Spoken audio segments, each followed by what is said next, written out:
me what steps he has taken to protect personnel who served during the Troubles, whose actions followed the laws of the day, and given the extreme concern across the armed forces community of the impact this legislation could have, will he consider halting this bill and replacing it with one which puts veterans at its heart? Minister. I've been really clear. I've been working with veterans across the whole of the UK and with Northern Ireland and the Commissioners to ensure that the protections we put in place are written into legislation and well thought through to ensure that this process does not become the punishment. People have said in Northern Ireland the prospects of prosecution are vanishingly small. We must also ensure amongst those veterans that other groups of families and lost loved ones throughout the Trouble get to truth, reconciliation and justice. But in doing so, we must absolutely protect our veterans moving forward. Those 6 protections we're going to put in place, we're going to get 5 of them straight into the bill itself, written into law, and the 6th one, the protocol to ensure no cold calling, we're working through at the moment to ensure that anybody that is required to give evidence remotely, not going to Northern Ireland, is engaged either through the MOD or indeed through some of the regimental associations.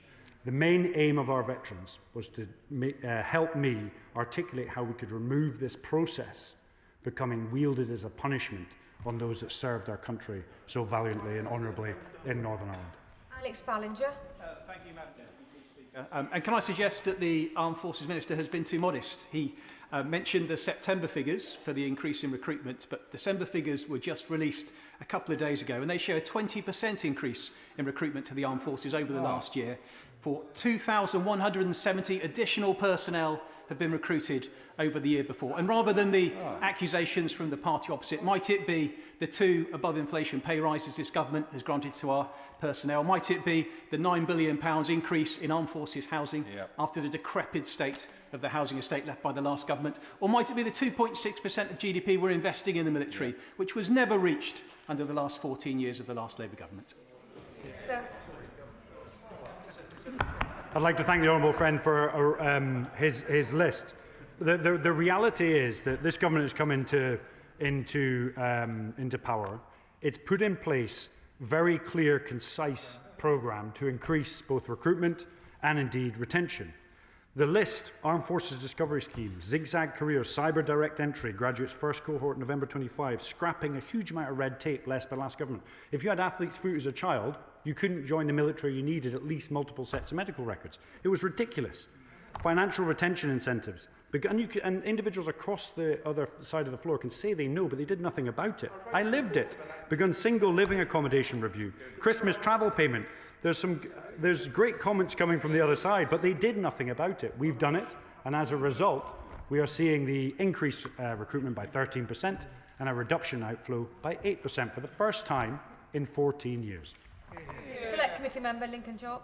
Thank you, Madam Deputy Speaker. As the Shadow Defence Secretary was reading out the letter from the squadron leaders and warrant officers, which was published over the Christmas break, I looked across and saw the Secretary of State and 2 Defence Ministers all shaking their heads.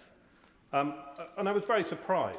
And so we've had the feedback from the numerous generals, we've had the feedback from the squadron commanders and from the warrant officers.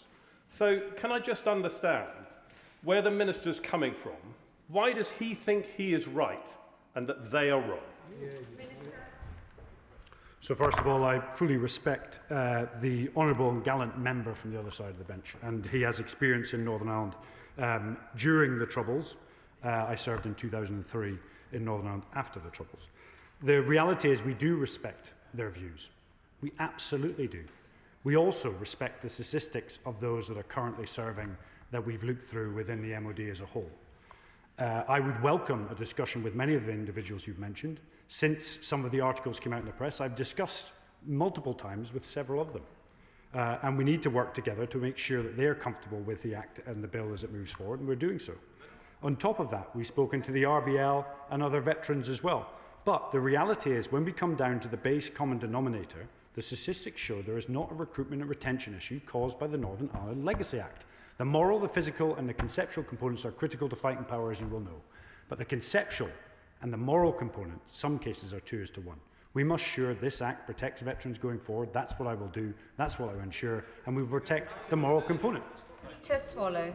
Thank you, Madam Deputy Speaker. Will my honourable and gallant friend take this opportunity to welcome the 156 new recruits starting last week at Royal Military Academy Sandhurst in my constituency, putting the Academy well on track to meet its recruitment targets for this year. I'd like to thank the honourable friend for his point. I've visited Sandhurst several times since I've been in this role, and in my last role, it is the best leadership academy that you can go to in the country, and the serve to lead quote is absolutely essential. The 156 cadets that have just started, I'm sure will progress and graduate with flying colours. I look forward to them serving in the military and enjoying their service through a fulsome and wholesome career. Sir David Davis. The Minister said that veterans will have government support, and I'm sure that's what he intends. But the hard reality of the bill that he is defending is it will lead to coroner's court inquiries into decisions taken in a fraction of a second 40 years ago. And the best way to look at that is look at what's happened already, described by the senior judge who oversaw the judicial review of the Coke inquiry. He said, in this challenge, this court is being asked to slow the passage of time down, to analyse events in freeze frame, and to address the issue of absolute necessity in slow motion. It is ludicrous to suggest that this court should analyse the events of the day in question in that manner. But that's what will happen with Loughgall and all of the other issues that will come before those courts. And our brave and honourable soldiers will be humiliated in that process, and that's why, Minister, the process is the punishment. Again, I thank the honourable member for his comments. The reality is 90% of all casualties in Northern Ireland were caused by terrorists, and it's not lost on me. The context is often lost in today's society. That is why it's essential as we move forward we ensure that the coroners, individuals holding the inquests, and indeed the Legacy Commission have the best operational context and advice as they progress. As the Clonoe inquest showed, if we don't agree with findings, then we will judicially review it. And that's what I did in Clonoe, and we'll do it again if we need to. We must protect the process becoming a punishment. And when looking back retrospectively in Clonoe, I think operational advice from an individual who understood the operational context, the tactical detail, and indeed the strategic outputs that it was going to deliver, I think he would have come to a different conclusion. Jonathan Davies. Thank you very much, Madam Deputy Speaker. This government has got a very strong story to tell when it comes to recruitment and retention in defence, whether it's investing in our homes for our forces people, or providing free travel over Christmas, or delivering a 6% pay rise last year or a 4.5% pay rise this year. And I know that that's working because one of my staff, Archie Butler-Galley, will be leaving shortly to go to Sandhurst. So clearly efforts and colleagues will want to congratulate him, I'm sure, across the House for that. Could I ask him what further steps he can take to ensure that our armed forces can be an attractive career for young people and also people changing job? But also, I welcome the words that he said about the Northern Ireland element to this. And can I urge him, as I know he is doing, to leave no stone unturned to ensure that inequitable or vexatious prosecutions are brought against our force? First of all, there are no vexatious prosecutions. What I would say also is that if you want to see the world, work with some of the best people in the world, have an adventure and get trained in leadership, then by all means join any one of our officer academies or our recruit centres. It is the best career you could possibly ask for. I do not regret any day, maybe one, of 24 years within His Majesty's, Her Majesty's Armed Forces. Sir Andrew Mitchell. Thank you, Madam Deputy Speaker. Isn't it the case that there have already been numerous investigations and inquiries, and while old wounds are being reopened, little new evidence is actually emerging? The Minister is a most distinguished soldier and my parliamentary neighbour. Surely he must be concerned that the circumstantial evidence of the impact on the health of veterans and their well-being is clearly impacting morale, retention and recruitment elsewhere. I'd like to thank the honourable member for his question. Out of the 300,000 veterans that served in Northern Ireland, myself included, this will affect a small amount. But we must not allow that to be an excuse not to put in place the most well thought through and legislatively sound protections. One of those protections is a protection and a legal duty to consider veterans' welfare. So individuals that are suffering from physical or mental issues because of their service in Northern Ireland don't get dragged back through the same system. And that was also linked to giving evidence from home to ensure no one needs to return to an area where they may have had distressing or psychologically impactful moments. Catherine Atkinson. Thank you, Madam Deputy Speaker. This Christmas, the government funded travel for up to 35,000 service personnel, over 2,000 from the East Midlands, to be with their families over the festive period. My husband served in Afghanistan, and I know how much it means to have these kind of moments with loved ones.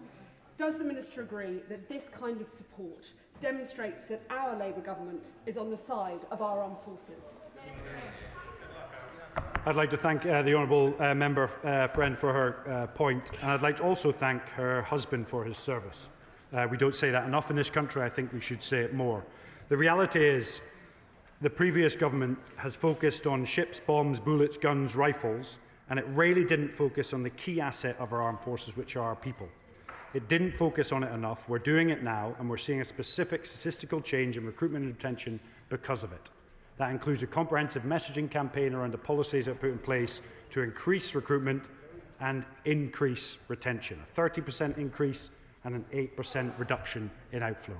That's a fantastic change. We've got much more to do, but this government is heading in the right direction, and we're going to do much more over the years to come. Stuart Anderson.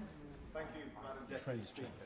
On a serious note of this working towards retention and recruitment, I have not found one person in my entire military network of those I served with during the Troubles and after that actually supports this. I do welcome the rise in recruitment of one of them is my own son, which is great to see.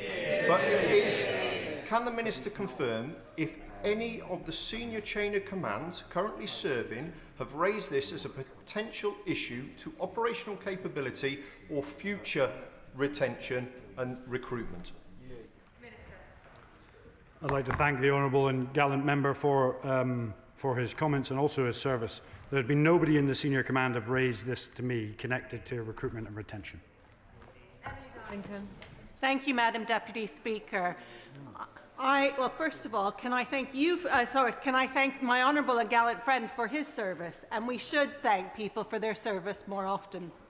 I had the pleasure of being part of the Armed Forces Parliamentary Scheme, where we got to go to a training academy and see the cadets. It was a fantastic experience, but in talking to the people on the estate, they said there were two things that were limiting the number of young people that could be a part of the programme. Firstly, the number of people they had to be able to be the trainers, and secondly was the facilities. What is the Minister doing to address those two concerns as so many people respond to the Spotify adverts and sign up to be part of our armed forces? So I'd like to thank the honourable member for her comment. We actually have a huge amount of people wanting to join the armed forces. The problem is the processes we've inherited with the old recruitment scheme are indeed out of date and need renewed. They're being put in place now. We've reduced over 100 outdated medical requirements. We're refining it. We've created a digital ability to get hold of GP records, which is reducing the time of flight from an individual putting their application in to the point of where they join. And as a result, we're seeing an increase. We're focusing on people, we're raising morale, and we're moving the system forward. Sammy Wilson. Speaker. The former Veterans Commissioner, the Veterans Commissioner has said that this legislation will have those who served in the armed forces treated worse than terrorists. And former commanders have said it will affect recruitment, retention, and leave soldiers in fear of legal action. Does the Minister not recognise that by giving in to the IRA's demand for the ability to rewrite the history of the Troubles, he is leaving the situation where soldiers are going to be dragged through the courts in their old age?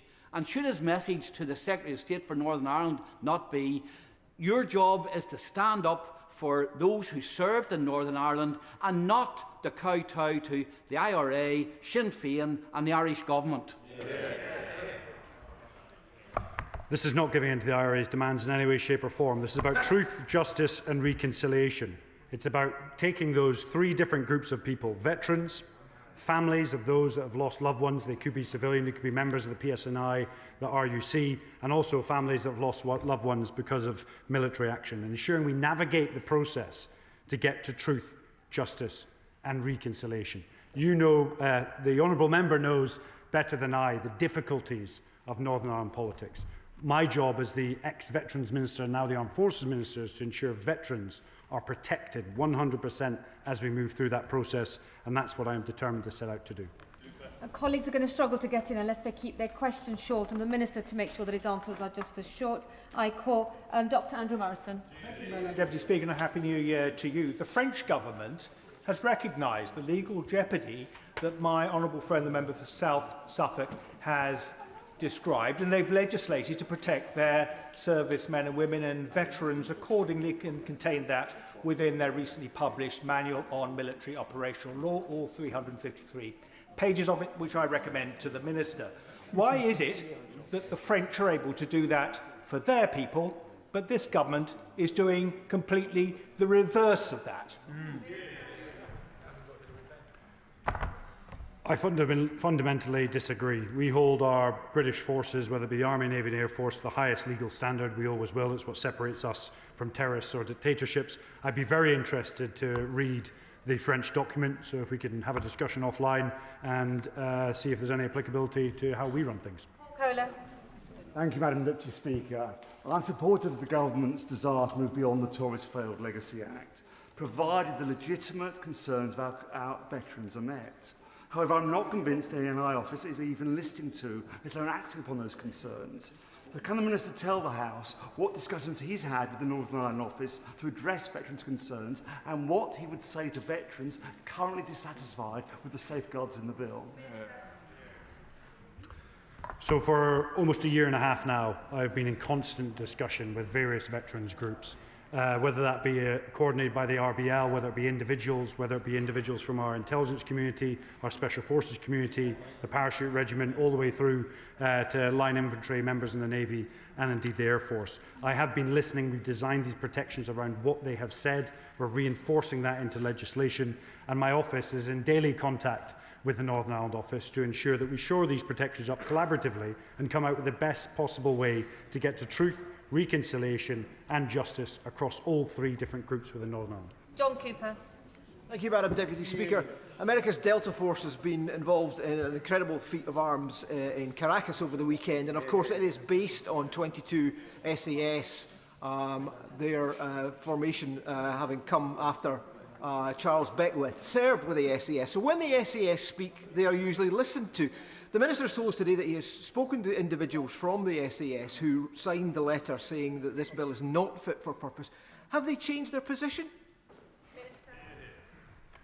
So I've spoken to several of the generals that have raised these concerns. I've spoken to the associations connected to a variety of organisations across the group, and I've spoken to active members of those organisations to ensure that statistics are communicated effectively and people are representing what is and what isn't happened. It's not lost on me that Delta Force was shaped off the SAS. It's not lost on me our forces at the tip of the spear are essential to all of the security that we enjoy. We've got to protect them. We've got to ensure we give them the correct capability and protections as we move forward, and that's what I'm going to do. Jim Allister. Special Forces operations inescapably involve split-second decisions. They walk a very fine line. If those operatives perceive that the government does not have their back, then is the Minister seriously saying that will not have an adverse effect on either morale or recruitment? It's really clear the government has the back of our armed forces. I've just spelled out a whole list of recruitment and retention initiatives, and indeed you have individuals with the most military experience sat within the department in the political space who understands that line that they walk and has walked it several times across various different operational theatres and understands it wholeheartedly. Subjective. Speaker. Given the concerns that have been expressed about this bill and the protections for our veterans, what assessment has the Minister made of the forthcoming Haddon Cave inquiry and the potential impact that that will have on retention of personnel, given the cohort of people affected are likely either still serving or indeed the same era as the veterans in this chamber? The Haddon Cave inquiry is an independent inquiry that was established by the last government. We must allow that to continue. What we're focused on here today is ensuring, as the Northern Ireland Legacy Act progresses, the correct protections are in place, written into law, that ensure that no veteran who served so valiantly in Northern Ireland has any concerns about the Legacy Act as it moves forward, or indeed their involvement in that operational context. Deputy Speaker, firstly, I thank the Minister for his engagement with the various associations. I know that that is appreciated, and I also welcome the improvement in recruitment. However, how are veterans meant to feel that there is anything other than persecution when incidents such as Lockgall, an exemplary SAS counter-terrorism operation, are granted a public inquiry, and instances such as the IRA bombing of Inniskillen, which in 1987, which left 12 people dead and at least 60 people injured, or not? The reality is that the last government's Legacy Act provided promises that could not be kept. Promises that could not be kept. So now explaining the reasons why to our veterans community is exceptionally difficult. I'm not going to lie on that.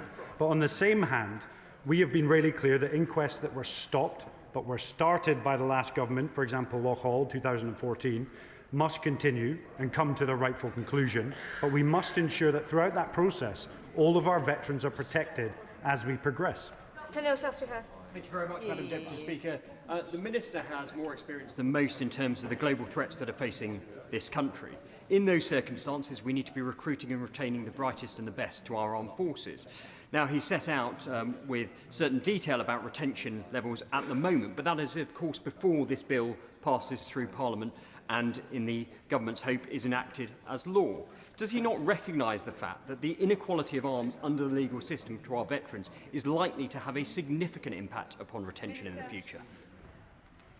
This government actually has an exceptional record on supporting our veterans. In the last roll, we put more money into veterans than any other government in the last 10 years. 50 million into Valour. We've enhanced the Op Restore programme. Op Courage on mental health has now got 21 million is rolled out. Our career transition partnership is second to none. We've got housing now in Op Fortitude. We've had 4,100 referrals, over 1,000 veterans supported. We're doing a fantastic job for veterans. We must ensure they're protected as we go forward with that. Sarah Cochin.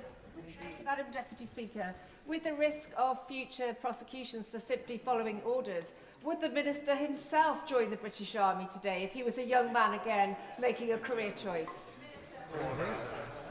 No, I joined the Royal Marines. Charlie Dewhurst. Thank you, Madam Deputy Speaker. Now, the government's Troubles Bill contains no provisions to prevent former members of the IRA or other paramilitary groups from sitting on their proposed legacy commission. Northern Ireland veterans and victims are rightly outraged. So will the Minister use this opportunity today to assure the House that the government will bring forward amendments to ensure that terrorists will not sit on that commission alongside the families' victims? I've worked very closely with the Northern Ireland officers on this issue. I'll allow them to come out with the answer. From our perspective, the Legacy Commission as a whole has the most powers to review the evidence that has gone through. It will get to truth, reconciliation and justice better than any other organisation, and that's why we're promoting, pushing as much as we can through it to ensure those three different groups of people in Northern Ireland get to that truth and reconciliation in the first place. Madam Deputy Speaker, I carried out court-martial duty while serving, and it gave me greater confidence in justice for accused serving personnel. And we learned last week that, as Prime Minister, Tony Blair supported having British soldiers tried by court-martial rather than by a civil court. He annotated, when it was suggested that it go to civil court, it must not. Can the Minister reassure civilians thinking about joining the armed forces that justice before a jury of a service person's peers is worthy of their confidence? So in my last role, I've had a lot of dealings with the service justice system. I've gone to visit the Serious Crime Command. I've had a look at the victim support units they've put in place. And I can actually say since 2021, there's been a huge amount of revamp and rebuild of the service justice system. It's fully fit for purpose, and it has my utter confidence. Speaker. 7 former SAS officers say that troops feel abandoned by this government's bill. Does the Minister believe, given those comments, that the government's legacy bill will incentivise the next generation to apply to serve in the armed forces, or rather prevent the next generation taking this career path, knowing they too could be abandoned by a future government, just like those troops feel abandoned now by this government? There's been no impact on our Special Forces recruitment. The SAS are the tip of the spear, one of the best regiments in the world. They will continue to be so, and I have no doubt that they will continue to attract the very best of our armed forces to join and serve in their ranks. Blake Stevenson. In response to my honourable and gallant friend, the member for Spelthorne, the Minister said he respects the views of those officers that have shared their concerns. So why does he think they're wrong? So I 100% respect the views of anyone who's served in our armed forces, and I'm willing to sit down and talk through in detail any of the statistics we have within the Ministry of Defence that would show that statistics don't necessarily justify some of the comments were made. And I'm happy to discuss that with anyone at any point. Robin Swan. Madam Deputy Speaker, can I welcome the steps taken by the Defence Front Bench in their support for our armed forces, but caution that the Northern Ireland Office Troubles Bill has the potential to undo all that, because the protections for veterans in this bill are not specific for veterans, no matter how they're packaged. And actually how weak it sounds to tell a Northern Ireland veteran who lives in Northern Ireland, who served in Northern Ireland, that they won't have to go to Northern Ireland to give evidence. So the Minister has actually often cited how no Northern Ireland party supported the previous government's legislation. Can he tell me what Northern Ireland party currently supports the current bill as it is drafted? And if he can't, will he pause and reflect? The member knows better than I the difficulties of Northern Ireland politics. My role within this is to ensure veterans are protected. I speak with the Northern Ireland Veterans Commissioner on a weekly basis for hours on end to make sure that we're defining, refining and implementing the correct protections for our veterans, whether they serve in Northern Ireland or were from here in the mainland deployed to Northern Ireland. They are, from my perspective, one and the same. Katie Lamb. Thank you, Madam Deputy Speaker. The relentless and malicious lawfare to which our brave Northern Ireland veterans have been subjected has exposed the fact that in Britain, human rights laws can be used to attack those who have risked their lives for this country, but not protect them.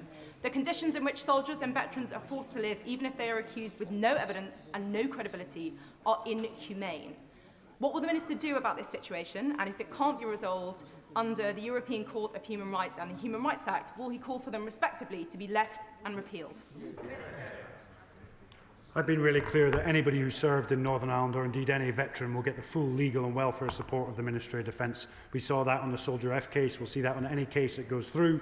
They will provide the full weight of the Ministry of Defence to protect them in any way, shape or form from vexatious claims or the lawfare that the honourable member has outlined. Final question, Jim Shannon. Thank you, Madam Deputy Speaker, and can I thank the Honourable and Gallant Minister for his answers.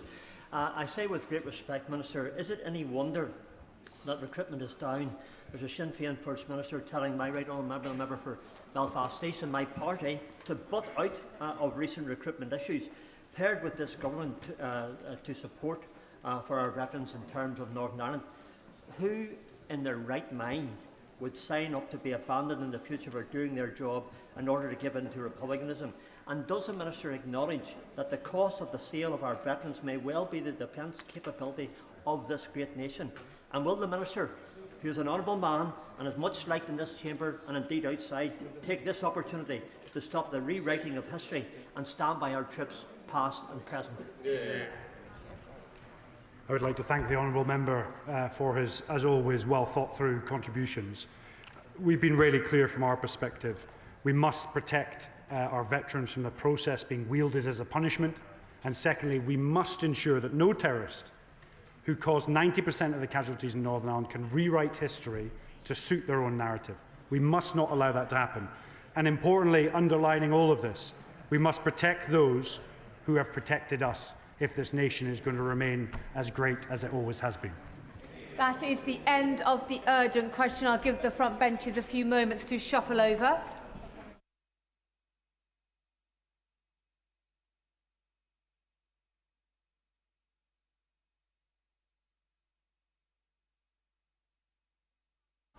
we come to the first statement. Foreign Secretary, Venezuela. Foreign Secretary.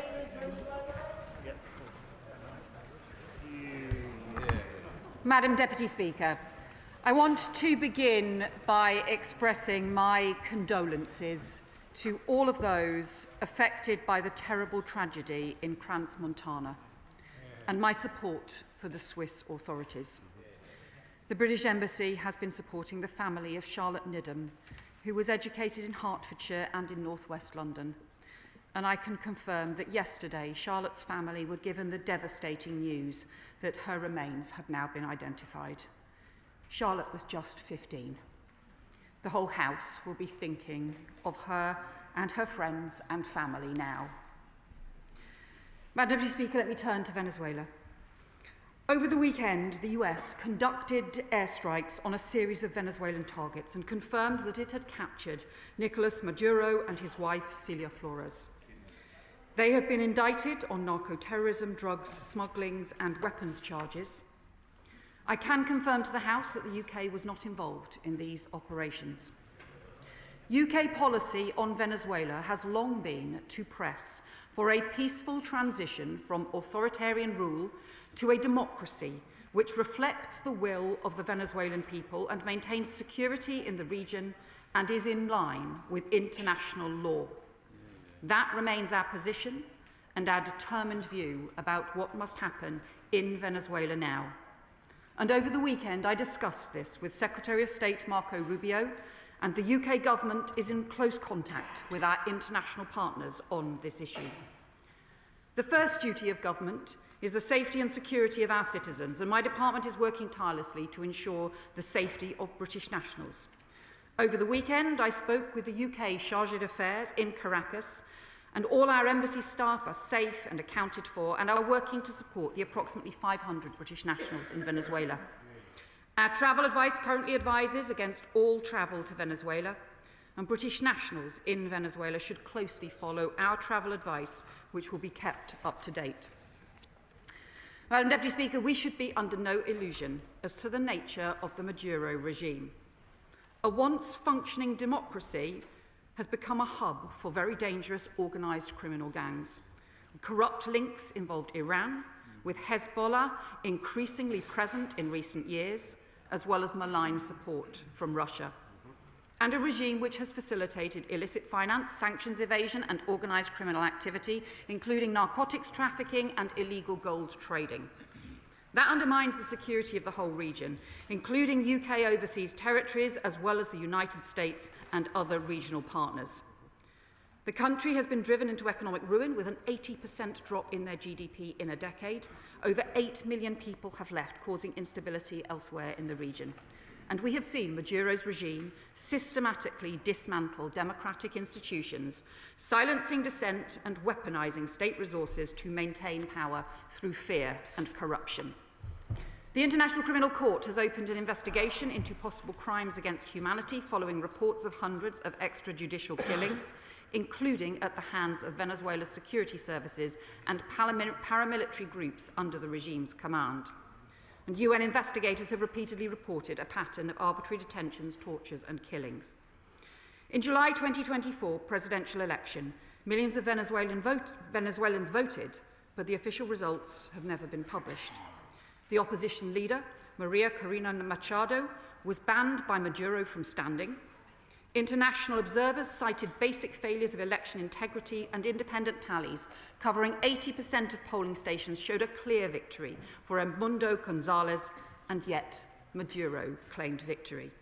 And most recently in October, the UN independent fact-finding mission reported on state security forces using firearms against protesters after the elections 18 months ago, where 25 people died. Gonzalez has been forced to leave the country and claim political asylum in Spain. Machado was forced into hiding for her own safety and had to be spirited out of the country to receive her Nobel Peace Prize in Norway last month. These are the hallmarks of a regime that clings to power through fear, coercion and violence, not through democratic consent. And that is why, as the Prime Minister said on Saturday, we can shed no tears for the end of Maduro's rule. Let me turn to UK policy. Because, Madam Deputy Speaker, the UK has long been an advocate for a democratic Venezuela and a vocal critic of the Maduro regime. Since 2019, successive UK governments have refused to recognise the regime. Through the G7, the UN, with partners and directly, we have continued to call out the Maduro regime and its appalling human rights violations.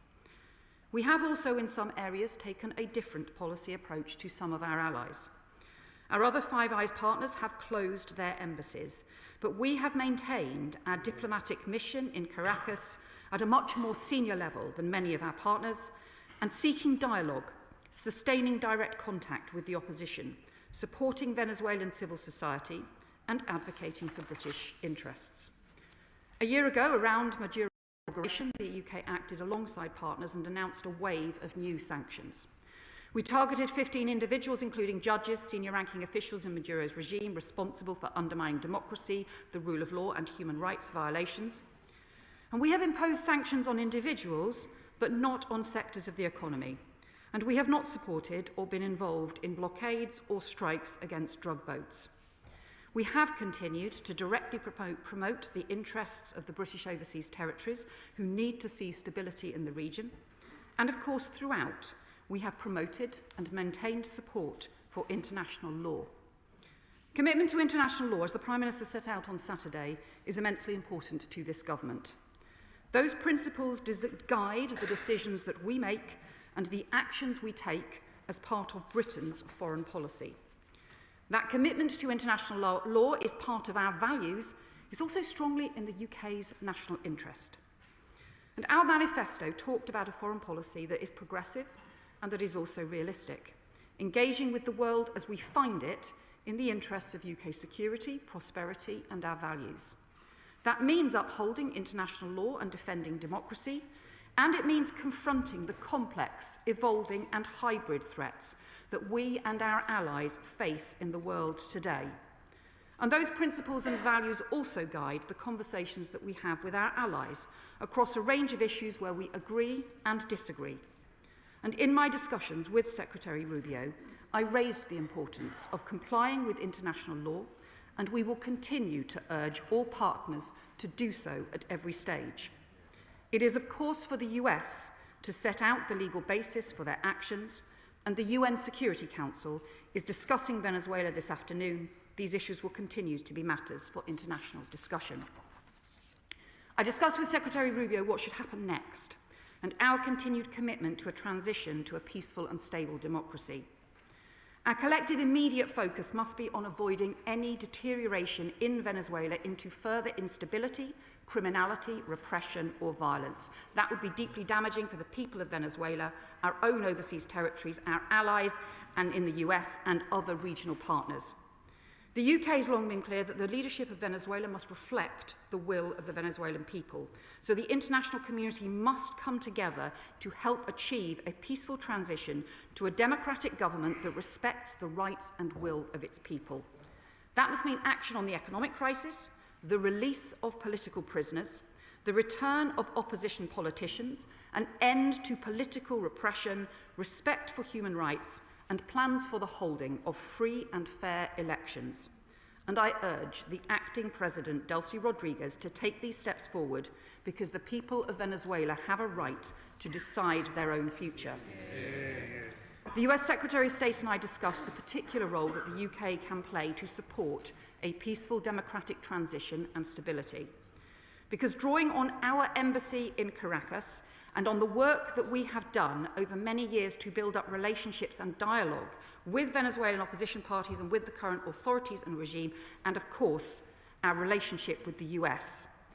To that end, I have also spoken today with Venezuelan opposition leader Marina Corina Machado, and her unwavering fight for democracy, human rights, and the rule of law in Venezuela and against oppression is inspirational, and we will keep in touch over the days and weeks ahead.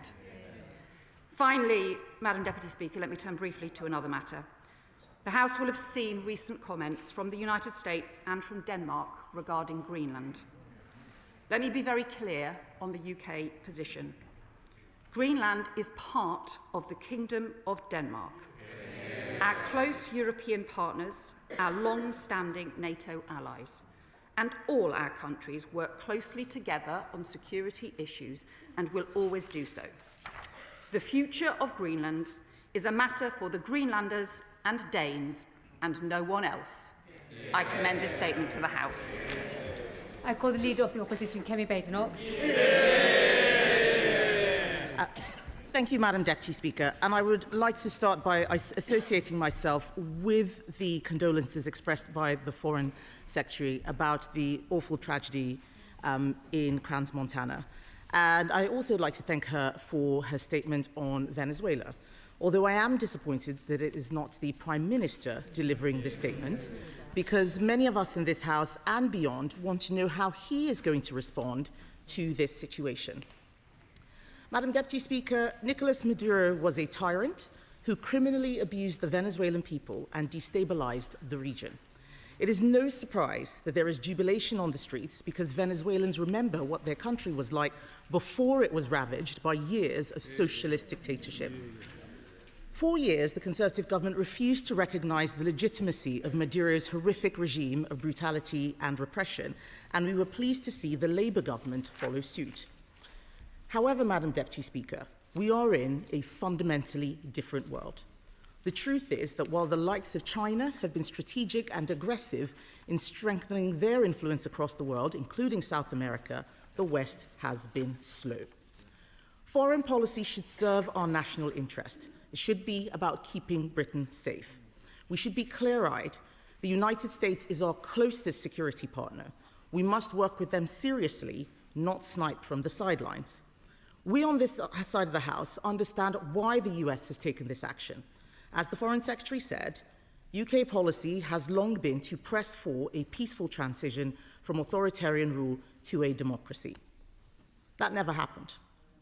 Instead, Venezuelans have been living under Maduro's brutal regime for many years. The US has made it clear it is acting in its national interest against drug smuggling and other criminal activity, including potential terrorism. So we understand that. However, we do have concerns about what precedent this sets, especially when there are comments made about the future of Greenland. It is important that the United Kingdom supports its NATO ally, Denmark, which has made it categorically clear that Greenland is not for sale. So I welcome the Foreign Secretary's remarks in that regard. What is critical now is the stability of the region and the wider world. It is important that we listen to those who have been risking their lives for freedom and democracy in Venezuela. Opposition leader Maria Corina Machado, when asked about US action, said that Venezuela had already been invaded by Iran, by Russia, by drug cartels, and Hamas and Hezbollah. It is clear that Venezuela had become a gangster state. I am pleased to hear that the Foreign Secretary has spoken to Maria Machado, but can she also update the House on whether the Prime Minister has spoken to President Trump? And I ask this because the government talks up its relationship with the US, but we keep finding that we are not in the room when big decisions are made. Madam Deputy Speaker, we should be under no illusions. A democratic transition in Venezuela will be far from straightforward. So when the Foreign Secretary speaks of democratic transition, what does that actually mean to the government in practice? And can she also set out what happens to the UK's Venezuela sanctions regime now? In a world changing as it is, we must be serious and responsible about our security and standing. We know what the President of the United States strategy is. His government set out its national security strategy last year. The US is acting in its national interest. We need to do the same. We should be working to protect the rules-based order, and we should be standing up to hostile actors that want to undermine us. But what is our government doing instead? Giving away the Chagos Islands and paying £35 billion for the privilege with no strong legal basis to justify this. Last year, the Defence Committee warned that the UK was not adequately prepared to defend herself from attack. The government is still stalling on defence spending. Conservatives want to see spending increase to 3% of GDP. We want to see spending increase to 3% of GDP by the end of this Parliament, given the changing world. Why has the government not matched that commitment? It has never been more important for the UK to have a coherent foreign policy strategy. Right now, Labour doesn't have one. If they do, we'd like to hear the Foreign Secretary tell us what it is, because I didn't hear anything remotely sounding like that in her statement. Let us be honest, Madam Deputy Speaker, old strategies will not work. We are living in an increasingly dangerous world. The axis of authoritarian states seeking to undermine us respects just one thing: strength. Britain must be ready and willing to defend our own interests, to protect ourselves from those who would undermine us, to protect the unity of the Western Alliance, and to support democracy and freedom around the world. Foreign Secretary. I must just say to the Leader of the Opposition, obviously welcome her support on Switzerland, on Greenland, Denmark, and so on. But I have to say that really felt like a very poorly judged tone of response that was really all over the place. Many times when we were in opposition, we had issues that we agreed with the government on, and in the national interest, we set out our agreement, and we recognised that some of these were cross-party issues. I actually suspect that had the Shadow Foreign Secretary have made that response to our statement, she probably would have done that.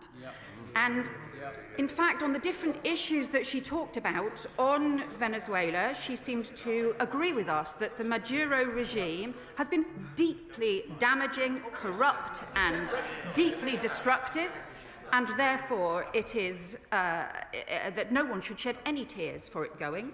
She also, I think, implicit when she talked about the rules-based order, recognised the importance of precedents, of the importance of international law, and also the complexity of the world in which we face. And she also said that she thought we should show support for Denmark and for Greenland. So, in fact, I could not see a single detailed thing that she disagreed with in that response, except for the fact that she seems to want to express opposition for opposition's sake. And I would, let me just say to her, just in terms of the overall approach, and I think everyone recognises the leadership that this Prime Minister has shown on the international stage. Chairing the coalition of the willing, leading the European and international support for Ukraine against Russia, agreeing 3 trade deals with India, Europe, the US, after her government ripped up the trade cooperation and trashed the UK's reputation across the world. The biggest increase in defence investment since the Cold War, properly supporting UK security, and with the US, the most successful state visit leading to major tech investment in the UK, with the UK Prime Minister who talks frequently to the US, and deep partnerships on security, intelligence and the military. And our close working now on Gaza, on the peace process, on the crisis in Sudan, and of course, fundamentally on Ukraine. So, many times in the past, we took a cross-party approach. I would just expect her to do the same on the matters that are really about the future of this country. This government will continue to stand up for Britain's interests, for our prosperity and for our values. Chair of the Foreign Affairs Committee, Emily Thornberry. Thank you very much, Deputy Speaker. If a large and powerful country abducts the leader of another, however abhorrent that leader is, and then tries to intimidate the smaller country in order, it says itself, to gain access to its resources, doesn't the Foreign Secretary agree that this should be called out? Not just by Britain, but by our Western allies, who should be calling it out for what it is, a breach of international law. It is not for the country that is breaking the law to say whether or not it has broken the law. It is for the West, surely, to stand up and say, call it as it is. Doesn't she therefore share my concern that there might be a profound risk of international norms changing? If we don't do that, it may become okay. And that is a risk that we then risk living in a world where might is right. And surely that isn't in Britain's interests. Secretary. Can I just thank my honourable friend for her question, because, and also recognise that she has been consistent in her opposition to the Maduro regime, even when she was under pressure not to be through many years. And I know that she and I would probably agree that a man who is currently being investigated for crimes against humanity and who has such a history of political repression as well as economic destruction and corruption should not be leading a country. And she rightly refers to the issues around international law, and I've set out our commitment to international law, and she will know that my predecessor as Foreign Secretary talked about progressive realism, where we set out the progressive principles we follow, how important international law is because of the framework that it sets that is in our interests, not just reflecting our values, but also that we engage with the world with the way it is. And I can assure her that as part of that, I have raised this issue of international law with Secretary of State Rubio and made clear that we will continue to urge all countries to follow it. Leader of the Liberal Democrats, Edward Davey. Thank you, Madam Deputy Speaker. Can I associate myself and my party with the comments from the Foreign Secretary about the tragedy in Crans-Montana? Madam Deputy Speaker, when President Reagan invaded Grenada, Margaret Thatcher said this: "We in the Western democracies use our force to defend our way of life. We do not use it to walk into other people's countries. We try to extend our beliefs not by force, but by persuasion." So I'm disappointed we've heard nothing as clear and courageous from either Prime Minister or the Foreign Secretary or today's Conservative Party. Maduro is a brutal, illegitimate dictator, but that does not give President Trump a free pass for illegal action. This wasn't about liberating the Venezuelan people. Trump's refusal to back Nobel Prize winner Maria Machado, Maduro's brave liberal opponent, shows Trump has no interest in Venezuelan democracy. This is about Trump believing he can grab anything he wants and get away with it, this time oil. We know what happens when an American president launches an illegal war under the pretext of an imminent threat.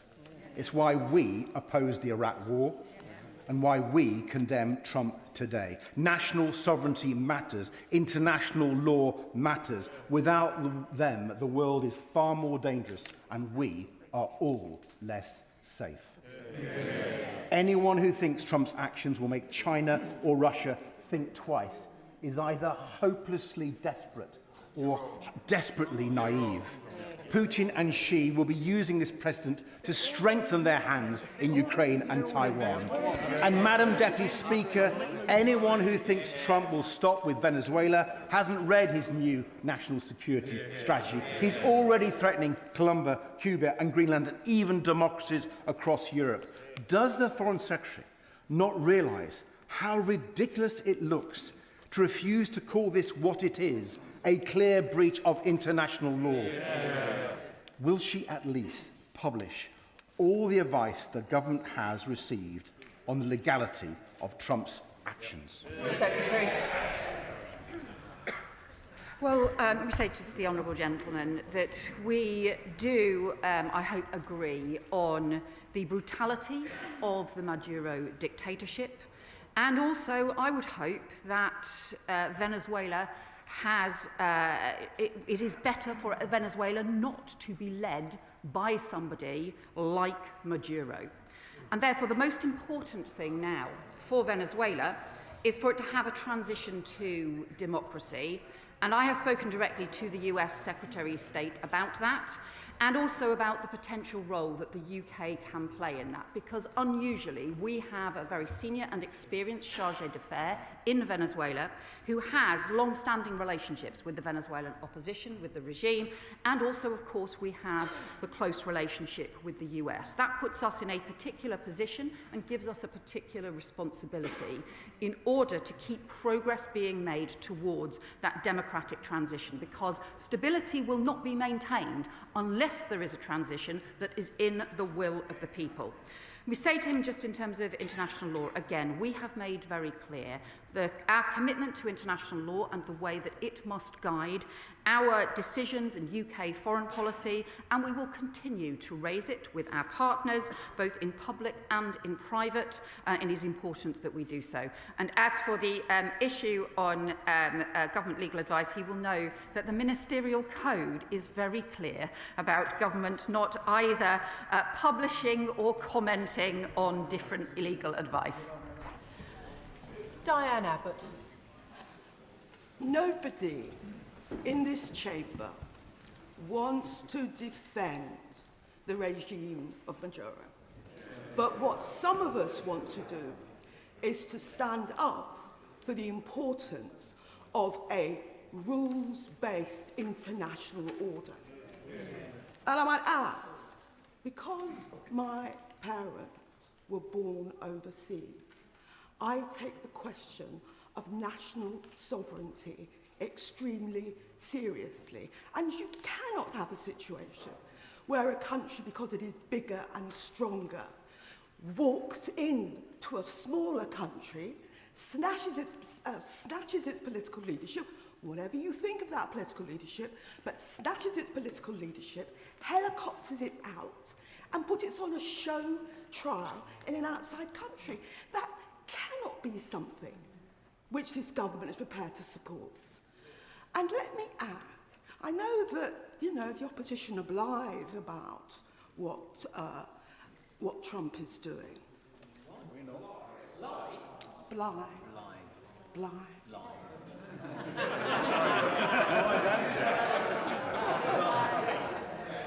I know the opposition are blithe about what Trump is doing. But let me say this, there will be countries that will look at Trump's attitude and carelessness to issues of sovereignty, and they will think, what happens if they have that threat? Who will be willing to stand up for them? Who will be willing to stand up for their national sovereignty? As far as I have heard thus far, it won't necessarily be our ministers. And there will be individuals. Order. The Right Honourable Lady must get to a question shortly, please. The question is, what would the Foreign Secretary say to British voters, ordinary British voters, not particularly left-wing British voters, that do not understand why a British Prime Minister is not willing to stand up for an international rules-based order and is not willing to defend national sovereignty? Well, what I would say to my right honourable friend is that the support for a rules-based international order and for international law is a central part of our foreign policy and the decisions that the UK government makes and the actions that we take.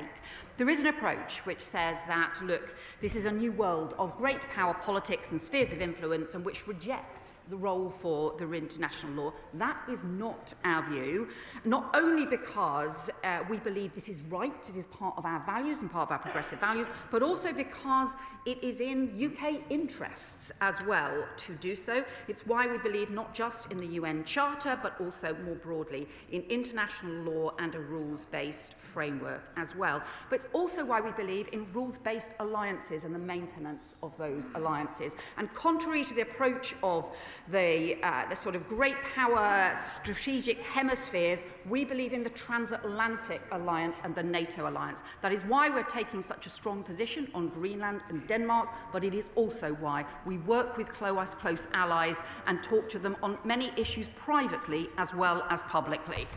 Father of the House, Sir Edward Lee. At the end of the Foreign Secretary's statement, I'm no wiser as to whether the government approves this action and believes or does not believe that whether it breaks international law. Now, the Prime Minister is such a devotee of international law that he's not prepared to defend our own borders from the small boats and take the necessary action. Correct. Why is it that there's one law for the American president doing what is right for his country and defending his country, but there's a different law from us? So the simple question is, does the government believe this breaks international law? does it approve this action? Foreign Secretary. Well, I think, as I said in my statement, as the Prime Minister said on Saturday, there can be no tears shed for the Maduro regime and the damage that it has done over many years. It is for the US to set out the legal position behind their actions. We were not involved in those actions. We continue to be guided by international law in our approach, and we continue to work now for the most important issue, to get transition to peaceful democracy in Venezuela. Richard Bergen. Thank you, Madam Deputy Speaker. It was the Prime Minister that decided to disregard the United Nations Charter when it came to Trump's bombing, killing and kidnapping of a head of state. I think it speaks volumes that the Prime Minister has chosen not to come to this House to explain his decision. The reality is this: if it were Putin doing this, the Prime Minister would not be saying, oh, it's up to the Russians to decide whether or not this is legal. But this is exactly what the Prime Minister has said in relation to Trump's disgusting attack on Venezuela. Isn't the reality that the Prime Minister is willing to ditch international law and sidestep the United Nations Charter in order to appease Donald Trump? And doesn't this cowardly, craven approach drag this country's reputation through the dirt? Secretary. Well, I just say to the honourable member, I do find it hard to not remember his support and welcoming for the Maduro regime, a regime which is currently being investigated for crimes against humanity. Sir Jeremy Hunt. Most people's view of Maduro's capture will be good riddance, and I would have liked the government to be more categoric in supporting US action in removing an illegitimate and evil dictator. But if the new US approach extends to the annexation of Greenland, the sovereign territory of a NATO member, it could mean the end of the alliance with disastrous consequences. So how much planning is going on at the Foreign Office to actually make sure such a disaster doesn't happen? We understand that discussions between allies have to be in private, but what it looks like from the outside is that Europe is weak and divided. So can she reassure the House the right conversations are happening and we are not just hoping for the best? Foreign Secretary. Well, let me just reiterate our strong support for the Greenlanders and for Denmark. Greenland is part of the Kingdom of Denmark, and it is the future for Greenland is for them to decide, not for anybody else, notwithstanding any of the things that we have heard the US say or others say as well. We are very clear about that, and I have raised this issue internationally, and we will continue to do so, but we are very firm in our view on this point. Phil Brickell. Thank you, Madam Deputy Speaker. My constituents don't mourn the removal of Nicolas Maduro, who oversaw violent repression of his own people, a fraudulent presidential election and horrific human rights abuses for many years. But they are alarmed about the unilateral regime change sought by the Trump administration in order to access Venezuelan oil resources. Two wrongs don't make a right. So what measures is the Foreign Secretary taking to support opposition leaders, including 2025 Nobel Prize winner Maria Corina Machado? Foreign Secretary. Well, our country has particularly strong relationships with the Venezuelan opposition as a result of the work of our charge d'affaires and the work of our embassy in Venezuela that we have maintained when other countries have not. As I've said, that does put us in a particularly significant position in terms of being able to support a transition to democracy. That is what we have always argued for, to get that transition to democracy. It is exactly why I have spoken to Maria Corina today, and why we will keep in close touch in order to be able to recognise their call as a first step for the end to political repression in Venezuela. That must happen. Edward Morello. I will not mourn the passing of the Maduro regime, but I will mourn the passing of the rules-based international order. If we accept the premise that a big power country can do what it wants without any ramifications anywhere in the world, then we accept the behaviour of Putin over the last 2 decades and the behaviour of Xi Jinping in the future. We cannot allow it to stand. And it is clear that our future security lies with closer cooperation with our European allies. So what is she doing to ensure that the UK stands in lockstep with those people that do share our values? Foreign Secretary. Well, we have strengthened our relationship with our European partners. Indeed, I've been in touch with the Danish Foreign Minister today exactly on the issue around Greenland. And we will continue to support the rules-based international order, but also the UN Charter and international law. But all I would just say to him is I really would warn members against making equivalence here around what Putin has done in Ukraine, where thousands of children have been kidnapped, where they have invaded a country led by a democratically elected President Zelensky. We should be careful about recognising what we say and the implications of it. Dan Carden. Thank you, Madam Deputy Speaker. I welcome the Foreign Secretary's statement in what is an incredibly complex international situation. Maduro stole elections, murdered opponents, and 9 million Venezuelans were forced to flee their country. Venezuelans will be both fearful and hopeful for the future. But this episode shows the US shift to the Western Hemisphere, leaving European security more exposed, and US willingness to interfere in foreign states with serious implications for our NATO ally Denmark. So does she agree what the UK can now usefully do is use any influence we have to pursue a transition to democracy for Venezuela, and to learn from this event, accelerating our UK defence and national security commitments? Foreign Secretary. My honourable friend is exactly right about both the fear and hope felt by many people in Venezuela. That is the views that we have had reflected back to us as well over the weekend too. And that is why we are certainly doing everything we can in the unusual position that we are in, given our experience and relationships, in order to promote and support that transition to a democracy. I do also agree with him about the importance of us increasing our defence investment. It is why we have now the biggest increase in defence investment since the end of the Cold War. Sir John Whittingdale. Thank you, Madam Deputy Speaker. The Maduro and Chavez regime was characterised by widespread human rights abuse, criminality and economic destitution, and many Venezuelans are rightly and understandably celebrating its end. But I have to say to the Foreign Secretary that after over half an hour, it is still not clear whether the UK government actually agrees with what has been done. She referred to the discussion taking place in the UN Security Council at the moment. Can she say what the position of the UK will be at that meeting? Foreign Secretary. Well, I set out our position at the beginning of the statement, which is that we supported and have long supported a peaceful transition to a democracy from an authoritarian regime. We shed no tears for the removal of Maduro, but we also want to see the establishment of a democracy and a transition, a peaceful transition to a democracy, which we do not yet have in Venezuela. That is what we will work towards, and we will always argue for the upholding of international law.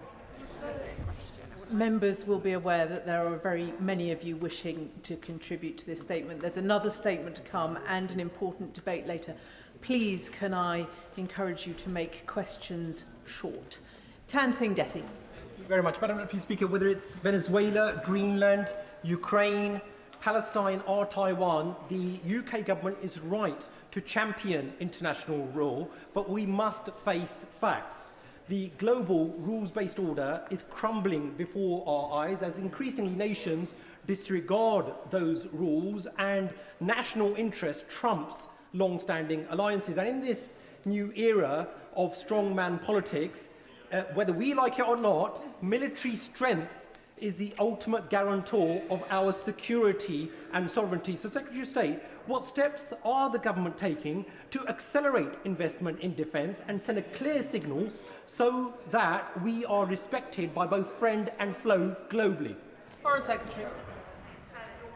Well, my honourable friend is right to say, and I said in a speech just before Christmas, that the global rules-based order is under pressure from different directions. However, we believe it remains important. It is particularly important, and it is in our interests and the nature of our country and history. It is in our interest, but it is also a fundamental part of our values. And we believe that the international law and the rules-based order are fundamentally a foundation for peace and security across the world. We do have to engage with the world as we find it, not as we would like it to be. That does mean continuing to advocate for international law, both with people right across the world, including directly with our allies, but it also means increasing our investment in defence, because fundamentally protecting our national security has to be the most important priority for the government. Tom Tugendhat. Thank you, Madam Deputy Speaker. Surely the real story coming out today and over the last few days is the revelation that we should all have known, that this country has opted out of protecting in the international rules-based system. We have not significantly invested in defence, and even the commitment that the Foreign Secretary speaks of does not keep pace with defence inflation. So doesn't this really reveal a simple truth? That, as the Prime Minister revealed on Sunday, he hasn't even spoken to the American president. The Americans did it without us because the Americans don't give a damn what this House thinks. Foreign Secretary. I guess I would just have to ask, who was it who didn't significantly invest in defence over the last 14 years? It's this government which is substantially increasing investment in defence and also chairing the coalition of the willing and also showing leadership on the international stage as well. And what has struck me, becoming Foreign Secretary and having discussions with governments all across the world over the last few months, is how much those governments are saying how welcome it is that Britain is back. Nick Smith. Madam Deputy Speaker, Maduro was an illegitimate president. From Caracas in the New York Times today, Colette Capriles describes a struggle for survival, a primitive capitalism, a web of bosses, private loyalties, corrupt practices, and institutional ruins that replaced public life in Venezuela. So can I ask the Foreign Secretary, what can the UK do to support the development of strong civic institutions there that can help build a new Venezuela? Foreign Secretary. My honourable friend is exactly right, because, look, there is a risk, a real risk of instability in Venezuela now, and building civil society, giving people in Venezuela the hope rather than the fear now, ensuring there is stability, but also building up capacity, working with opposition parties and with other organisations is now going to be crucial. That is something we are strongly advocating for. It is something that I have discussed with the US Secretary of State and said that we will continue to make a priority based on the work that our excellent Charge d'Affaires has been doing over many years, but now we need to do it extensively, including in discussion with opposition parties. Pete Wishart. It's hard to find an occasion when a British Prime Minister has looked so irrelevant and spineless on an era-defining international issue as this one does on this occasion. We are witnessing an existential threat to the international rules-based order, and the Prime Minister can't even rouse himself to give it even the meekest of defences. France, Spain, Brazil, Mexico and the UN Secretary-General have all been clear that the Trump administration has violated international law. When will the Prime Minister and the Foreign Secretary find their voices and join that chorus of condemnation? Foreign Secretary. Well, what I would say is the Prime Minister's response has been very much in line with the leaders of countries not just across Europe but across the world as well. And we continue to stand up for and highlight the importance of international law, but also to focus on the realities in Venezuela, where there has been huge damage done over a long time, including with the interference by Iran and by Russia in Venezuela as well, and to focus on what should be all of our priorities now, which is getting a democratic transition for Venezuela. Lizzie Collins. Thank you, Madam Deputy Speaker. We speak today from the heart of our democracy, where power transfers peacefully according to the will of the people. So I thank the Foreign Secretary for her statement. And does she agree with me that democracy is the right of all people, no matter where they live? And does she further agree with me that it's for Venezuelans to decide what their future holds? Foreign Secretary. I completely agree with my honourable friend, and the people of Venezuela have been denied that democratic right for far too long. Election results have not been respected, and they have faced some of the most horrendous political repression, including on an industrial scale. The July 2024 elections were clearly not respected, and the official results were never published. That is why we continue to work with to talk to the opposition parties and also to talk to others in Venezuela about the importance of getting that democratic transition in place. Sir Andrew Mitchell.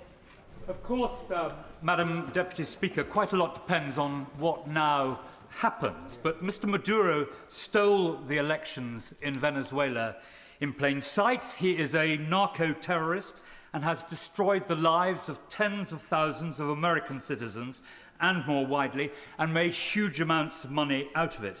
Isn't the world a better place with him before the courts in New York? And in this case, do not the ends justify the means? Foreign Secretary.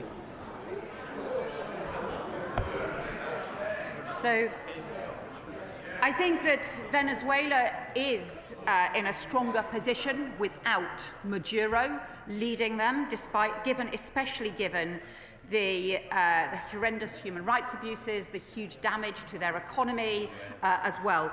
But he said at the beginning the implication from what he said was that it's important about what happens next. And what happens next really does matter. And that is where the UK is determined to do everything we can to make sure that that is a transition to a democracy and to stability as well. Because I don't think Venezuela will have stability without a proper democratic transition. John McDonnell. The Secretary of State has said that the role of the government has been to uphold international law. Part of upholding international law is to call out crimes when they're witnessed. And what we've seen here, the Article 2.4 of the United Nations Charter is very explicit about the illegality of entering into a foreign state with armed force. And that's why I have to say I found it shameful that the Prime Minister and ministers today in the news rounds have refused to condemn this action. Because in not condemning the action, I think Trump will interpret that as the green light to go in wherever to steal the national assets of those countries. And as a result of that, we're all in a more dangerous place. Well, what I would say to my friend is the importance of promoting international law in the most effective way also means promoting the rules-based order and the rules-based alliances that we have. It means being able to raise issues around international law both publicly and privately in a way that has the greatest results to defend the rules-based order. That is what we will continue to do, and that, frankly, is what is in the UK's interest. Alicia Kearns. Thank you, Madam Speaker. Venezuelans are relieved to be free of Maduro tyranny. However, Venezuela risks remaining a failed state rather than a free state unless the international community comes together. Oil companies are not state builders, nor are they capable of democratic capacity building or enabling political transitions. I was surprised there's no mention in the Foreign Secretary's statement of plans to evacuate British nationals if possible, nor how many British nationals are in country. I also asked what phone calls the Foreign Secretary has had since this action with the leader of Commonwealth country and nation Guyana, to whom we have an important relationship, and if she hasn't spoken to that leader, why? Foreign Secretary. So, as I set out, I think, in my statement, there are estimated 500 British nationals in Venezuela. We did look at all necessary possible crisis responses over the weekend. We stood up the crisis facility in the Foreign Office to ensure that we were ready to respond if necessary at any point. It did not go beyond the response that we did put out around changing travel advice, and over the weekend British nationals were advised to shelter in place while it was assessed what might be happening next. We have had some consular contact, but it has been very limited, and we have obviously been available to any British nationals who want our support, as we would continue to be. We are also in contact with Commonwealth countries and also with overseas territories. In particular, my honourable friend is following up with overseas territories who are particularly affected by instability in the region. Rachel Blake. Thank you, Madam Deputy Speaker. I'm grateful for the Foreign Secretary's remarks, and she's talked about instability in the region and the need for grassroots investment in order for there to be a peaceful transition. Can she share with us the assessment that she's made about the impact of economic instability in the region and the role of businesses in the region, and how that instability could feed into and damage the possibility of a peaceful transition? Secretary. My friend is exactly right, because the nature of the economic crisis in Venezuela over the last decade has pushed huge numbers of Venezuelans into extreme hardship. It is one of the reasons why so many Venezuelans have left the country. An estimated 1 in 4 Venezuelans have left the country over the last 10 years as a result. And this should be a country with a strong economy. It is very important to build that up. But crucially, that has to be to the benefit of the people of Venezuela, not to the benefit of criminals or corrupt regimes. Richard Ford. Madam Deputy Speaker, this is about being principled. What if we were to learn from the White House that Greenland had been the source of cocaine or fentanyl flowing to the United States? Even if we don't expect a fabricated pretext on Greenland or imminent US intervention there, will the government please condemn the unilateral action in Venezuela by the Trump administration before we see a complete breakdown of the rules-based order? Well, I think you will have heard in my statement me setting out very strongly our position on Greenland, on Denmark, and we will continue to do so because we are very clear. This is about the NATO alliance, this is about the rules-based order, and this is about our close ally. Andy Slaughter. Thank you, Madam Deputy Speaker. I welcome the Foreign Secretary's statement that she will abide by international law, and I would not expect her to publish the legal advice she's received from the law officers and others, but I would expect her to set out the government's own analysis of whether and how the acts of US forces towards Venezuela comply with the rule of law. So will she now do that? Well, she will know, my friend will obviously know the constraints in the ministerial code in terms of discussing legal advice. We, as I said, have set out that it is obviously for the US to set out publicly their legal basis for the actions that they have taken. We have raised the issue of international law. I have directly raised that with the US Secretary of State, set out our views and our concerns and the importance of urging all partners to abide by international law. Simon Hall. Thank you, Madam Deputy Speaker. The essay question is not whether Mr Maduro was a good man. That is a clear no-brainer. The essay question here, as others have asked, is whether the actions of the US President were legal, and America cannot be expected to mark her own homework. So 2 questions to the Foreign Secretary, if I may. The first is, what body or bodies would she identify as being the responsible body to adjudicate on the legality of the American action? And secondly, the Vice President of Venezuela has this afternoon been sworn in as the new president. Her hands are as tainted with the previous regime as Maduro. What read across should this House have from that incident? Foreign Secretary. Well, the UN Security Council has been discussing the issue about Venezuela today, and I'm sure those international discussions will continue.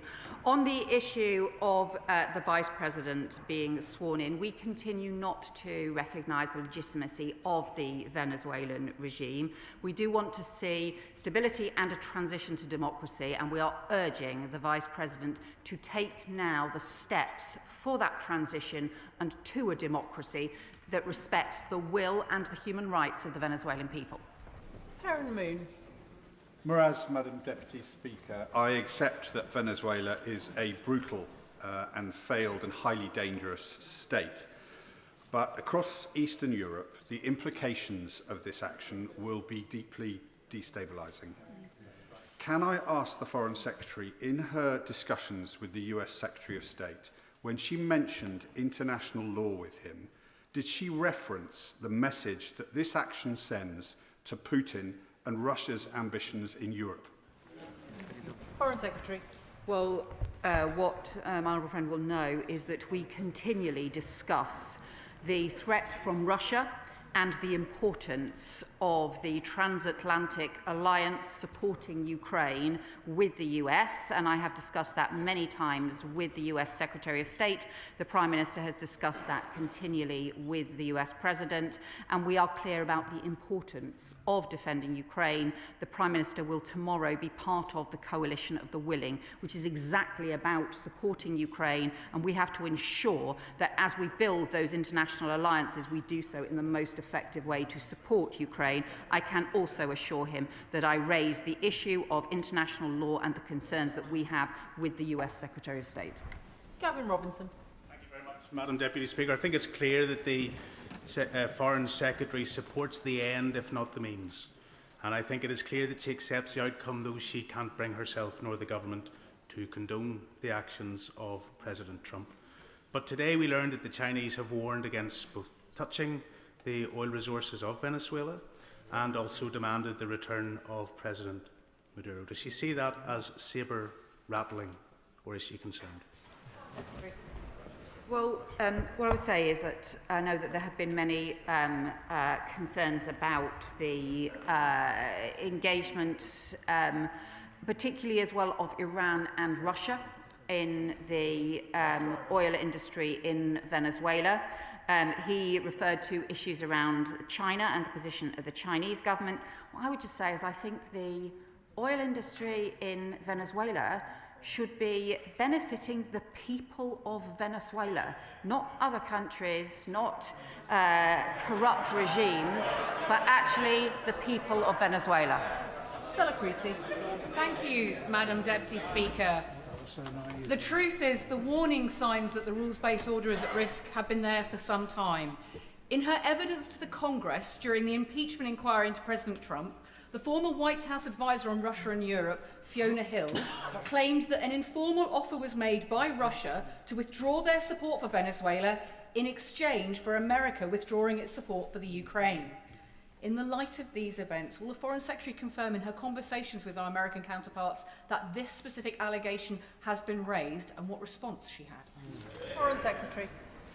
Well, I think we continue to have very important discussions with the US about Ukraine and about support for Ukraine, and many of those discussions have been about the security guarantees that the US would provide as part of a peace agreement for Ukraine. Those security guarantees involve the US providing that support, working with other European countries. That will continue to be a central objective of our foreign policy now. Sir Bernard Jenkin. Madam Deputy Speaker. To those who still harbour illusions about an idealised world of international rules which will be abided by all, shouldn't we just say, well, welcome to the real world, where might very often proves to be right, and we have to face the circumstances that we are in. Can I therefore give my support to the government's ambivalence, as supported by my right honourable friend, who I think also rightly criticised the slow pace of rearmament, and that's all she disagreed with the government about. But can she now avoid blowing the bridges that we have with the United States and use that influence? And doesn't she agree it really would be stupid to slag off President Trump now when we want to have influence over what he does next? Foreign Secretary. Well, I think just sort of address some of the bigger points that he's raising about the international rules-based order and the sort of global power politics. We obviously, and he and I are old enough to have the experience and reflections on the Cold War, which was all about the great power politics and the difficulties, also at a time when, post the Second World War, we had worked hard to develop a rules-based order alongside those big military global tensions. So this has been a part of global history for a long time. The tensions between how you maintain an international law and an international rules-based order, and also how you engage with the different competing interests, sometimes from some of the biggest countries in the world, sometimes from some of the smaller countries in the world who have particular power in particular areas. In terms of the UK's approach, we continue to believe in the importance of a rules-based order and the importance of that kind of international framework. We also engage with the world as it is, the world as we face it, and we need to be able to do so and to be agile in responding to that. Imran Hussain.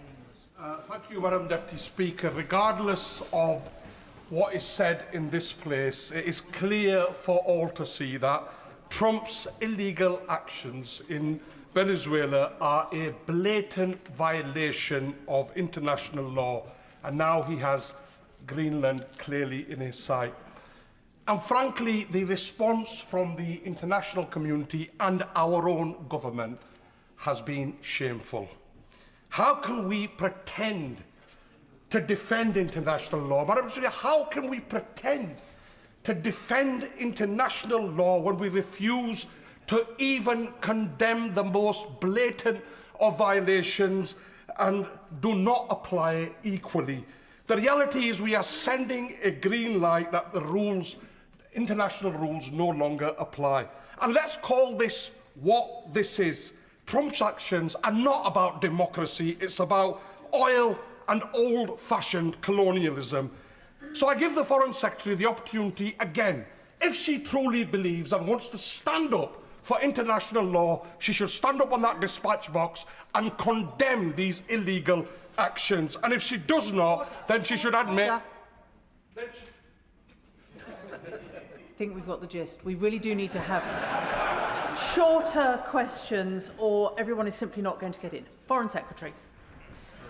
Yeah, I would just remind the honourable member the Maduro regime was a deeply authoritarian and corrupt regime which allowed countries like Russia and Iran and Hezbollah to intervene, to increase their influence in that country. We should not shed a tear for the end of the Maduro regime. What we should do is work for democracy. That is in our values. That is what we will continue to do. And we will also continue to stand up for international law. Alistair Carmichael.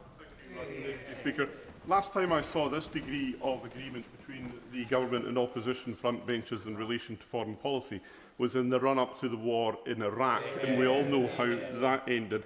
But can I welcome what the Foreign Secretary says about being clear that the leadership of Venezuela must reflect the will of the Venezuelan people? So when she spoke to Secretary Rubio, did she condemn President Trump's assertion that he should run Venezuela for the foreseeable future? Secretary. Well, I think what we've seen happen in practice is obviously the US do not have boots on the ground in Venezuela, and the Vice President has been sworn in. We are continuing not to recognise the Vice President as a legitimate regime in Venezuela and continuing to press for a democratic transition. I discussed with the US Secretary of State the importance of a democratic transition, the importance of working with the opposition, and also the role that the UK could play in doing that, because I think ultimately this has to be about making sure that the will of the Venezuelan people is respected. Sonia Kumar. Thank you, Madam Deputy Speaker. The United Nations Charter states, Article 2.4, all members shall refrain in their international relations from the threat or use of force against territorial integrity or political independence, of any state. Does the Secretary of State agree that even when a president lacks democratic legitimacy, any peaceful transition in Venezuela must be in the hands of their people and not dictated by foreign governments who must follow international law? I think the peaceful transition is essential, and it has to be to democracy, and it has to be about reflecting the will of the Venezuelan people. That is why I have spoken today to Maria Corina Machado, and that is what we will continue to press for, and our embassy in Caracas will continue to press for. Dr. Andrew Murison. Will the government use any influence its silence on Venezuela is buying to impress on President Trump that whilst it may be expedient for the UK to acquiesce in the removal of a hideous old tyrant, Nicolas Maduro, hemispheric proto-colonialism that threatens UK interests or the integrity of any Commonwealth country or any European neighbour, would destroy the special relationship that has existed between our countries since the Second World War? Foreign Secretary. So I think the honourable member is effectively referring to Greenland and to Denmark. Let me just be really clear. Greenland is part of the Kingdom of Denmark. And we have said so extremely strongly. We will continue to do so. The Prime Minister has said so today, and I have been in touch with the Danish Foreign Minister today. You will have seen the strong statements, not just from the Danish Prime Minister, but from other leaders, particularly across the Nordic states as well. This is immensely important to us. We are all NATO allies. We need to all work together. That is part of how we strengthen our security. Peter Prinsley. Madam Deputy Speaker, so there is a central question here, which is simply put. If we do not condemn the American actions in Venezuela, what is to stop dictators around the world acting in a similar way against our allies and our interests? Does the Secretary of State agree that rules do matter? Foreign Secretary. Well, I think I have been clear that not only that rules matter, that international law matters, and also that we need to ensure we look at the different circumstances of different situations and rightly approach each one in turn. It is why we have set out the position that we have today on Greenland. And I do also say, I do really caution honourable members against creating equivalence between different situations in different parts of the world, very different circumstances in very different countries. We have to be realistic about the differences between them in the approach that we take. Jeremy Corbyn. Thank you, Madam Deputy Speaker. Has the Foreign Secretary had an opportunity to study the United States National Security Statement that they made at the end of November, in which they appear to give themselves the right to intervene in any country in the Western Hemisphere in order to exploit raw materials and minerals? Is she not concerned that overt threats are now being made against Colombia and Cuba, as well as the illegal kidnapping of Maduro? Is she going to make any representation to the USA about that as well? Secretary. Well, let me just say on Colombia, for example, we have worked closely with the government of Colombia. We are continue to be the pen holder on Colombia at the UN and continue to work closely with them. We also have made representations around aspects around the national security strategy where we take a very different view to the US. All I would say to the honourable gentleman, I know he has a long history in this area, but it has included support for the Maduro regime, which is now being investigated for crimes against humanity. Paula Barker. Thank you, Madam Deputy Speaker. Compliance with international law is not an either-or, and I'm extremely concerned that the action of the United States shows utter disdain for international law and leaves enormous uncertainty over the future of Venezuela. It removes a leader whose rule was corrupt and cruel, but rather than celebrating, many people there are now stocking up on food and medicines out of concerns of what comes next. Trump's rationale around stopping drug trafficking rings hollow following his pardon for ex-Honduran President Hernandez. So what specific actions will the government take to stabilise the situation so the Venezuelan people can decide their own future, and also to ensure President Trump does not act on his threats against Colombia, Cuba and Greenland? Foreign Secretary. I think I've responded obviously on the other countries as well, but look, the critical issue now is to ensure that Venezuela can be on a track towards democracy that respects the will of the Venezuelan people, but also the human rights of the Venezuelan people. And the first step on that has to be the ending of political repression and the release of political prisoners. So that is an issue that I have discussed with the leader of the Venezuelan opposition. It's also an issue that I have raised with the US Secretary of State as well, and it is an issue that we will be pursuing through our embassy, where we do have particular weight and expertise. David Mundell. Thank you, Madam Deputy Speaker. Can the Foreign Secretary say a bit more about engagement with the Commonwealth? Because not only are 2 Commonwealth countries immediately adjacent to Venezuela, there is an important Commonwealth network across the Caribbean. And surely there must be a danger at this moment that some of those countries might think that their interests are better served by looking to the United States than to the Commonwealth and the UK. Secretary. We do continue with very strong engagement with the Commonwealth, and are continuing so as well in the light of the weekend's events too.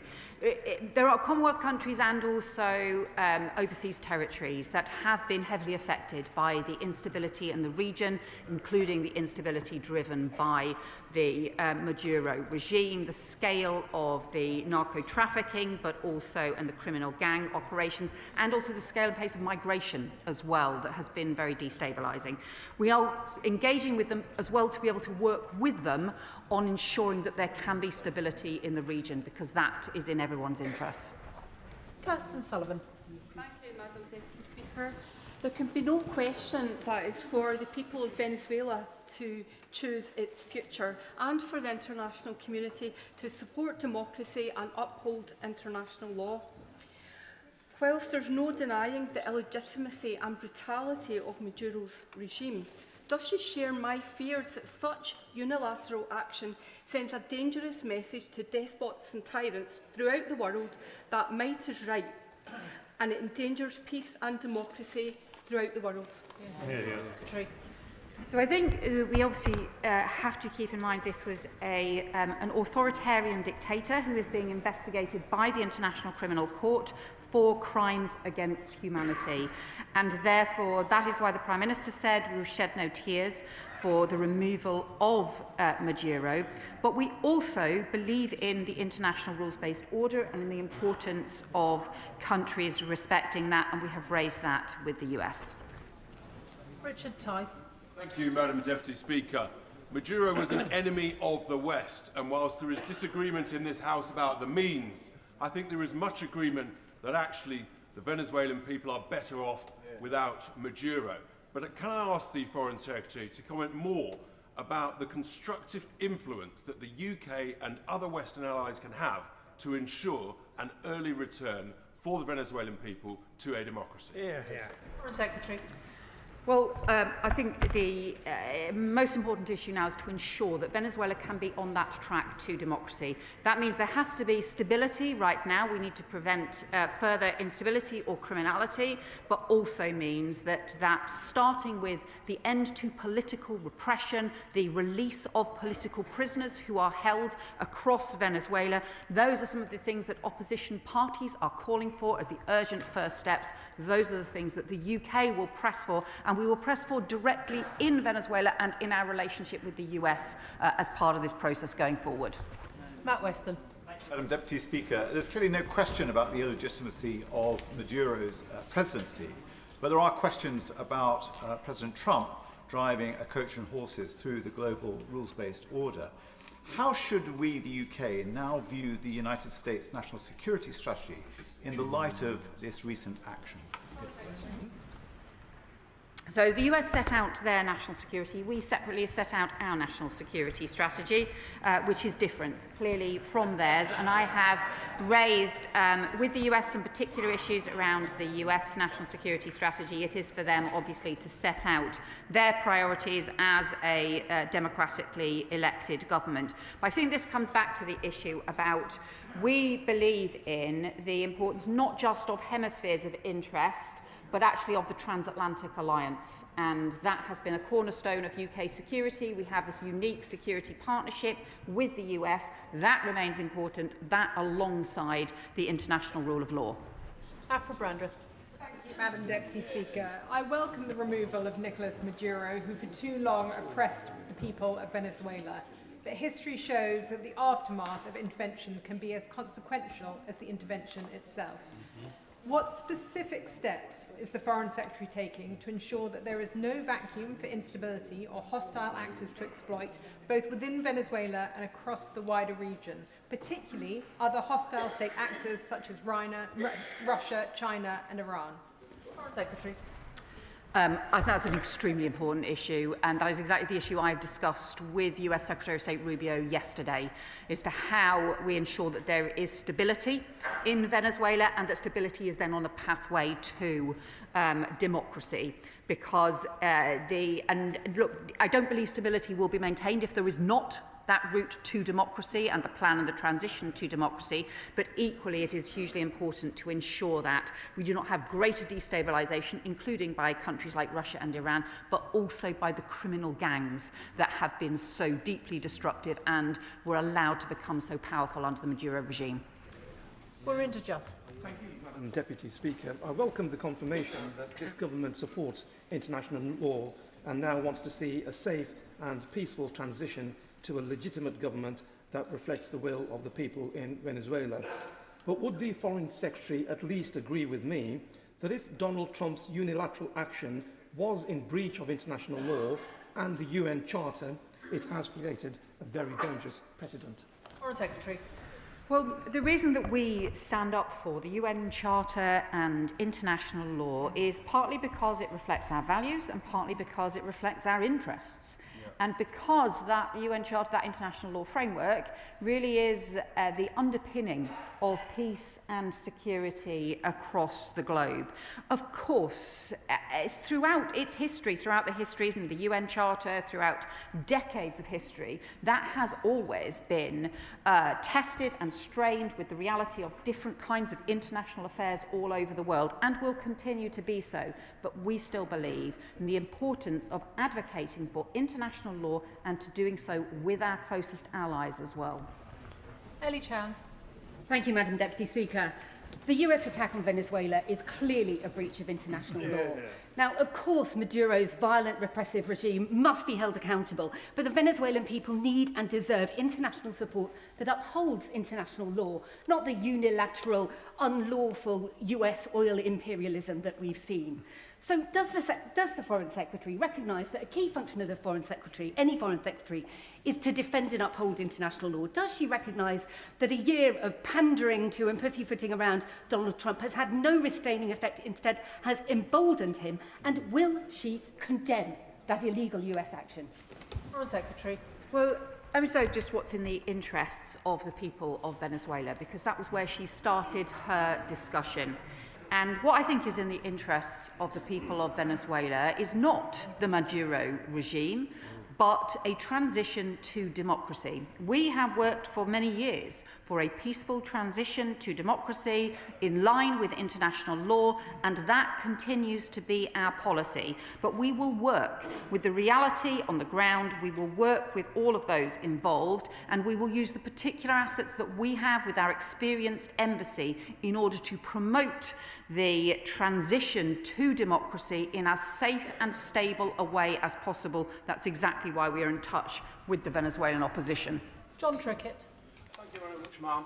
And can I say there were 3 conditions which the Foreign Secretary set to judging the transition: that it be peaceful, that it be complying with international law, and that it had the support of the Venezuelan people. All of those 3 conditions were broken by a lethal attack by a foreign power, planned not in Caracas but in Washington, and in breach of the UN Charter. But can I ask the Foreign Secretary to turn her mind for a second to advise the House on her reaction to the President's idea that he's going to seize the Venezuelan oil and turn Venezuelan state into a colony? None of those things can be part of any Labour government supporting them. Well, I would say to my honourable friend is the Maduro regime did not have the support of the Venezuelan people. That was the consequence of the July 2024 election, for which they have continually refused to publish the results because of all of the evidence that Maduro had lost the election. And also, we have been very clear that the oil in Venezuela should be to the benefit of the Venezuelan people. That is what's most important now. Sir Geoffrey Clifton-Brown. Thank you, Madam Deputy Speaker. The Foreign Secretary has repeated time after time today that she believes in the rules-based system. Therefore, will she argue for that vociferously at the United Nations so that the world knows what British values are? Will she also discuss with the American administration a realistic plan to get Venezuela into a democracy and make it clear, as she's just said, that the oil benefits the Venezuelan people and no one else? Secretary. So I think yes is the answer to his questions. We are continuing to raise and promote international law through the United Nations and the Security Council, also continuing to raise the importance of international law with the US administration on a range of different issues, and also continuing to argue for a democratic transition in which Venezuelan assets should be used for the Venezuelan people. After the next contribution, I'm going to come to Steve Darling from the Liberal Democrats.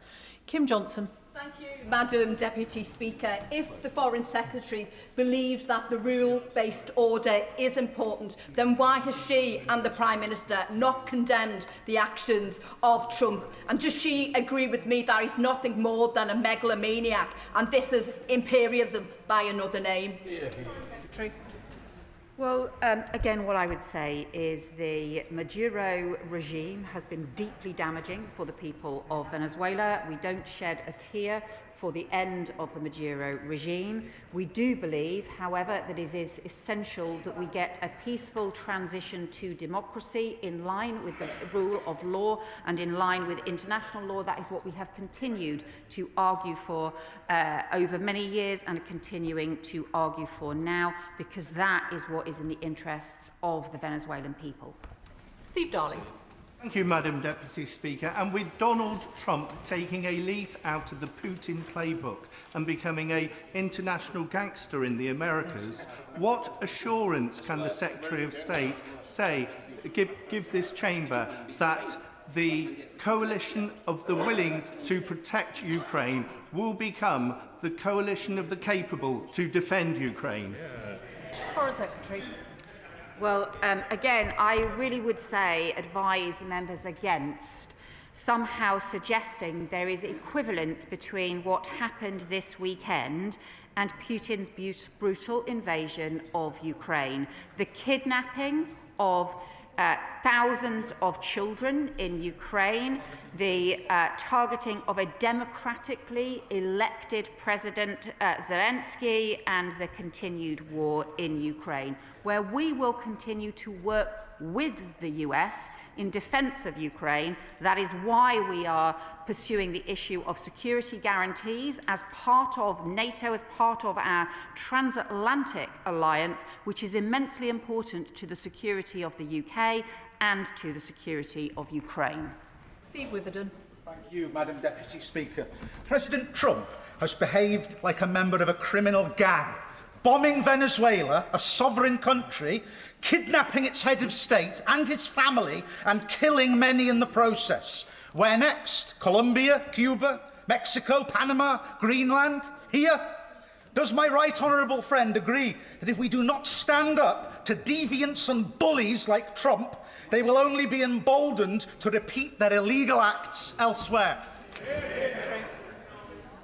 I'll just point out to my honourable friend that Maduro was not a recognised head of state by the UK government and by many governments, not least because of the deep corruption, the refusal to respect the July 2024 election, and the deep damage that he had done, including now being investigated for crimes against humanity. And also the impact, he talked about the impact on neighbouring countries. Neighbouring countries have also suffered deep damage as a result of the Maduro regime allowing criminal gangs to operate so extensively from Venezuela, and also the rapid migration of so many people from Venezuela as a result of the crisis. David Reid. Thank you, Madam Deputy Speaker. I've listened to the Foreign Secretary now for the last hour and a half, and I'm still completely unclear what the government's foreign policy position is on Venezuela. So I'll ask a more direct question. Does the Foreign Secretary agree with the United States Don Road doctrine? Foreign Secretary.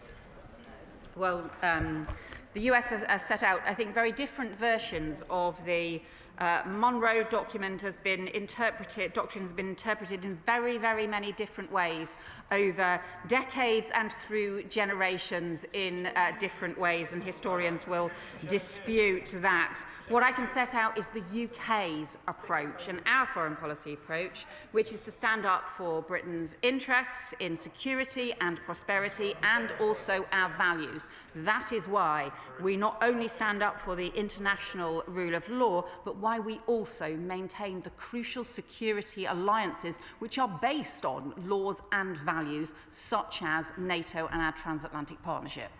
Justin Madders. Thank you, Madam Deputy Speaker. I think the Foreign Secretary has set out how it's possible not to shed a tear for Maduro's removal, but also to be concerned about upholding international law. And in that regard, this should not be seen as a green light for Greenland. So with that in mind, could she confirm to the House that when she spoke to Secretary of State Rubio, she specifically registered the UK government's position in respect of Greenland? Secretary. So I have been in touch with the US Secretary of State about our position on Greenland. The Prime Minister has also made it extremely clear today, and obviously have made it very clear to the House. We feel this very strongly. It is important that Greenland is part of Denmark, and also that the future of Greenland is for the people of Greenland and nobody else. Ben Lake. Like the Foreign Secretary, I shed no tears for the fall of the Maduro regime. However, I do fear for the precedent that President Trump's actions have set over the weekend. Can I ask Foreign Secretary for assessment for global stability if dictators and despots across the world take a very simple lesson from the US's actions this weekend, that might is right? Foreign Secretary. Well, what we have seen, obviously, is a dictator in Maduro who is no longer running his country, and he and I, rightly, neither of us will shed any tears for that. It is important, however, that we uphold international law and the rules-based order, and also our values. And those values include recognising the democracy and sovereignty for the Venezuelan people, which has frankly not been respected by the Maduro regime over very many years. Ian Lavery.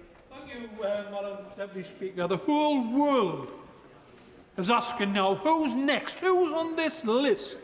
Is it Cuba, Mexico, Panama, Greenland, Canada, or Colombia? The attack on Venezuela sparked a wave of regional instability, including in Colombia. The Colombian peace agreement, Madam Deputy Speaker, is under threat, exacerbated by the rhetoric from President Trump, who has outrageously smeared Petro as a drug dealer and threatened further military intervention targeting Colombia directly. Given the UK's role as UN Security Council penholder for the Colombian peace agreement, will the Secretary of State make immediate representations to our US counterparts to cease these reckless threats against a close UK partner? Secretary.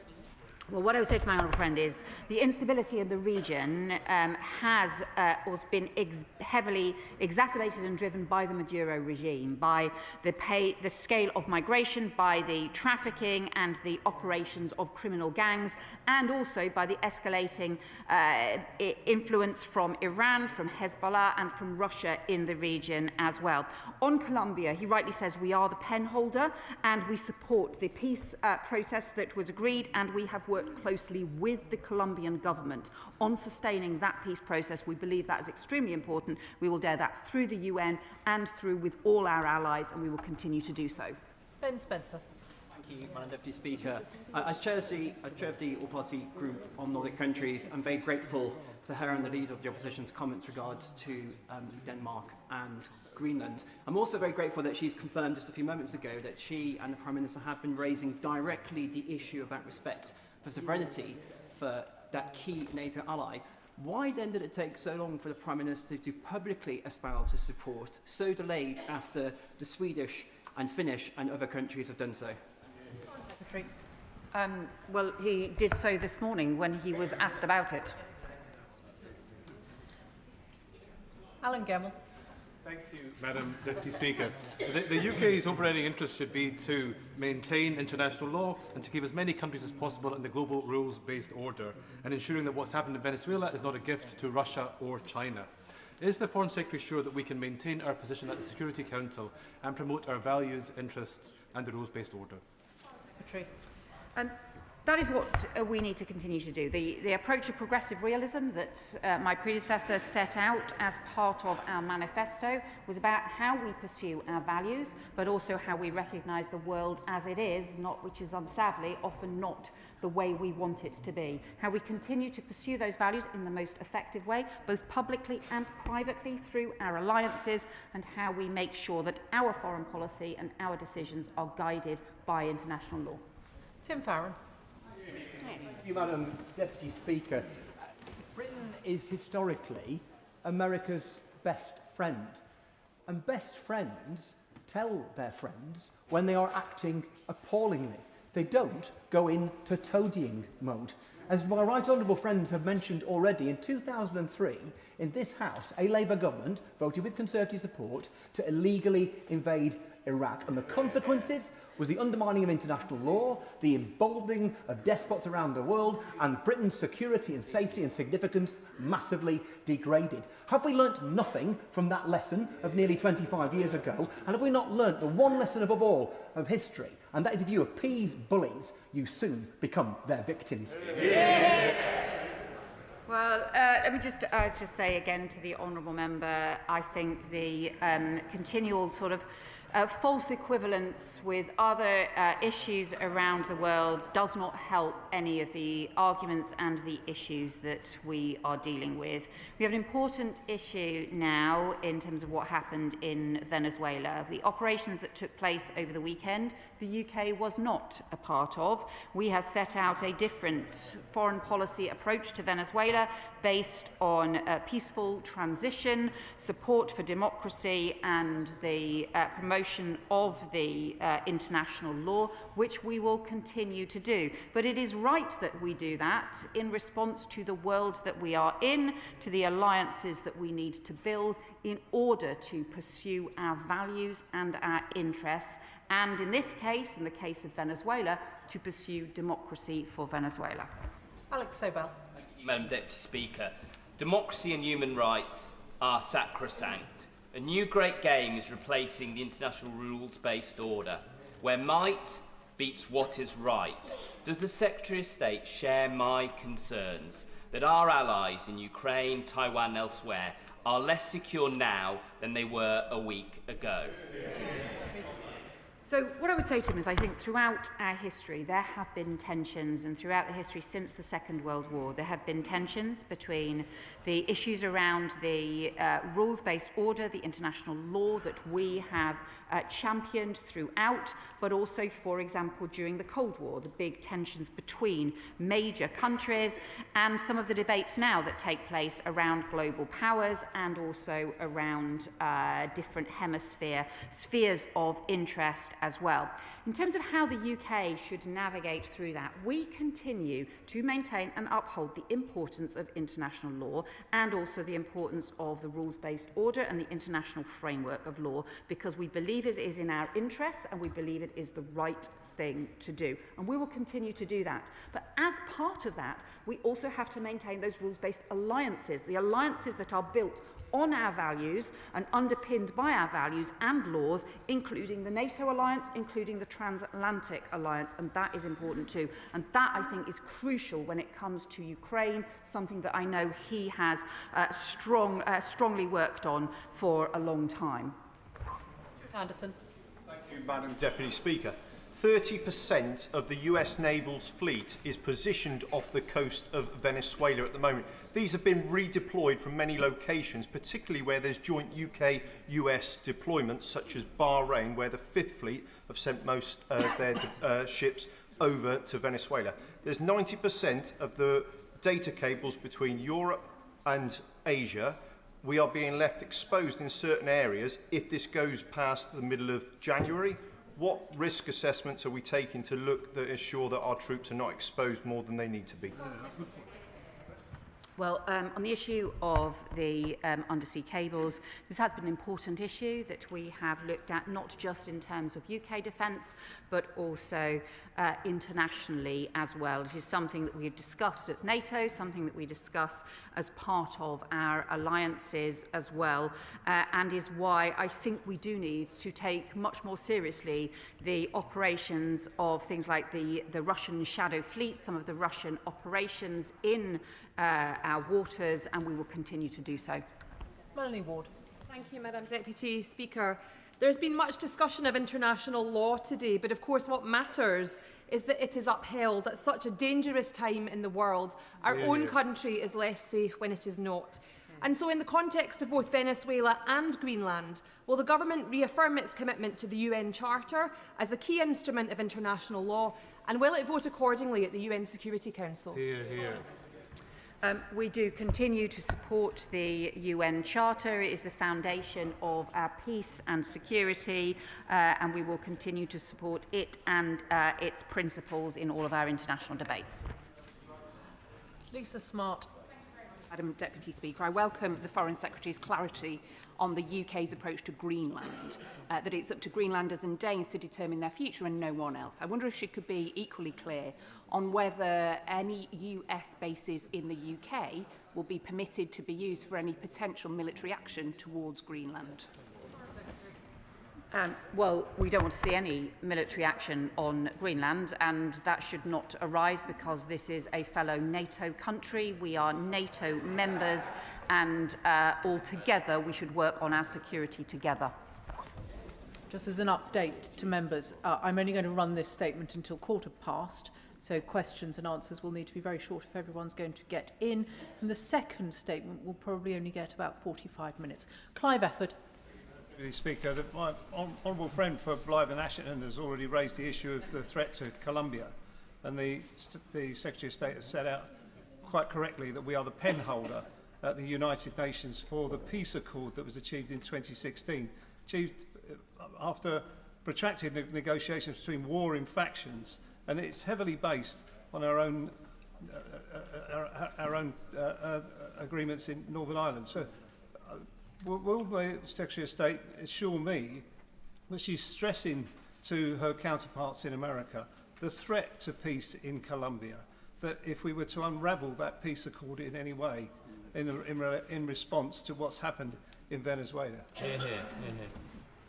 I can assure my honourable friend that we continue to support and uphold the 2016 the peace accords, and also as the pen holder, as he rightly says, we work closely with the Colombian government on this and on how to deal with a range of threats to their stability. I will also recognise, of course, the Maduro regime did contribute to that instability in Colombia as a result of both the migration and the criminal operations, but we will continue to work with the Colombian government. Ben Obsi-Jekti. Speaker. In November, I asked the government what our position would be if the US took military action in Venezuela in light of the new US national security strategy, which clearly outlines the US administration's position regarding the Western Hemisphere and denial of influence to non-hemispheric competitors. The answer wasn't clear. So, following her discussion with Secretary Rubio, what assessment has she made that Venezuela may be the first domino in a chain across Central America that ends with Mexico? And also, if we don't now recognise Delcy Rodriguez as the legitimate president, is she one of the individuals we've already sanctioned? We want to see regional stability. We want to see calm and stability across the region and partnership working between nations. I think that is crucial. In terms of the Delcy Rodriguez has clearly been part of the Maduro regime for a long period of time, and that is why we believe that there needs to be a transition to democracy in Venezuela that engages all of the different opposition parties and all of the different players within Venezuela, and that is what we will work to do, and that is what I have discussed with Secretary Rubio. Talkwell Crichton. Madam Deputy Speaker, and can I thank the Foreign Secretary for her statement and for her stamina. And over that last hour and 40 minutes, no one has regretted the downfall of Nicolas Maduro. But notwithstanding what the Secretary of State has talked about, this tension between practical, progressive realism and political principle, few of us can condone his kidnapping to stand trial in the domestic courts of another country. This is all the hallmarks of a treacherous deal between the remnants of the Maduro regime and the United States. But does the Secretary of State also accept that it signals the end of the rules-based international order, and the fraying of that order benefits not our friends in the West, but our foes in the East as well? So, I think I would just reiterate the point that I've made about there have always been challenges and strains around frameworks of international law and the realities of particular issues in different parts of the world. We, as the UK, have always argued for the maintenance of that rules-based order, but also on some of the alliances that uphold that rules-based order. And for us, one of those alliances is the transatlantic one as well. So that means we need both to maintain support for the rules-based order and to maintain some of the crucial partnerships that have upheld that rules-based order. And we need to be able to do both. Zara Sultana. Deputy Speaker. 2 days ago, the United States carried out an illegal and unprovoked military attack on Venezuela, killing at least 40 people. During that attack, the Venezuelan president and his wife were abducted from their home and taken to the US on bogus drug-related charges. This Labour government is now refusing to assess whether this is legal. So I ask the Secretary of State this. If a foreign power accused the British Prime Minister of breaking its domestic law, bombed targets in the UK, killed dozens of British citizens and abducted the Prime Minister and his wife in the middle of the night, would the government be able to say that was legal? Or is international law only something that applies when Donald Trump says it can? And in that case, is the Prime Minister and this Labour government anything more than Donald Trump's poodle? So I think the honourable member seems to be making an equivalence between the Maduro regime and the democratically elected UK Prime Minister. I just think that this equivalence thing is just really inappropriate, and we should recognise both the huge damage that the Maduro regime has done, and including the fact that it is under investigation by the International Criminal Court for crimes against humanity. Just to give an update on my previous announcement that this statement will now run its course because the backbench business debate has been postponed for a future date. Calvin Bailey.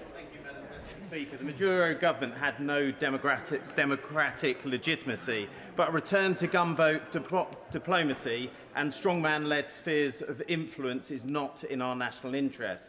The rules-based international order is not teetering, but it is collapsing. This is disastrous, but we cannot just bemoan it. We must respond to this threat by building up the coherence of our own bloc, which is Europe. Does the Foreign Secretary agree that these developments demonstrate that the absolute priority must be not on noises off, but on deepening our connections, hard and soft, with our own continent? Well, I think we should strengthen our European partnerships. That's what we have been doing. We should also strengthen our own investment in defence. Again, that is what we are doing. But I also think that the transatlantic partnership remains important. It is what we will be discussing this week with the Americans as part of discussing the security guarantees for Ukraine. Those security guarantees that we have been discussing involving the US are also about the security of Europe, the security of Ukraine, security of the UK, and ultimately the upholding of international law.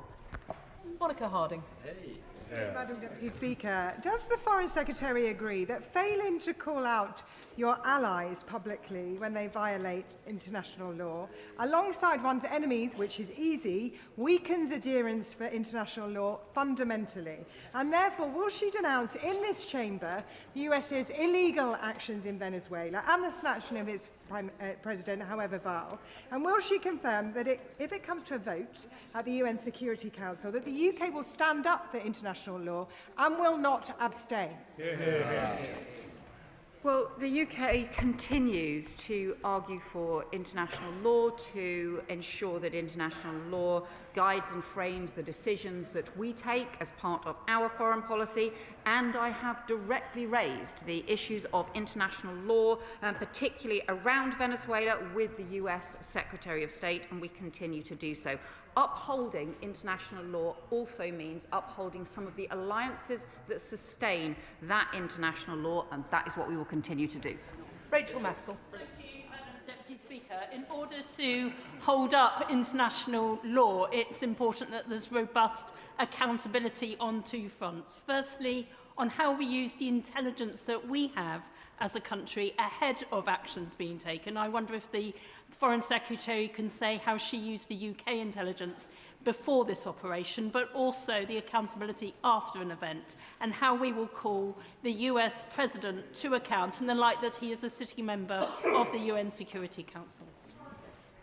Well, the UN Security Council has obviously been discussing Venezuela today. That is what the UN Security Council would expect the UN Security Council to do on a significant issue. We have, obviously, she will know, a deep intelligence cooperation, security cooperation with Five Eyes countries.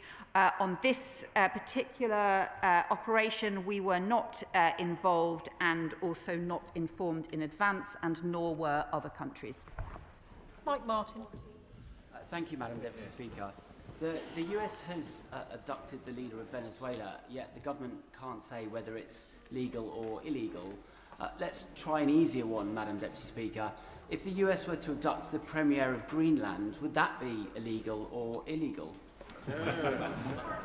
Again, I would say to the honourable member, there's a continual sort of searching for equivalence when it is really inappropriate to do so. We have I've made very clear our position on Greenland.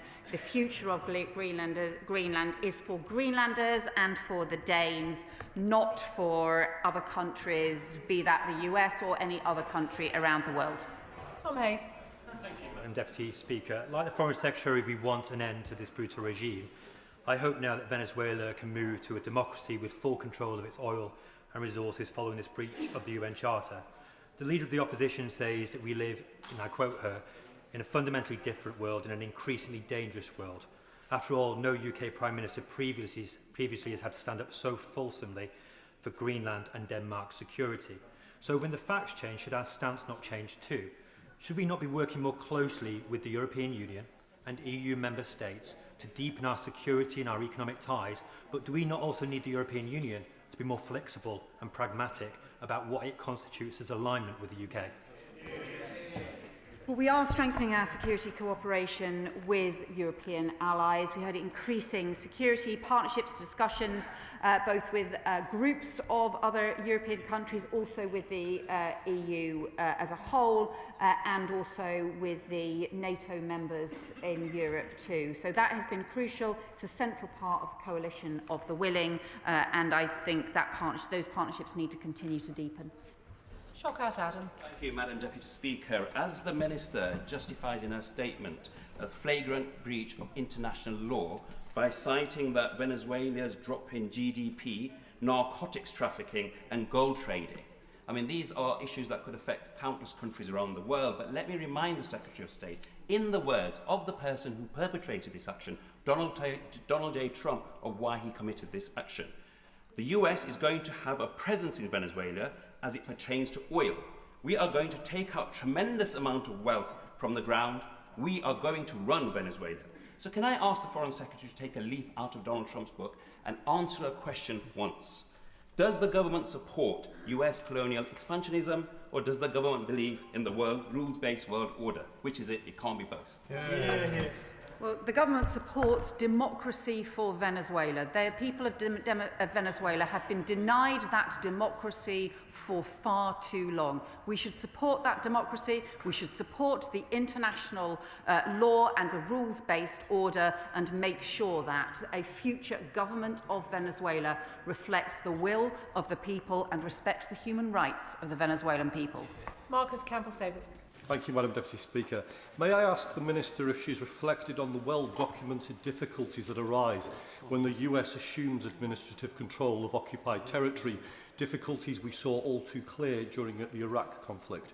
And given these lessons, will the government press our American allies to ensure we see an early, credible election, one that enfranchises the estimated 7 million Venezuelans who emigrated during Maduro's time in office? Wouldn't this offer the most legitimate route back to democracy and spare the US the burden and risk inherent in attempting to administer another state? And doesn't this whole situation to displace autocracy demonstrate a need to establish a new consensus that updates the principles that govern the intervention in failed states?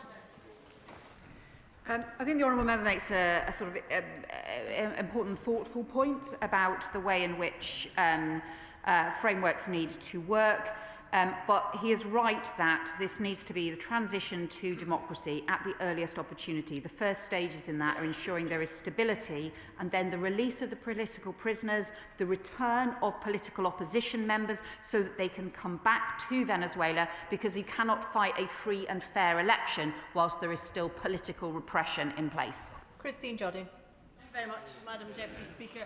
I have to say this is one of the most depressing days I've spent in this chamber in the past few years, because while I welcome the Foreign Secretary's commitment to democracy in Venezuela and her repeated commitment to the rules-based international system and our alliances, I cannot bring that together with this government's abject failure to condemn the actions of Donald Trump in breaking international law.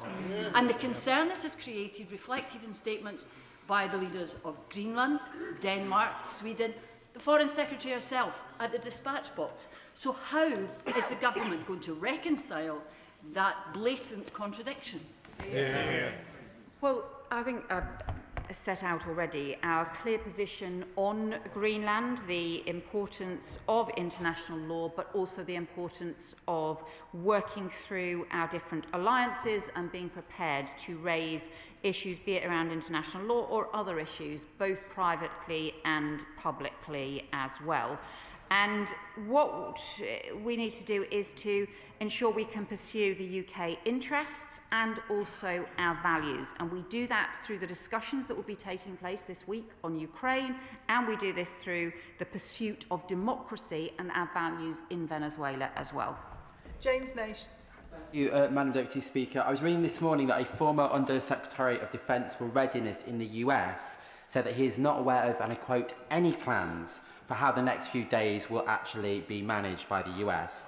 So can I ask the Foreign Secretary what specific reassurances she has received from US counterparts that that isn't the case, that there is a plan in place, and the work that we're doing with our international partners, particularly from NATO, to make sure that support is provided? Well, one of the reasons that I spoke to the US Secretary Rubio yesterday was in order to be able to engage on what the plans now should be going forward. I think there obviously, given the level of criminal gang operations in Venezuela, given the different factions that there have been in Venezuela, preventing greater instability right now, making sure we can get that stable basis and a plan for democracy is immensely important. There is a very strong civil society, opposition groups and so on, but they need to be enabled and supported in order to make sure that we can get that peaceful democratic transition. It will be crucially important. Jim Allister. Most members of this House will agree with the government that there are no tears to be shed over the removal of the brutal regime in Venezuela. But my question for the Foreign Secretary is this: does, and if so how, does such a desirable outcome impact on the government's view of what is permissible within international law? Well, look, there is always a debate to be had about how you respond to different kinds of hybrid threats and complex threats in different countries, and there are also different interpretations that can be made. It's also why we have said, look, it is for the US to set out its interpretation and its legal basis for any action that it takes. But we continue to promote the importance of the international law as it is set out and the UN Charter. He will know there are other areas where we have argued for example, reforms to the interpretation of the ECHR, for example, other areas of international law for other reasons to modernise, but we continue to stand up for the principles of the UN Charter. Paul Wall.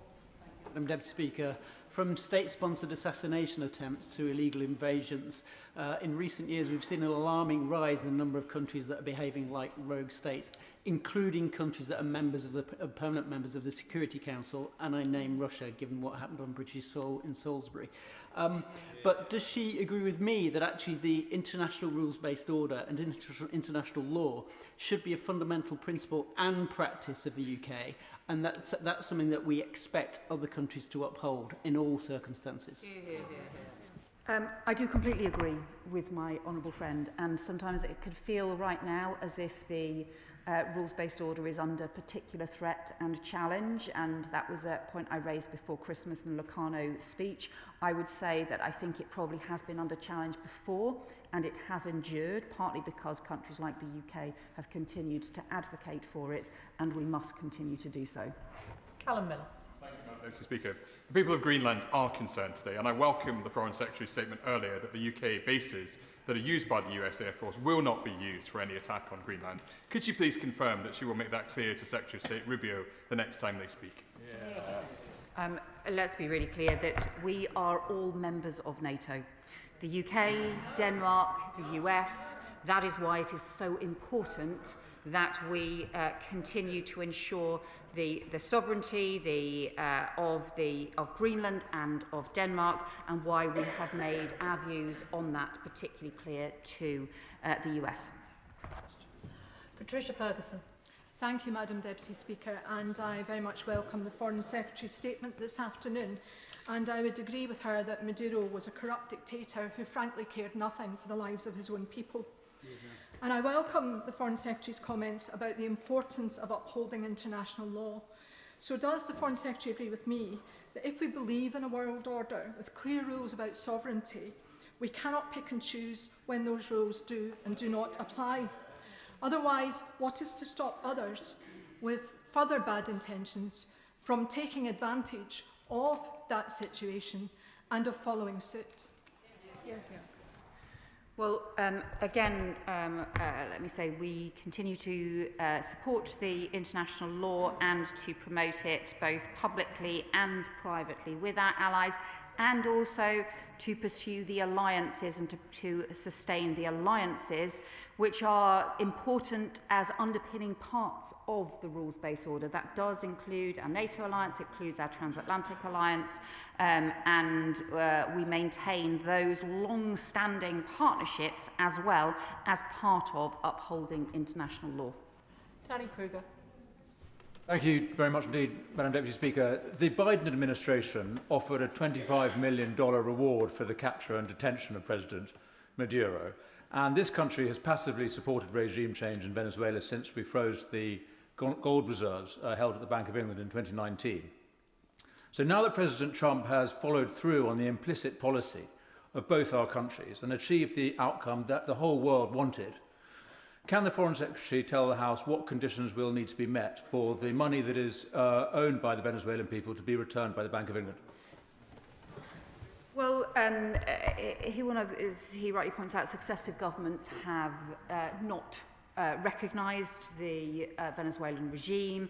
That is the basis on which the Independent Bank of England took its decision. We continue not to recognise the Venezuelan regime because it's important that we have the pressure in place to have a transition to a democracy, which is also about the will of the Venezuelan people. So obviously there are independent decisions for the Bank of England to take, but our principles are about maintaining and pursuing the stability and the transition to democracy, and that is what is guiding our approach to recognition. Dr. Scott Arthur. Thank you, Madam Deputy Speaker, and I do thank the Foreign Secretary for her statement. She's been getting lots of advice in response, but I don't think any of us really envy her position. And I thank her as well for talking to the Leader of the Opposition, Maria Corina Machado. I think it's absolutely the right thing to do. She did outline how she's spoken to Secretary of State Rubio about a transition to democracy. So I guess the key question is there any kind of timeline associated with that? And on recognition of a Venezuelan government, will that only happen once it has a democratic government actually elected? So we don't have timelines for this currently.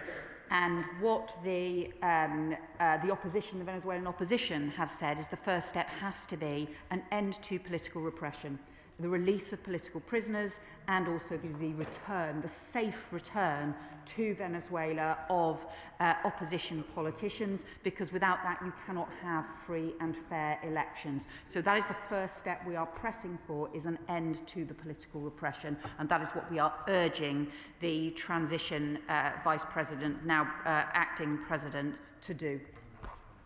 Dr. Al Pinkerton. Thank you, Madam Deputy Speaker. There's an old warning from Benjamin Franklin. If you do not hang together, you will hang separately. Given the events in recent days in Venezuela, given the active threats against Cuba and Mexico, and in the past Canada and today Greenland, can I ask the Foreign Secretary, where is the line? What is the Rubicon now for the United Kingdom the crossing of which that would force us to recognise that our silence today will only lead to greater challenge tomorrow? And is it not time that we hang together with our values-based allies to stand up against Trump's colonial possession-taking in Central America, whether or not it's in the Western Hemisphere or elsewhere? Yeah. Well, I think the equivalence across different countries is the wrong approach to take. I think that also does not recognise the scale of damage done by the Maduro regime, and also that what we need to do in order to promote international law is also to promote some of the partnerships that underpin it. It's why we need to work closely, not just with the coalition of the willing that is meeting tomorrow to discuss Ukraine, but also to ensure that there are US security guarantees, which is an important part of our security alliance with the US, and also that on Greenland we and other European countries have made our position clear. Iqbal Mohammed. Thank you, Madam Deputy Speaker. The unstoppable machine of American imperialist invasions has killed millions in Iraq, Afghanistan, Libya and Syria, from aiding and arming and abetting a genocide in Palestine to now the invasion and abduction of a leader in Venezuela for oil, minerals, gold, and to protect the petrodollar. This has nothing to do with democracy or narco-terrorism. With ongoing threats to Greenland, Cuba, Colombia and Mexico, the list of gangsterist aggression continues unopposed. Has the global rule-based order now collapsed, or did it ever even exist for Western warmongering powers? Well, I just strongly disagree with the honourable member's characterisation. We have a strong security partnership with the US and with other countries, not just through NATO, but also a direct security partnership, and the US is our strongest security ally. But that alliance is also based on values and based on principles as well. We build that relationship, or we continue to sustain that relationship as part of our support for and continued respect for international law. Martin Wrigley. Thank you very much, Madam Deputy Speaker. What message does the Foreign Secretary think that this weekend's outbreak of unilateral acts of violent kidnap and taking assets outside of international law sends to Vladimir Putin, in particular with reference to Russia's view of the need to seriously negotiate peace with Ukraine? Will the Foreign Secretary confer with her Ukrainian counterparts about giving our Ukrainian guests the option for a right to settle in the UK? And will the Minister meet with me and Ukrainian guests to discuss options moving forward? Well, I just think fundamentally it is wrong to make any kind of equivalence between what is happening in Venezuela and what is happening in Ukraine. These fundamentally different, and the US is playing a hugely important role in pursuing a peace process for Ukraine and also in the discussions around security guarantees, which again is immensely important. He raises the issue of Ukrainians living in the UK. As he may know, we have a Ukrainian family continuing to live with us, and I take this issue extremely importantly. He will also then recognise, however, this is now a matter for the Home Secretary and not for me as the Foreign Secretary. Sammy Wilson. Speaker, the Secretary of State is right that no one should shed any tears at the end of Maduro's rule. Would it surprise her that Sinn Féin, first of all, defended the fraudulent election as being electorally robust and then attended the inauguration event for the President in order to show what they said, solidarity with him, highlighting once again how they're still wedded to criminality and to terrorism. But there's an opportunity now that the Americans have done good for the Venezuelan people by removing the corrupt cancer which so damaged their country. Can she outline what steps can our country take to ensure that democracy is restored in Venezuela? And from her discussions with the Americans, how much will they cooperate with us in that venture? I think no one should be defending the Maduro regime.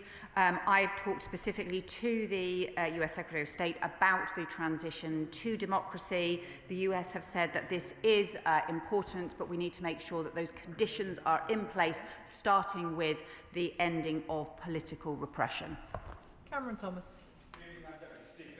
President Maduro was illegitimate, but Donald Trump's illegal incursion into Venezuela puts him in the company of Vladimir Putin and will embolden President Xi's ambitions for Taiwan. More pressing for the UK is that a repeatedly threatened occupation of Greenland would see Putin's ambition for NATO's disintegration come to pass. Given that there are numerous US assets in the UK, what discussions has the government had with our European counterparts, including the Danes, to prepare European security against the threat now posed and explicitly stated by the President of the United States? I really just have to say to the honourable member, trying to make equivalence between the US and Russia is just ridiculous. It's totally ridiculous and deeply, deeply inappropriate. A country where we have seen the Russian invasion of Ukraine and also the kidnapping of Ukrainian children, and in contrast, our relationship with the US, in which they are discussing now security guarantees for Ukraine, I think that's hugely important.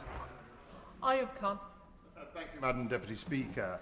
Absent international rule-based order leads to chaos, and we all know that within chaos there is order, and sadly, that order is where the strongest survive and the most vulnerable and weak die, neither just nor morally right. So I ask the Foreign Secretary, how can we be both champions and advocates for international rules-based order, yet wholly equivocal when it comes to calling out this flagrant breach of international law? Hear, hear.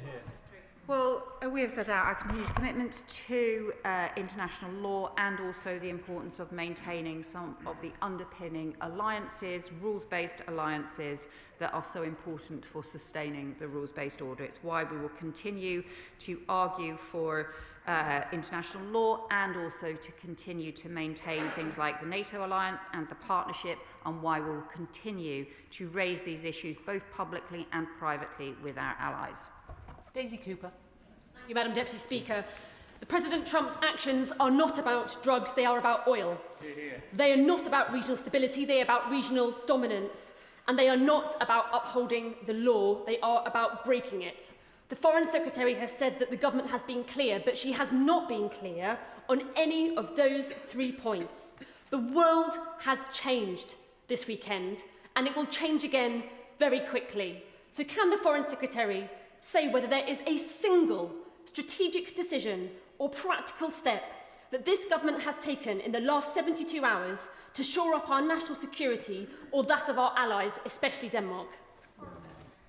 Well, we've got discussions going on the coalition of the willing, the preparations for them as we speak, the discussions being taken tomorrow. Those are all about strengthening our national security as part of strengthening Ukraine's national security. Adnan Hussein. Thank you, Madam Deputy Speaker. The Foreign Secretary repeatedly emphasises the government's commitment to international law. I, as I'm sure with many of my colleagues across the House, remain confused as to the Foreign Secretary's position in respect of President Trump's actions in Venezuela, whether they were in line with international law, and whether she believes breaching a nation's sovereignty is indeed a breach of international law and order. It could simply be a yes or a no. Well, as I have said, we won't shed a tear for Maduro and for his deeply damaging regime. It is for the US to set out the legal basis of their actions, which we were not involved in. We will promote now the democratic transition, which is something we have continually argued for as part of the policies that we have set out over many years on Venezuela, and we will continue to stand up for international law. Josh Babarindi. Madam Deputy Speaker, throughout this statement, the Foreign Secretary appears to have taken comfort in the UK not having been involved in the US's illegal attack in Venezuela. But the Foreign Secretary cannot escape the reality that for as long as this government fails to call out Trump for his actions, this government is complicit in his demolition of the international rules-based order. So when will the government put its head above the parapet in the spirit of the likes of Charles Kennedy back in 2003 and condemn the US president's attempt to turn our world into his Wild West? Well, again, I would say to the honourable member that he shouldn't make false equivalents in different situations, and that would be inappropriate to do so. We will continue to work with the US in the discussions this week on the defence of Ukraine, which is in itself about maintaining international law and the rules-based order, just as we will also continue to raise issues around international law in our private discussions with them and in public debates as well. Ms Coughlin. Madam Deputy Speaker, few of us regret the departure of Maduro, but many of us are alarmed by the breach of international law. But I am most alarmed by Trump's concurrent threat to Greenland and his previous threat to Canada. The Foreign Secretary says that she likes to deal with the world as it is. So precisely how many NATO allies does Donald Trump have to threaten until the government recognises that Donald Trump is a clear threat to the survival of liberal democracy in the 21st century? We are working with the US administration on support for Ukraine, which is about support for a democratic sovereign state that has been threatened by and invaded by an authoritarian Russian regime. And it is the US that is pursuing peace, that is also discussing security guarantees for Ukraine. So I really do think his characterisation of the world we are in is just wrong. James McCleary. Madam Deputy Speaker. There has been widespread speculation in recent days, and hours in fact, about a possible US operation to seize a tanker which previously operated in Venezuela, which the United States has been pursuing, is now off the Irish coast. Any such operation would very likely involve UK air bases. What steps is the government taking to ensure that any deployments of US forces from UK bases, whether in relation to this tanker or other targets it may define in Europe, are in full compliance with international law? So we always ensure that any action that the UK takes is in compliance with international law. He will know that we don't, that those are issues for the Ministry of Defence also takes immensely seriously issues around international law as well, and it is for them to comment on the way in which international law is applied. Ian Solemn. Thank you, Madam Deputy Speaker. At the weekend, Donald Trump invoked the Monroe Doctrine. From her statement, the Foreign Secretary seems to accept that the UN Charter is secondary to great power spheres of influence in some cases.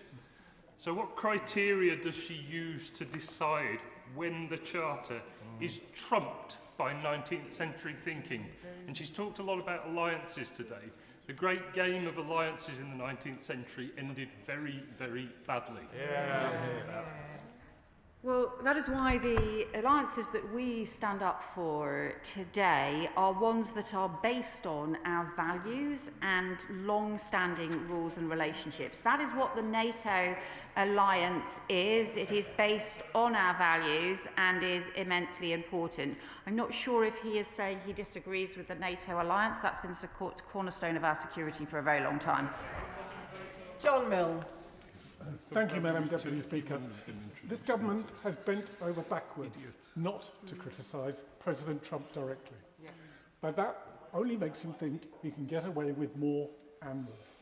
If President Trump really does invade Greenland, it's the end of NATO, the end of the special relationship. So will the Foreign Secretary accept that the best way for us to protect Greenland today is to explicitly say that President Trump is indeed acting outside international law? Again, I think he wants to treat equivalents in a whole series of different situations. We have been very clear about our view on Greenland. The final question in this statement, Jim Shannon. Thank you, Madam Deputy Speaker. I definitely have the strongest legs in this chamber. I've been bobbing for over 3 hours. Can I thank the Secretary of State very much for her statement and for her strong commitment as well. But will the Secretary of State further outline what support we can offer our US allies to ensure that democracy is restored or indeed is created in Venezuela? That nation has great potential to do so much good. And further, what support can our UK government offer to secure the daily needs of so many young people who have been ignored for many, many years and left in poverty for far, far too long? Thank you. I think he is right about the future of Venezuela and the future for these Venezuelan people, including young people in Venezuela who have been pushed into hardship, into poverty by the corruption of the regime and by the criminality of the regime. There is an opportunity now, but it is fragile. It is very fragile. We have to ensure that we can support stability in Venezuela and this transition to democracy, which is so crucial. Those are the points we will continue to make as part of our discussions with the US, and also that is the work that our embassy on the ground will continue to do. And that concludes the statement on Venezuela. I'd like to thank the Foreign Secretary, who's taken over 90 questions and who's been on her feet for 2¼ hours. Thank you. We now move on to the next statement, which is the Middle East and North Africa. And if I can give the front benches just a few moments to swap round.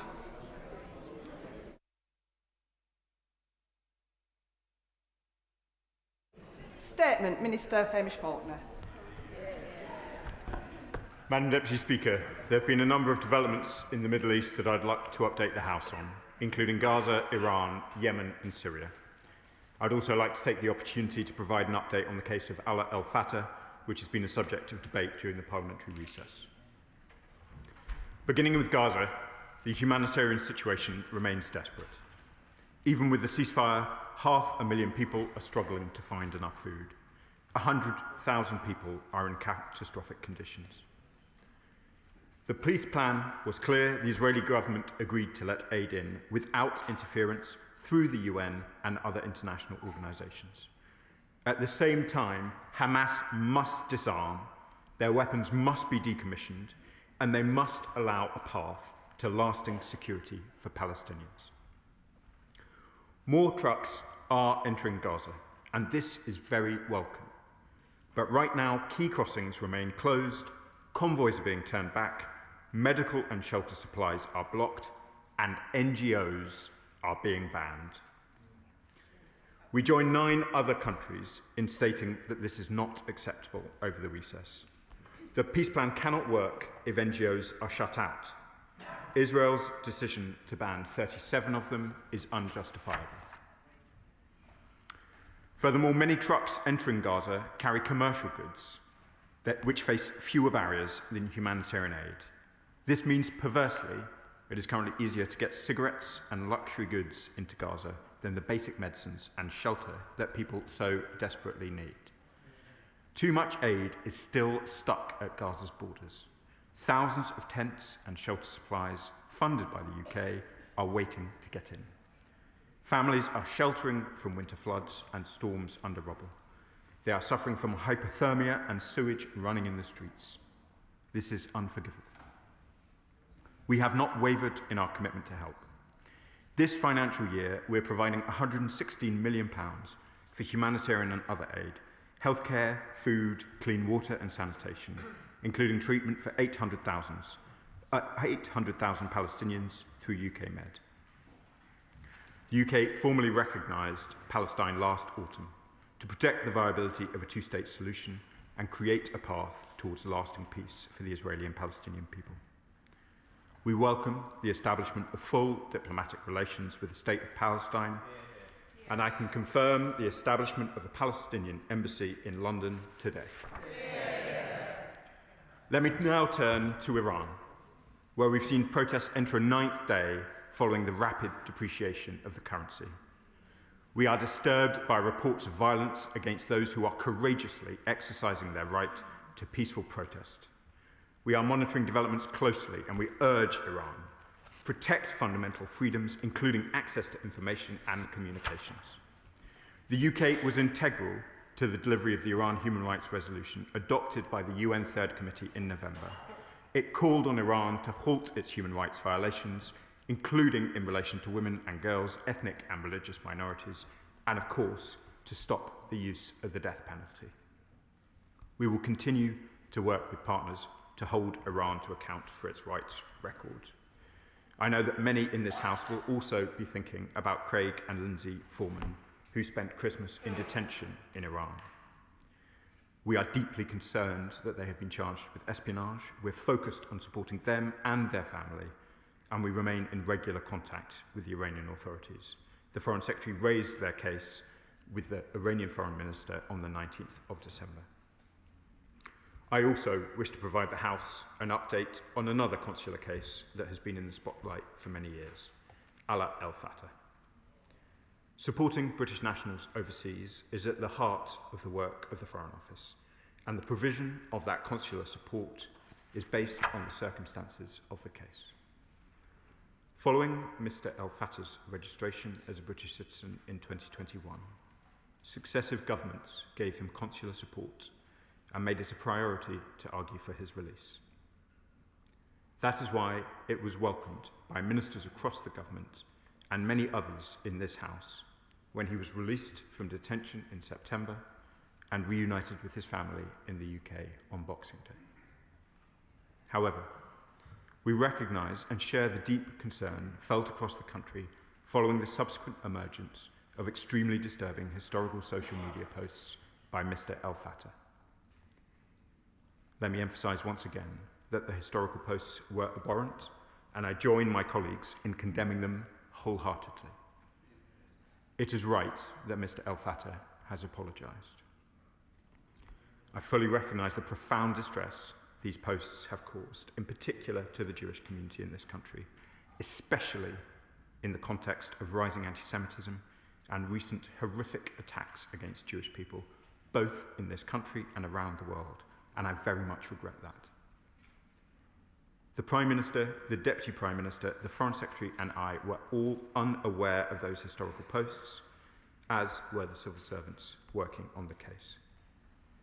The Foreign Secretary has therefore asked the Permanent Undersecretary to urgently review the Department's systems for conducting due diligence on high-profile consular and human rights cases to ensure that all necessary lessons are learned. The Foreign Secretary has undertaken to update the Foreign Affairs Select Committee on the changes that the department will put in place. I turn now to the dramatic developments in Yemen, which we are monitoring closely. I welcome calls by Yemen's president for dialogue in the south. I welcome too Saudi Arabia's offer to host a conference and the United Arab Emirates' call for de-escalation. A swift diplomatic resolution will best serve the Yemeni people. We remain committed to supporting Yemen's unity, including the Yemeni Presidential Leadership Council and the government of Yemen, as we set out in the recent UK-led UN Security Council statement. I, the Foreign Secretary and the National Security Advisor have all been in regular contact with our partners in Yemen, the Kingdom of Saudi Arabia and the United Arab Emirates about the situation. We will continue to work closely with them. We must not forget that Yemen already faces one of the world's worst humanitarian crises. 18.1 million people are facing acute food insecurity. I saw it for myself in November when I visited clinics supported by the UK in Aden. Responding to this crisis is a priority for the UK, with the largest donor to the Yemen humanitarian needs and response plan, maintaining our commitment to £139 million in humanitarian aid this financial year. Finally, Madam Deputy Speaker, let me turn to Syria, where the past year has seen remarkable change. The Syrian government has shown commitment to tackling security threats, joining the global coalition against Daesh and committing to dismantle Assad's chemical weapons stockpiles. In my engagements with the Syrian government, I have heard directly a commitment to build a Syria for all Syrians. But despite this progress, the challenges remain immense. There have been outbreaks of sectarian violence in the last year, most recently in Latakia at the end of December. The recent attack on US soldiers in Palmyra is a reminder of the enduring Daesh threat.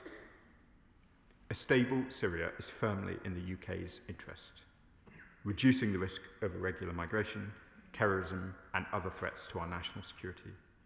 That is why we have stepped up our engagement and support to Syria over the last year.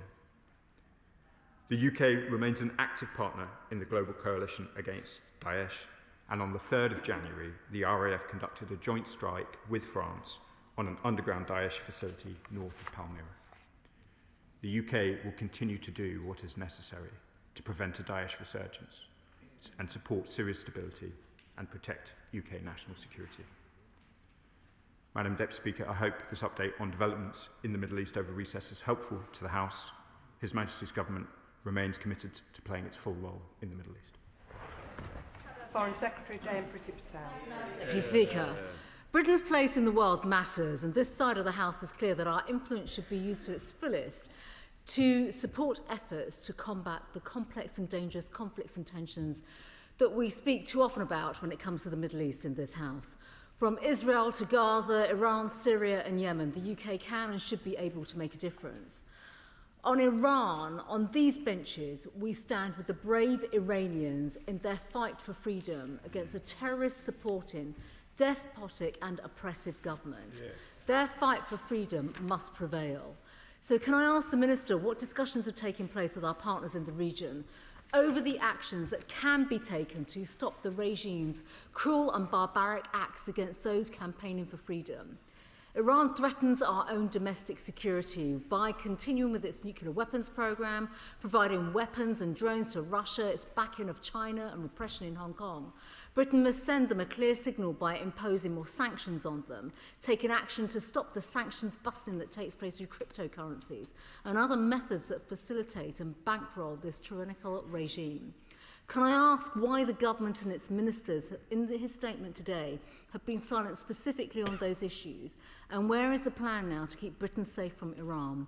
And what is being done to secure the immediate release from Iran's cruel captivity of Lindsay and Craig Foreman, the two British nationals who tragically are still in captivity? I appreciate that he refers to the call that took place on the 19th of December, but what practical measures are being done?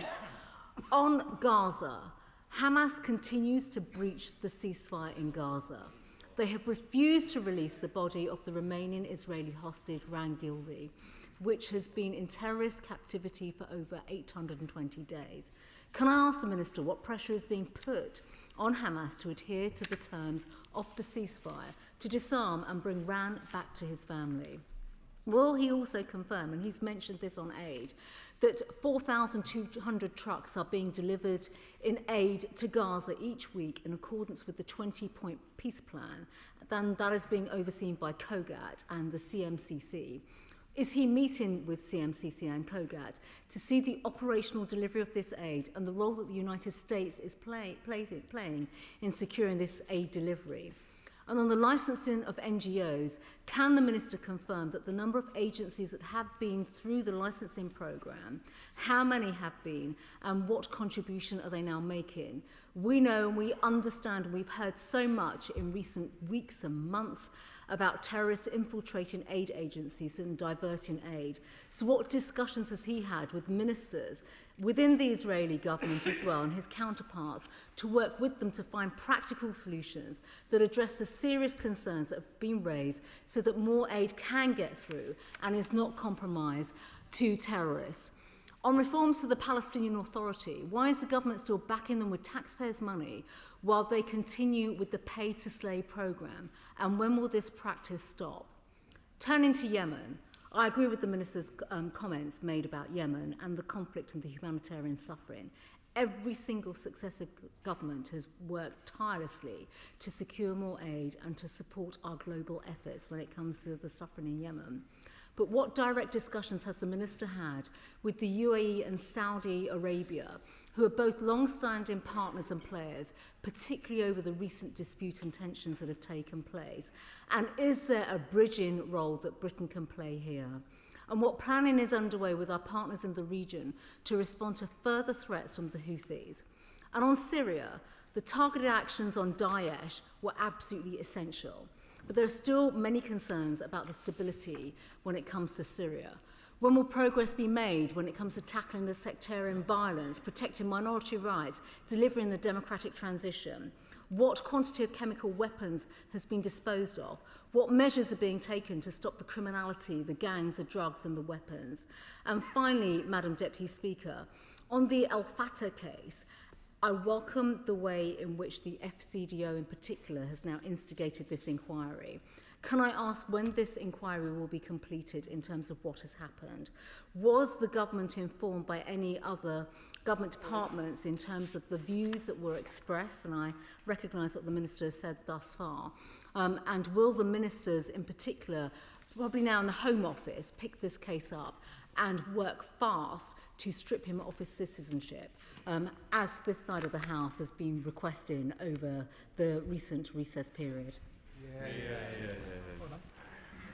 Madam Deputy Speaker, I can confirm that I have been in touch with my counterparts in both the UAE and Saudi Arabia, and indeed spoke to the Yemeni Foreign Minister this morning.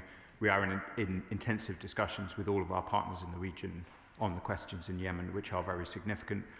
I did not speak about the Houthis, but they remain a very significant threat, and I saw some of that threat during my visit to Yemen in November. In relation to Syria, I thank her for her spirit of cross-party cooperation on the strikes that we conducted.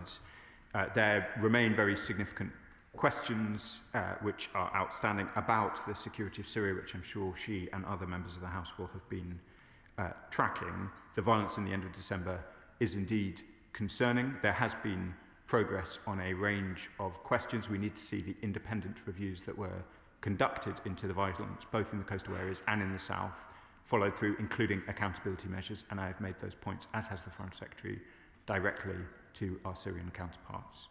She asked the important questions about chemical weapons. I'm very pleased that there is now an OPCW programme engaged to ensure the destruction of chemical weapons. That will be of real interest to this House, given the extent to which chemical weapons in Syria have been discussed here even before the time I was elected, and that is welcome progress and important for regional security. On Iran, she is right to highlight the bravery of the protesters. She will have seen, I'm sure, also our spokesperson's statement over the course of the last few days, and indeed the remarks I have just made. We are speaking, of course, to our partners in the region. We are careful in the way we discuss matters in Iran. It is absolutely obvious that some in the leadership of Iran wish to portray these protests as being externally animated. Of course they are not.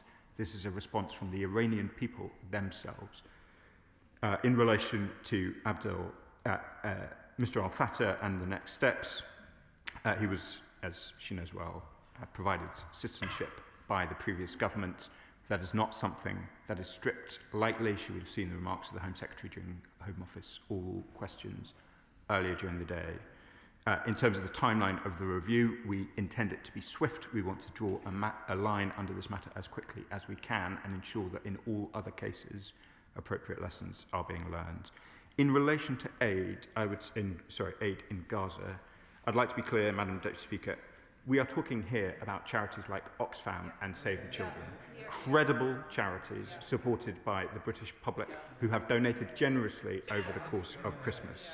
There has, of course, been concerns in relation to aid in Gaza. We have ensured wherever they have been raised, they have been investigated, but we should not let that take away from the credibility of the organisations involved. It is vital that those aid agencies are able to work. 30% of Gazans cannot afford basic food. She is right to say that there has been an increase in the aid going into Gaza, but it is not yet in line with the 20-point plan. Still, UN truck shipments are going in less numbers than was agreed. I think the number is of 250 aid trucks from the UN going in a day, only 147 are going in. It is welcome that commercial goods are getting into Gaza, but as I said in my statement, it is vital that it is the life-saving humanitarian aid, in particular tents and medicines, that get it. Patricia Ferguson.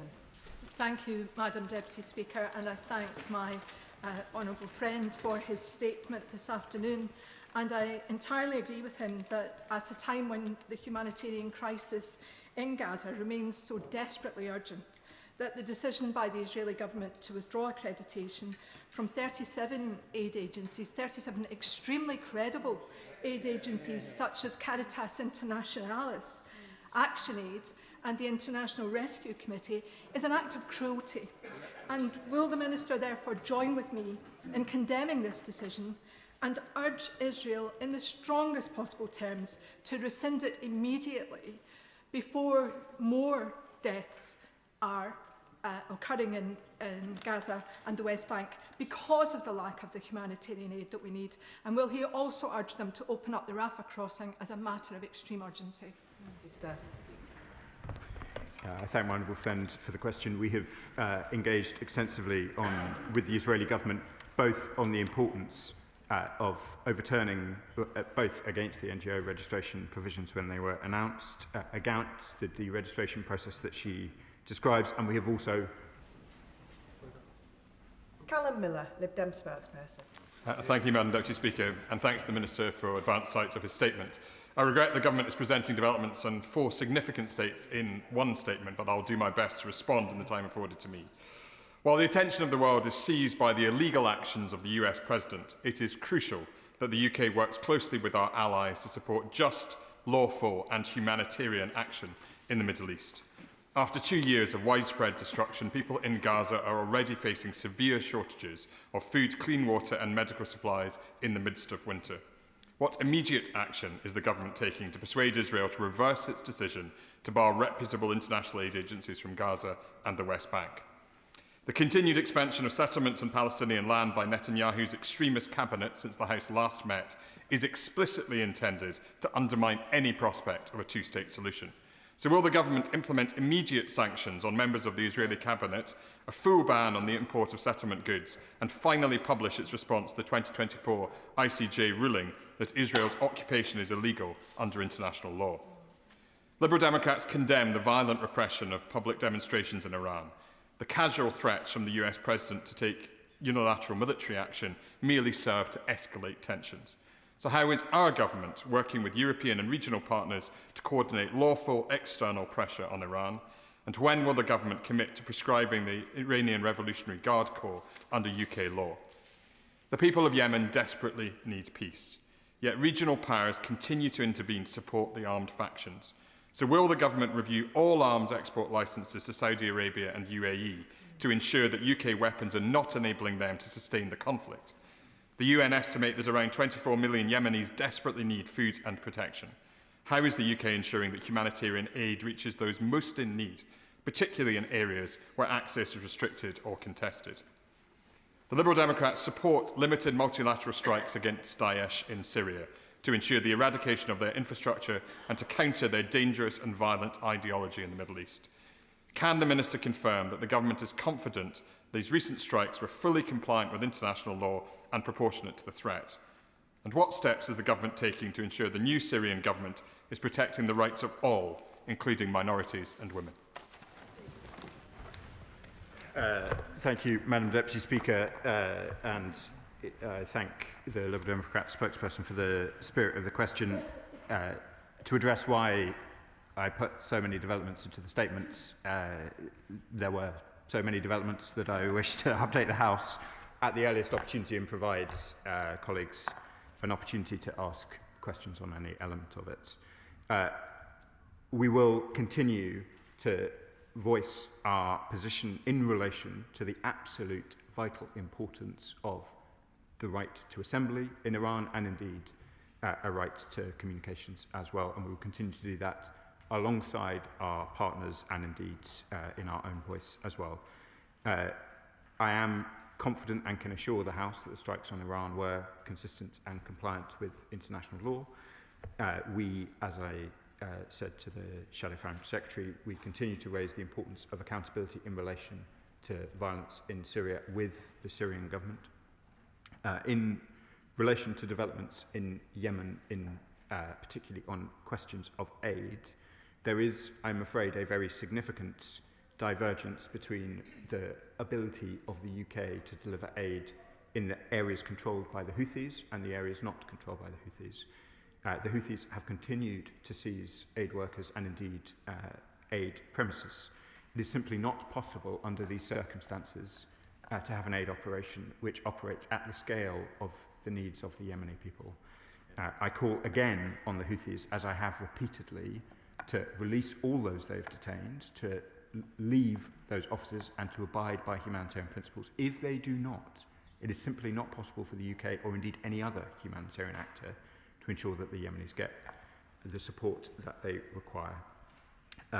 In relation to arms sales, we, as I know the Liberal Democrat spokesperson is aware, we have the most robust arrangements in the world, and I'm confident that they have been followed in this case, but of course we keep these matters as ever under close review. John MacDonald. I was one of those MPs who campaigned hard for the release of Alaa Abd El Fattah. So can I say to the Minister, it's important that when the considerations are taking place about the overall process around that, there is an accurate narrative. And the narrative partly is this, that yes, there were vile social media interventions by this person, which we all condemn, but which he apologised for. But more than that, he became a campaigner in his own country for civil rights in Egypt, because he's a joint citizen, for civil liberties, civil rights, religious freedom, campaigned against anti-Semitism, and for that has served 10 years in prison.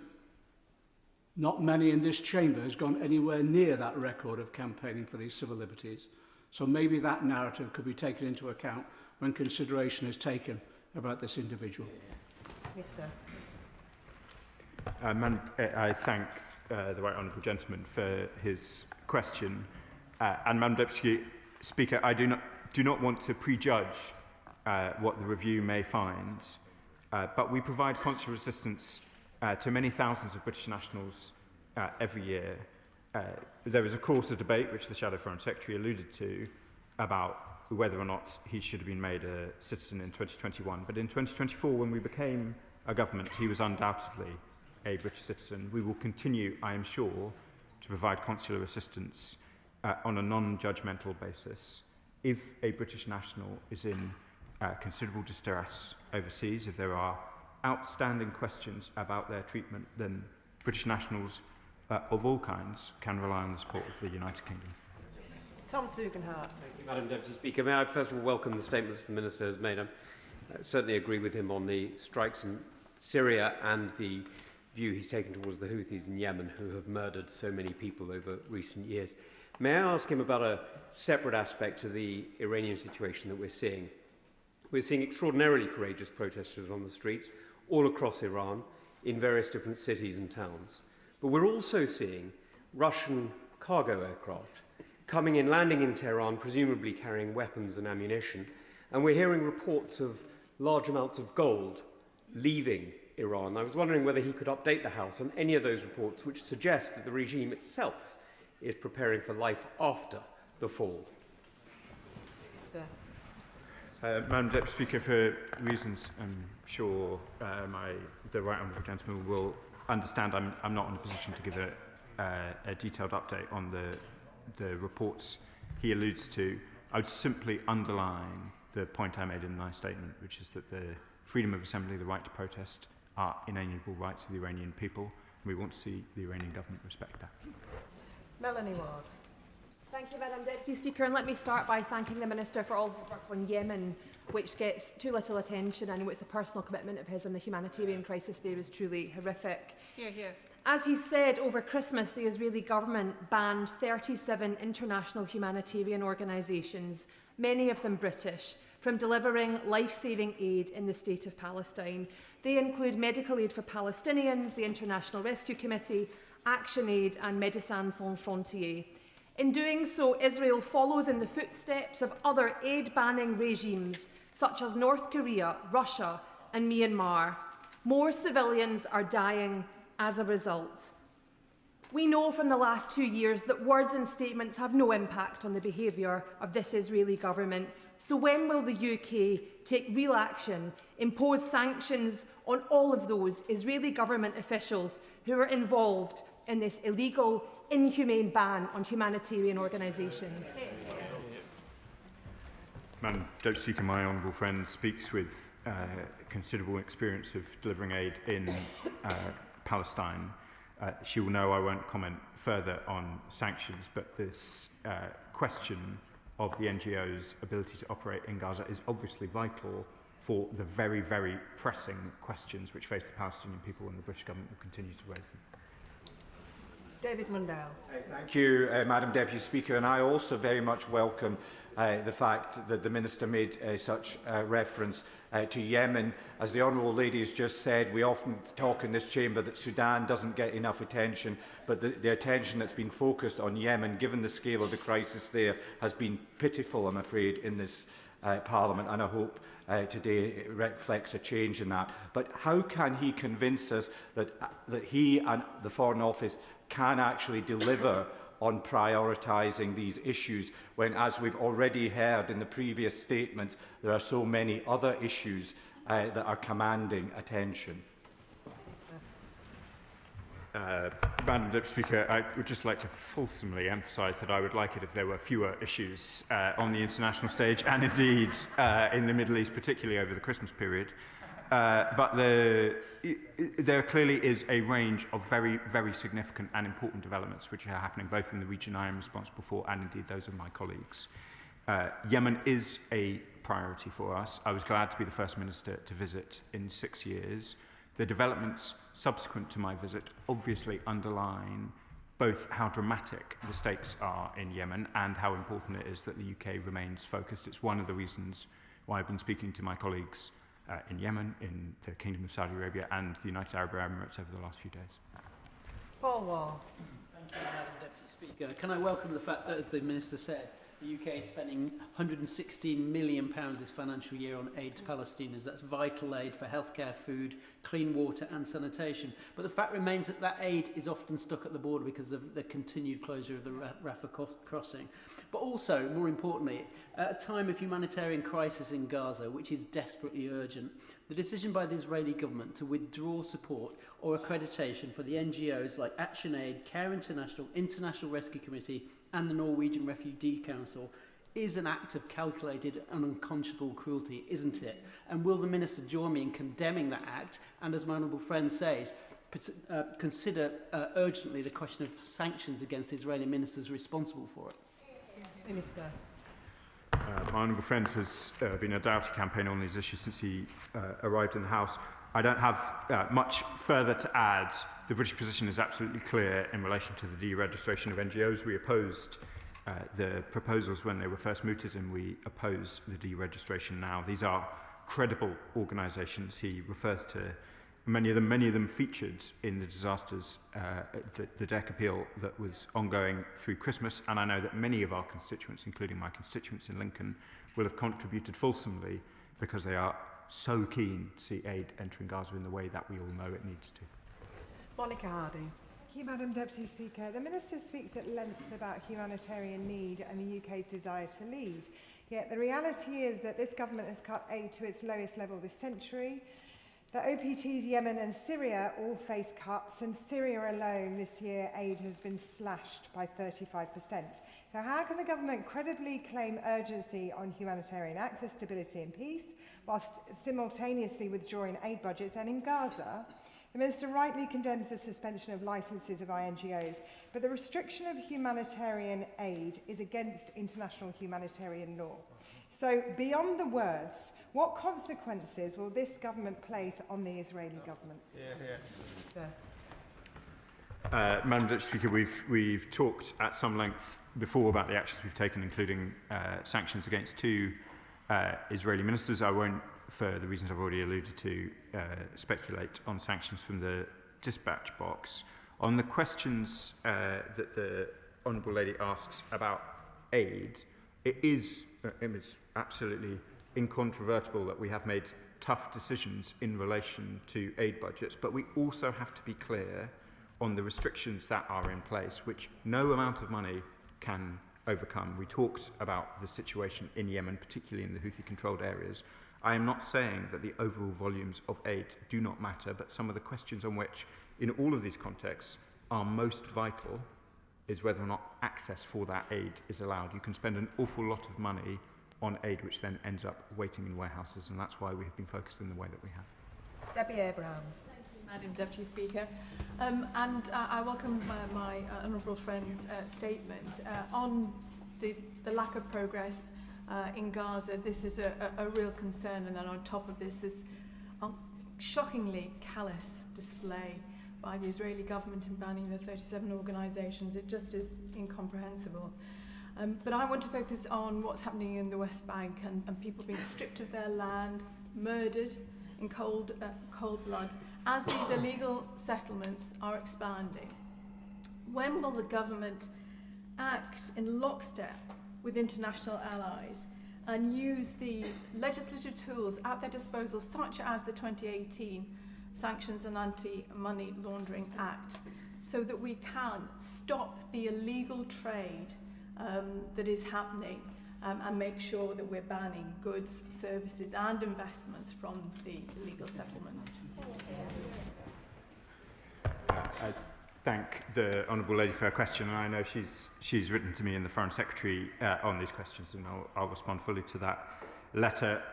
She knows that the government is deeply concerned by the expansion, both in settlements themselves and violence associated with it. That's why we joined our E4 colleagues from France, Germany and Italy in a statement on this. That's why we condemned the most recent announcements from the Israeli government in relation to settlements, and it is why we have continued to press them, not just on the approval of settlements, but also on correspondent banking, which is an issue of vital importance to the Palestinian economy. It was good that there was a temporary extension of correspondent banking arrangements for the West Bank, but that must be extended further. Dr. Andrew Morrison. Deputy Speaker, can I thank the Minister for a comprehensive regional update. It looks like we may be seeing the beginning of the end of a wicked regime that has ruled Iran since 1979. However, despite the best intentions of Israel and the US last year, a large part of Iran's nuclear inventory remains intact and potentially poses a threat if the regime crumbles. What measures can be taken, reasonably taken, to ensure that that inventory is secured and that it is put beyond use by any malign state or non-state actors? Minister. Madam Deputy Speaker, my predecessor is knowledgeable on these questions and invites me to comment on a speculative proposal of what would happen should the Iranian government fall in response to these protests. I have learned in this job not to make predictions or to speculate in this way. All I will say is that the status of Iran's nuclear program remains of the utmost interest and priority to the British government. It is why we reimposed the snapback sanctions late last year. We will continue to monitor these developments very, very closely. Nuclear proliferation is amongst the gravest threats, not just to regional but global security, and we will continue to give it the focus that it deserves. Imran Hussain. Thank you, Madam Deputy Speaker. The reality is that Israel continues to breach the ceasefire whilst the international community continues to offer words and statements of concern without any real action. As we've already heard in the Chamber today, this week it announced that 37 international aid organisations will now be prevented from distributing aid in the occupied Palestinian territories. That means more women and children already starving will die in continuation of Israel's genocide in Gaza. Does the Minister not think that the time for words of concern and statements of concern without action is over? And when will he finally announce proper, meaningful action, including ending all arms sales, widespread sanctions on Israel in the same way we have done to Russia for its war crimes in Ukraine, and ending all trade with illegal settlements? Madam Deputy Speaker, I have set out already the continued aid efforts. I've set out the work we're doing both alone and alongside partners to ensure that these points that we're discussing this evening are made with the force that they require to the Israeli government, and will continue to do so. Chris Law. Thank you, Madam Deputy Speaker. It won't surprise you that I'm going to echo more or less what many people have said on Gaza across this House, which is 1.6 million people are facing starvation, winter floods, winter storms, freezing temperatures. Aid has been totally blockaded. 37 NGOs, including Médecins Sans Frontières, Norwegian Refugee Council, ActionAid, Oxfam and others are denied access. And less than 10% of aid that was received before October 23 is now getting through. And the question that keeps getting asked in this House is this: what's the next concrete step that this UK government is prepared to take? If we can't discuss sanctions and all we discuss and talk, is there something else that can be given, is offered to all of us in this House who are desperate to hear some further progress that's going to be made? Thank you. I can reassure the honourable gentleman this has been a priority through the Christmas period. We will continue to work on it with the urgency that it requires, and I will continue coming to the House to provide updates. Stella Creasy. Thank you, Madam Deputy Speaker. I feel I must press the Minister on this issue about the settlements that were announced over the Christmas period, further 19 of them in the West Bank, because Minister Smotrich has been explicit. This is about deliberately making it impossible to establish the Palestinian state. It brings to the total in the last 3 years alone 69 new settlements in the West Bank, several of which were ones that had previously been dismantled. These actions are provocative at best, deeply destabilising for the peace process that will benefit so many people in both Israel and Palestine as a result. He has said that the government condemns them, but we know in this history of this crisis that condemnation isn't enough. We do need concrete action. So what more can he tell us about his conversations with our allies in America, for example, who I know are also concerned about the settlements? Will he take to stop this deliberate attempt to stop the peace process? Minister. Madam Deputy Speaker, let me say a little bit about those 19 settlements that were announced. I condemned them immediately. I have sanctioned the minister in question, Minister Smotrich. I announced it in June. He is completely committed politically to oppose the establishment of a Palestinian state. As I announced in my statement, today we have a Palestinian embassy in London. The British government now irrevocably recognises a Palestinian state. I recognise the force of what she says. There are ministers in the Israeli government completely opposed to the establishment of a Palestinian state. That is not the policy of the British government, and it is not the actions that I and the rest of the government have taken since July 24. Kit Malthouse. Madam Deputy Speaker, as the Minister pointed out, the situation in Gaza remains catastrophic, and I join with other colleagues in recognising that against that backdrop, the barring of these aid agencies or access by these agencies is particularly cruel and wicked. And it's horrifying to think what the motivation might be. But of course, these agencies also deliver services in the West Bank, where, as colleagues have also pointed out, the situation deteriorates with home demolitions, summary executions, and seemingly psychopathic thugs roaming the territory, burning homes and attacking innocent Palestinians. We have happily, though, recognised the state of Palestine and have, as the Minister said, now established full diplomatic relations. So against that backdrop, if the Palestinian government were to request that the UK cease trading with foreign nationals illegally resident on its territory, on what basis would we refuse?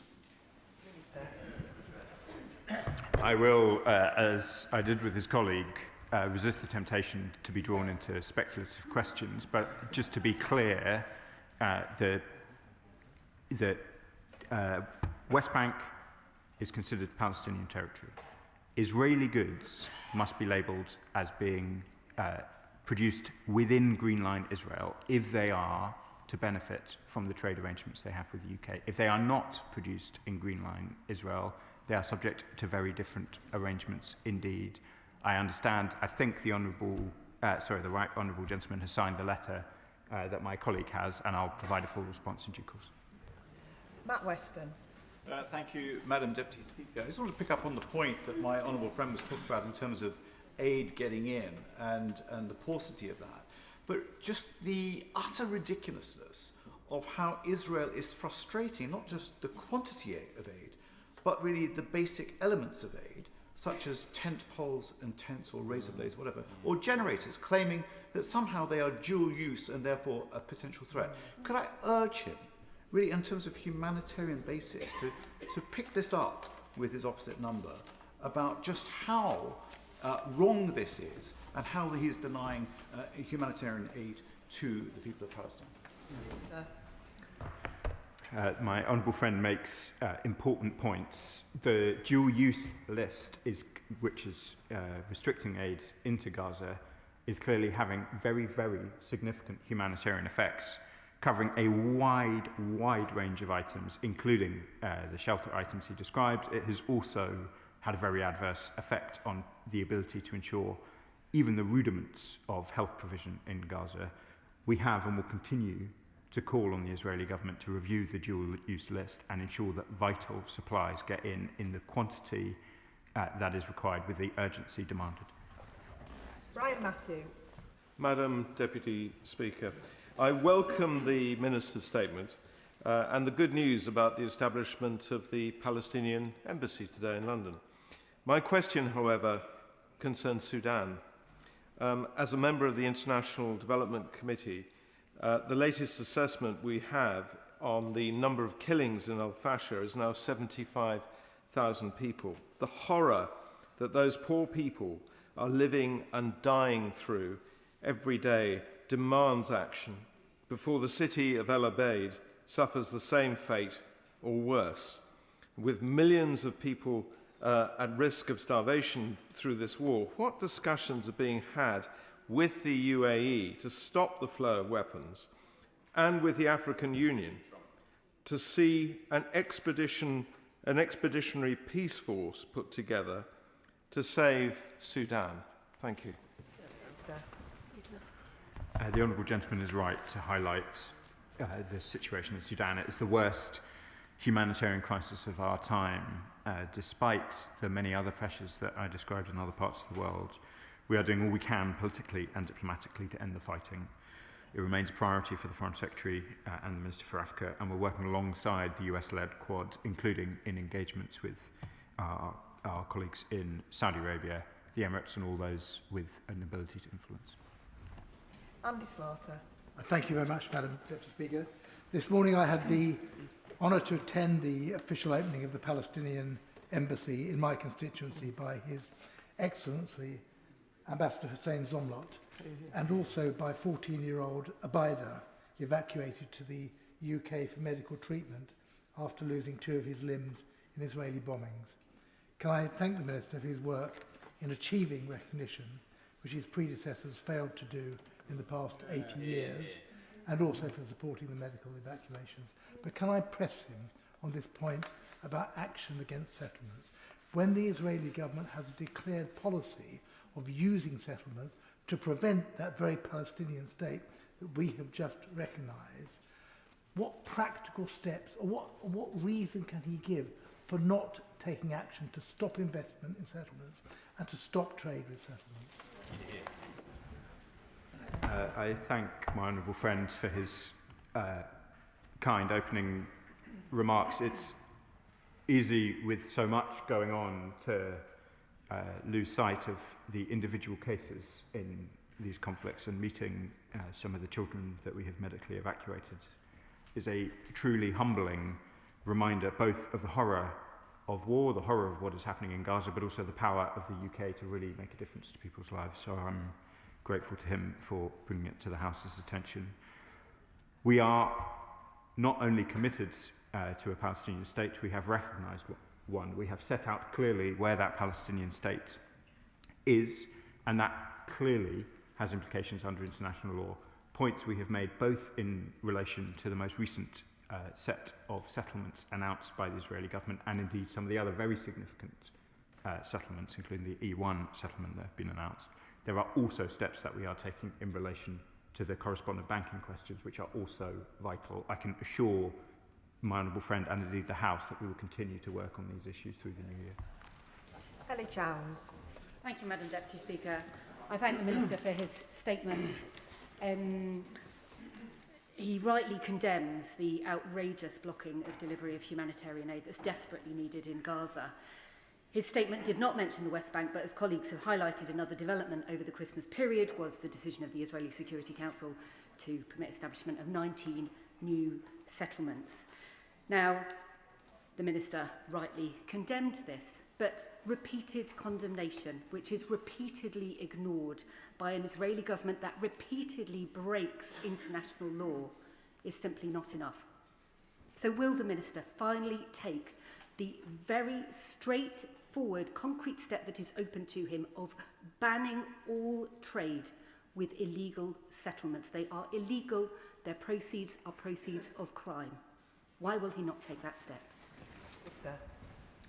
Madam Deputy Speaker, I'd remind the House that I've announced 3 waves of sanctions in relation to settlements in the West Bank. I've announced sanctions on both Mr. Smotrich and Mr. Ben-Gvir, the 2 politicians in Israel, in the Israeli government, that colleagues from across the House have most often referred to in their understandable concern about the expansion of settlements. I will respond to the letter in relation to goods. There is, as I said to the honourable gentleman from the Conservative benches, there are very different arrangements in place for trade with those settlements in the occupied Palestinian territory.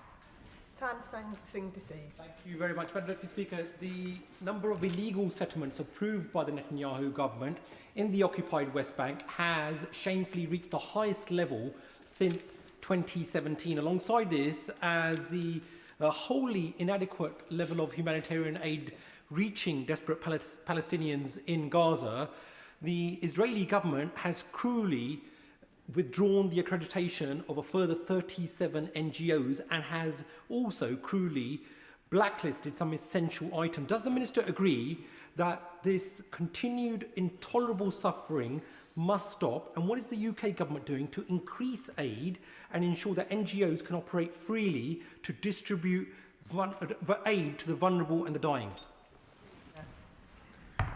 My honourable friend has pushed these points with force, and I know that he will continue to do so in this House, as I've set out our position on the importance of removing restrictions and ensuring that the aid we and so many others are providing, including, I'm sure, some of his constituents in Slough via the deck appeal gets to the people who need it in Gaza, and we'll continue to work on that. Shaukat Adam. Thank you, Madam Deputy Speaker. More than 500 aid workers have been killed by Israel in Gaza since October 2023. Back in October 2024, the Prime Minister then said, our Prime Minister said to Israel, and I quote, that the world will not tolerate any more excuses on humanitarian assistance. So can I please ask the Minister to explain any tangible policy steps that the UK will take? Not words, not condemnation, tangible policies, now that Israel has taken further actions to obstruct much-needed aid and endangered our aid workers. Minister. The Honourable Gentleman is right to talk of the danger to aid workers. He, and I know many others across the House, will be aware that more than 500 aid workers have died in the Gaza conflict. I have set out some of what we are doing to try and ensure that aid gets into Gaza. We will continue to take those steps. We will continue to work with our partners in the way that I have set out. Tom Rutland. Thank you, Madam Deputy Speaker. I agree with the Minister that Mr El Fattah's tweets are abhorrent, and I'm glad that the government has made its position on his views clear. But I cannot understand the clear lack of due diligence on such a high-profile case, which has led to getting him over here being a priority for successive governments. It calls into question the adequacy of the procedures within the FCDO if even the civil servants working on the case were not aware of his tweets. So can the Minister set out what he will do to ensure that due diligence is conducted on high-profile consular cases so that officials can provide advice and ministers can make decisions with as full an understanding as possible of the facts relating to any particular case? Minister. It is precisely the concerns that my honourable friend outlined that led to the Foreign Secretary commissioning the Permanent Under Secretary to conduct the swift review I described in my statement, and we will update the House when it's concluded. Caroline Burden. Thank you, Madam Deputy Speaker. It's quite difficult to know what to focus on in this wide-ranging statement. The rights of women and girls in Iran, or the awful situation in Yemen, but I would like to focus on the situation with Israel banning 37 international aid organisations like MSF and Oxfam from Gaza. Now, in the Minister's statement, he uses passive language. He says too much aid is still stuck at Gaza's borders. Now, this might be the ex-Reuters editor in me, but I'd like to say that I think that's wrong. The aid is not stuck at Gaza's border. It is being deliberately held there in an act of cruelty by Israeli government who does not want the aid to help the people of Gaza. So could the Minister please tell the House exactly what the UK government is doing to restore access? What leverage are they using to force the Israeli government to reverse this cruel decision?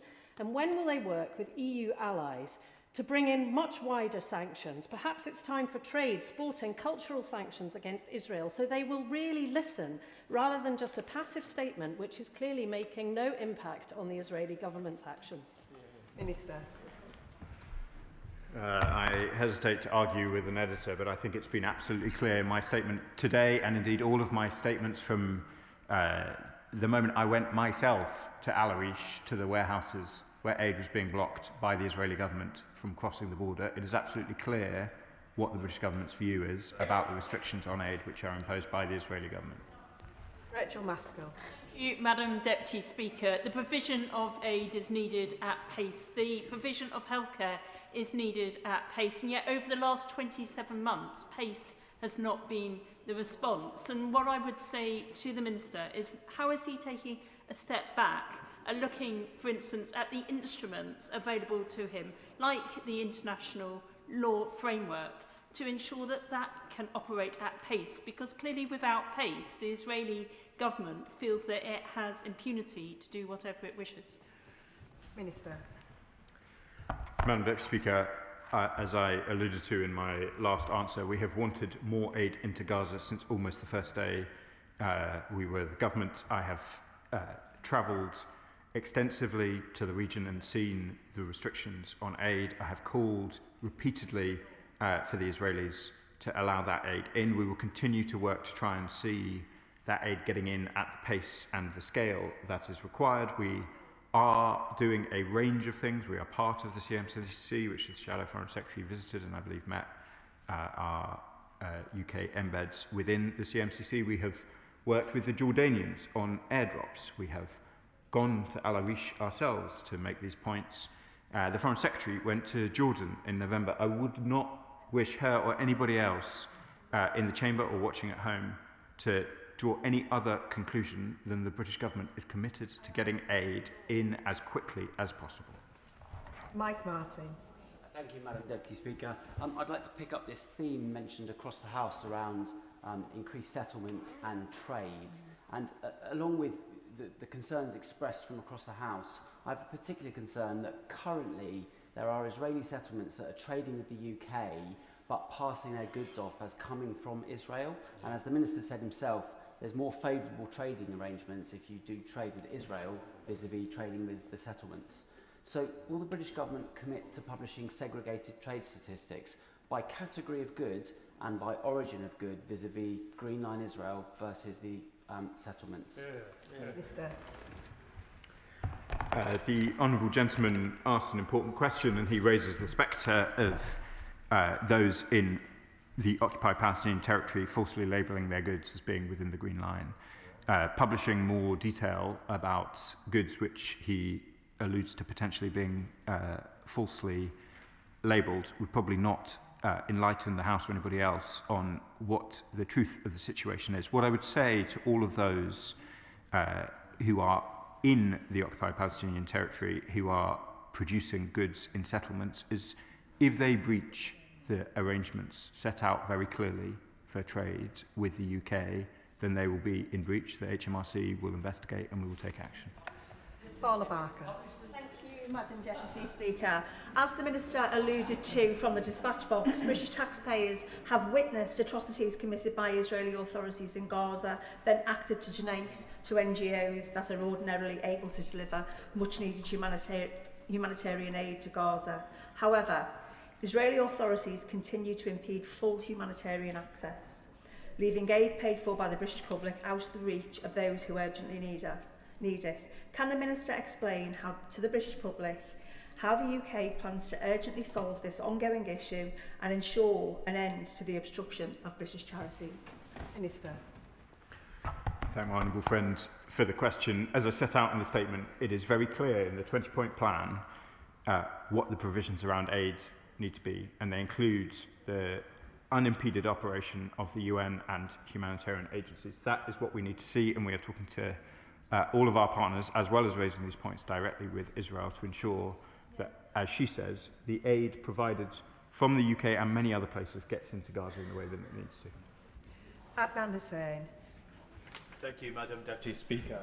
As Israel continues its brutal treatment of Palestinians in Gaza, aid remains blocked even as people face flooding, severe weather and freezing conditions that have already claimed the lives of infants.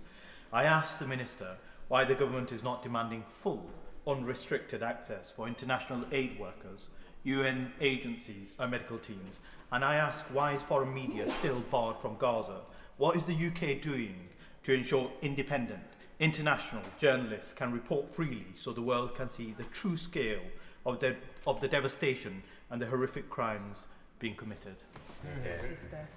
Madam Deputy Speaker, I've set out already why we want international NGOs in Gaza, why it's so vital that aid can get in an unimpeded way. It is also vital that international journalists and indeed journalists of all kinds are able to report freely. Alex Serble. Thank you, Madam Deputy Speaker. I know the Minister is aware of the case of Marwan Barghouti. Marwan Barghouti's case was reported by the Interparliamentary Union to have been in violation both of the Oslo Accords and the Geneva Convention, having been abducted by Israel from the West Bank and put on trial in Israel. He will have seen the reporting today that Sanction Minister Ben Gvir said that Barghouti should be executed, an unconscionable statement by a sanctioned Israeli minister. Can I ask the Minister whether the government has assessed the compatibility of Mr Barghouti's trial and detention with international humanitarian human rights law, and whether this informed any representations made the Israeli authorities beyond calling for ICRC access? Minister. Well, let me be clear, the British government opposes the use of the death penalty in all cases, everywhere, as a principled position. The treatment of detainees in Israel has been a question that we have also raised recently, and I'm happy to revert to him on the more detailed question he asks about Mr Barghouti. Chris Copeland. Madam Deputy Speaker. I was extremely proud to serve on the anti-Daesh campaign in the Foreign Office and the Army. I think it's important to recognise that that campaign is both just and I believe represents the UK actually learning the lessons from Afghanistan and Iraq in what has been a largely successful intervention. And I strongly welcome the new government in Syria, but it is of course concerning that there has been an increase in ISIS activity in the last year. But perhaps the most intractable issue with ISIS in my experience is the 27,000 ISIS members and their families in prisoner camps in Syria, including many children who are being radicalised. Can the Minister assure me that both the government and the global coalition is monitoring this risk and taking what practical measures it can to prevent the next generation of ISIS emerging? Minister. I thank the gallant member for his service both in the Foreign Office and in the British military, and I can confirm that the camps in North East Syria remain a high priority for the British government. Dr. Scott Harper.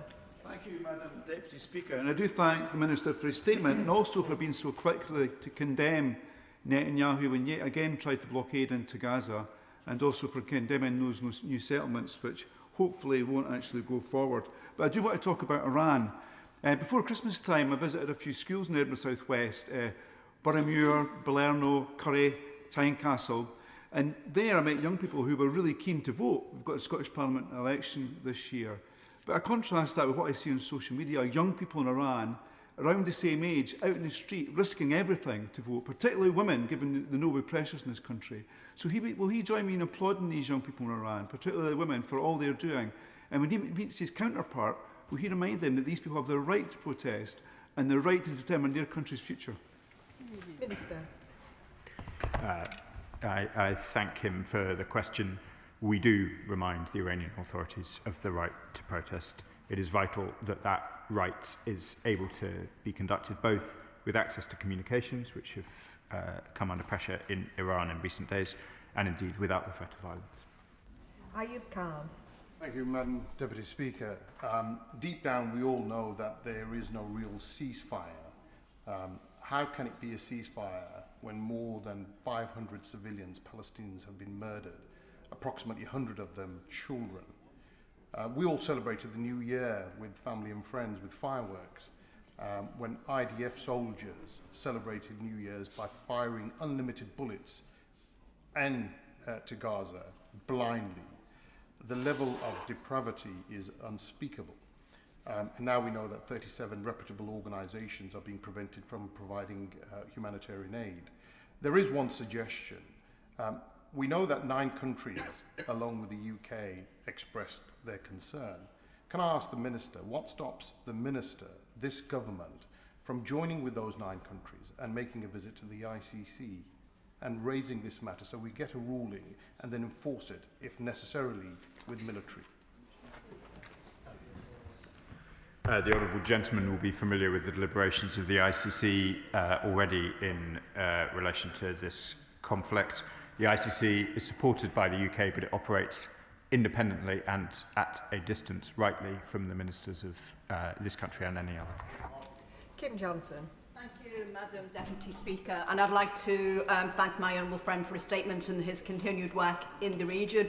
But, Madam Deputy Speaker, the IDF continue to deliberately target children in Gaza. The ongoing genocide and the systemic destruction of medical facilities in the region means that those desperately sick and injured children are unable to access the medical attention they need. But I'd like to thank the Minister for meeting with Ubaida and Mahmoud, 2 medically evacuated children hosted by the Prime Minister in Number 10 just before Christmas. But will the Minister update the House in terms of what work is going on in terms of increasing the numbers of Gazan children that will be medically evacuated to this country for the need that they need, the support they need? Minister. I was deeply moved to meet the injured Gazan children with my honourable friend. As I said during that meeting, it is vital that we ensure that children in Gaza have access to the healthcare that they need. It is vital that the supplies to provide that healthcare are able to get into Gaza.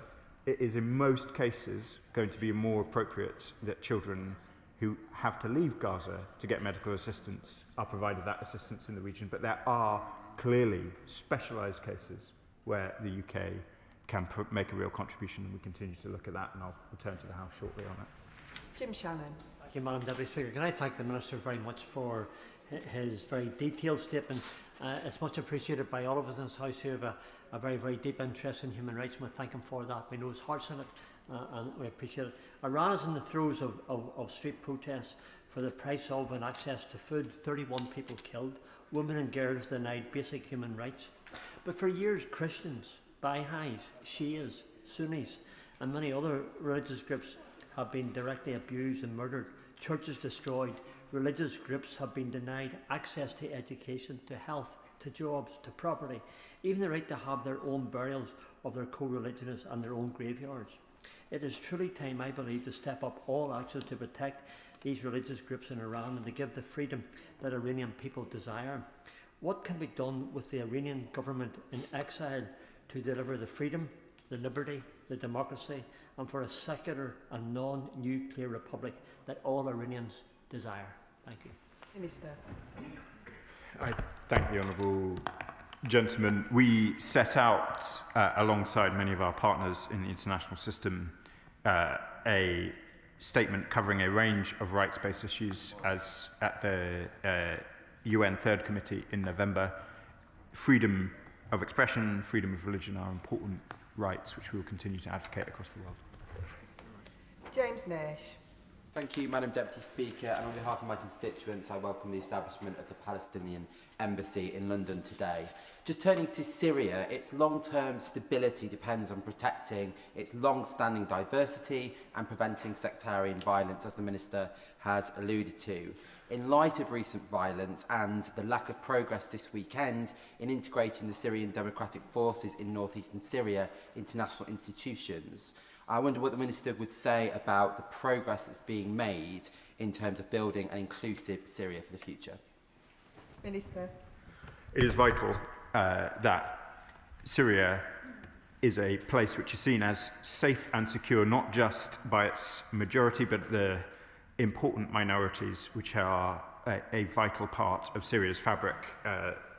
My honourable friend refers to the Kurds of northeast Syria. There's also, of course, a range of other minorities, not limited to the Alawites, the Druze, and others. It is vital that the Syrian government provides all minority communities in Syria with assurance of their place in the new Syria, and we discuss these questions regularly with the Syrian government. Calvin Bailey. Thank you, Madam Deputy Speaker. The combined operation of Royal Air Force Typhoons and French aircraft in Syria reminds us of the continuing threat Daesh plays to the people of Syria and our partners in the region, the importance of our European allies, and the importance of funding a strong and capable military. Would my honourable friend, or would the Minister, agree with me that we should honour our brave servicemen that took part in this operation, and can he outline what steps are being taken to ensure the continued security of Syria? I would like to thank my gallant friend for his service in the RAF. I am very proud to be the MP for RAF Waddington. He probably trumps me, honestly, in closeness to the RAF, given his long service there. They performed vital work in countering the threat of Daesh in Syria. We will continue, both with our diplomatic and all other levers, to ensure that Daesh does not re-emerge in Syria and pose a threat not just to Syria, but to the region and indeed the UK. Kirstine Sullivan. Thank you, Madam Deputy Speaker. Late last year, I met constituents who run a community link with Jayus in the West Bank. Villagers there have described a daily life of hostility and obstruction by police and intimidating, threatening intrusions by nearby settlers, despite Israeli court rulings in favour of the villagers on repeated occasions. Can the Minister advise how the UK's recognition of the State of Palestine will translate into practical steps to protect communities like Jayus and advance peace, security and democratic governance? Minister. I thank my honourable friend and her constituents. We will continue to take actions as required to ensure that the rights of Palestinians are protected. Indeed, as my honourable friend alludes to, Israeli courts have upheld those rights on a number of occasions, and it is vital that the rule of law is seen and does operate in these areas. Warren de Jos. Thank you, Madam Deputy Speaker. I thank the Minister for his statement and for all the work that he has been doing on these issues. What reason has the Israeli government given us for stopping these NGOs from operating in Gaza? And if it is absolutely clear, as has been mentioned by other members in the House, that it is a deliberate act of cruelty to prevent healthcare and aid going into Gaza and to defeat the peace plan, what action are we taking as a UK government against Israel and to reinstate the NGOs? Minister. As they have set out publicly, the Israeli government have sought more detail about the Palestinian staff of these NGOs. Many of these NGOs have not provided it, given concerns over the targeting of aid workers. That impasse has led to the deregistration of many of these NGOs.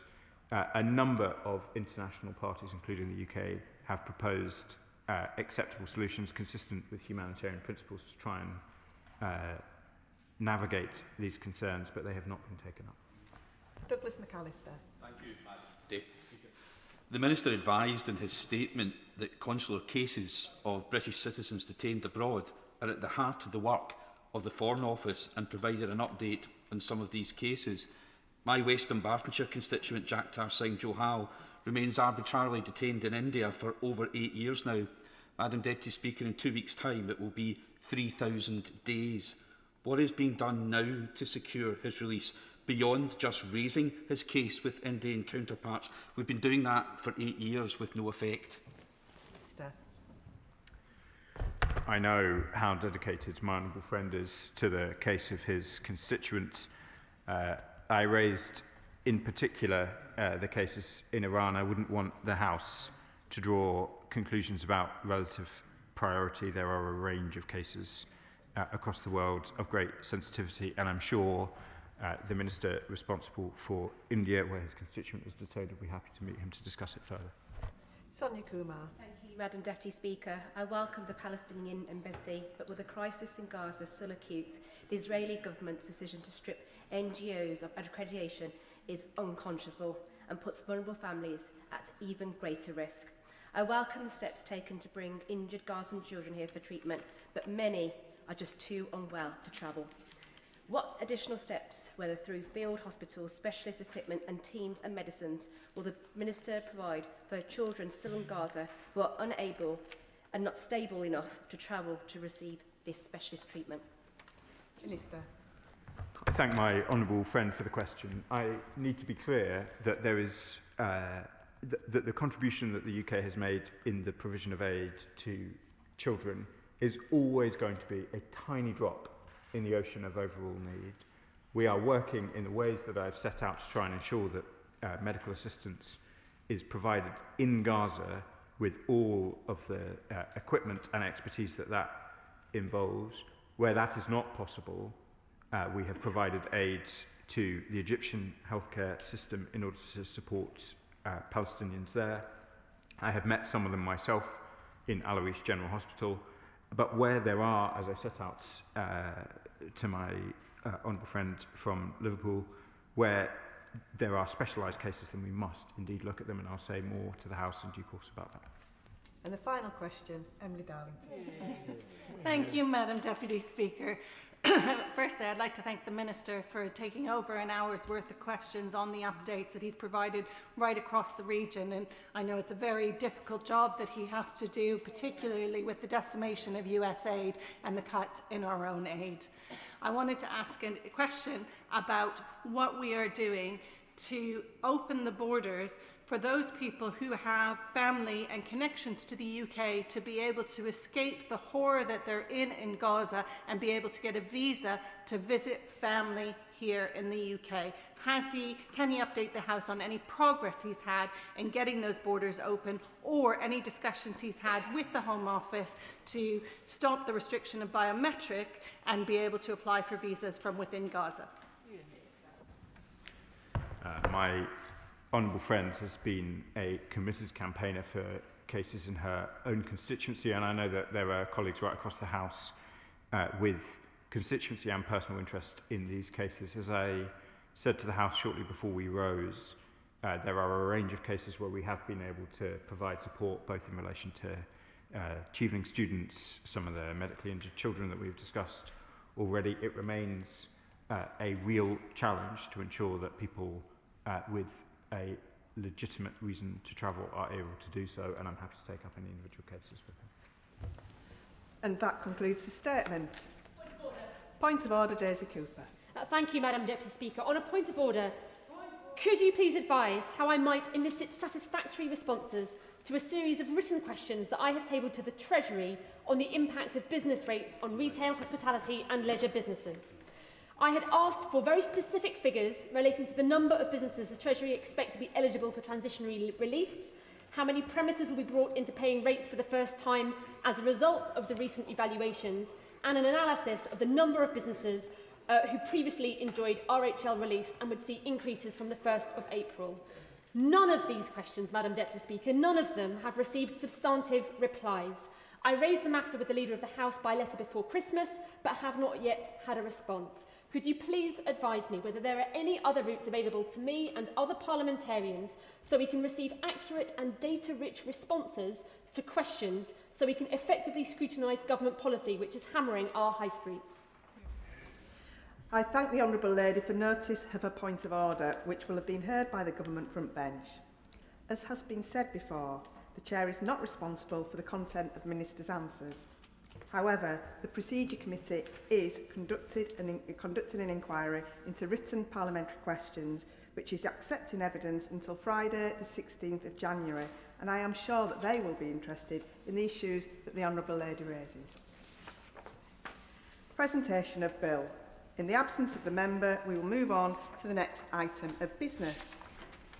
We now come to motion number 2 relating to the Environmental Audit Committee. Jessica Morden. To move. The question is, as on the order paper, as many as are of that opinion say aye. Aye. Of the contrary, no. I think the ayes have it. The ayes have it. I beg to move that this House do now adjourn. The question is that this House do now adjourn. Alice MacDonald. Here. Thank you very much, Madam Deputy Speaker. I'm pleased to bring this debate forward today on government support for the rights of women and girls in Afghanistan. Because, put simply, the situation for women and girls there is catastrophic. As Human Rights Watch have said, it is the most serious women's rights crisis in the world. Since coming to power in 2021, the Taliban have launched an all-out attack on women, systematically stripping away the economic, political and social rights of millions of women and girls. Today I'll speak about what this means in practice and how the UK government can support women and girls in Afghanistan. But to start, I want to pay tribute to Afghan women themselves, who, despite everything they endure, continue to fight for their rights, both in Afghanistan and from overseas. Their hope rings true in a young woman, let's call her Naila, whose right to finish her degree was stolen by the Taliban. She said, "In the deep silence, something inside me refuses to break. In the darkness, I've held onto my dreams like small candles in my hands, protecting the fragile flames from the wind. I write in my secret notebook, whisper my dreams to the night sky, and promise myself that one day the world will hear Afghan girls again." But I've heard from many Afghan women that they feel the world has simply forgotten them. We must be clear that we stand with them. So let us ask today, what more can we do, the government but ourselves as parliamentarians, to support women and girls in Afghanistan? Some people might ask, why have I chosen to speak about this topic? Why, with so much live conflict across the world, should we care about this issue today?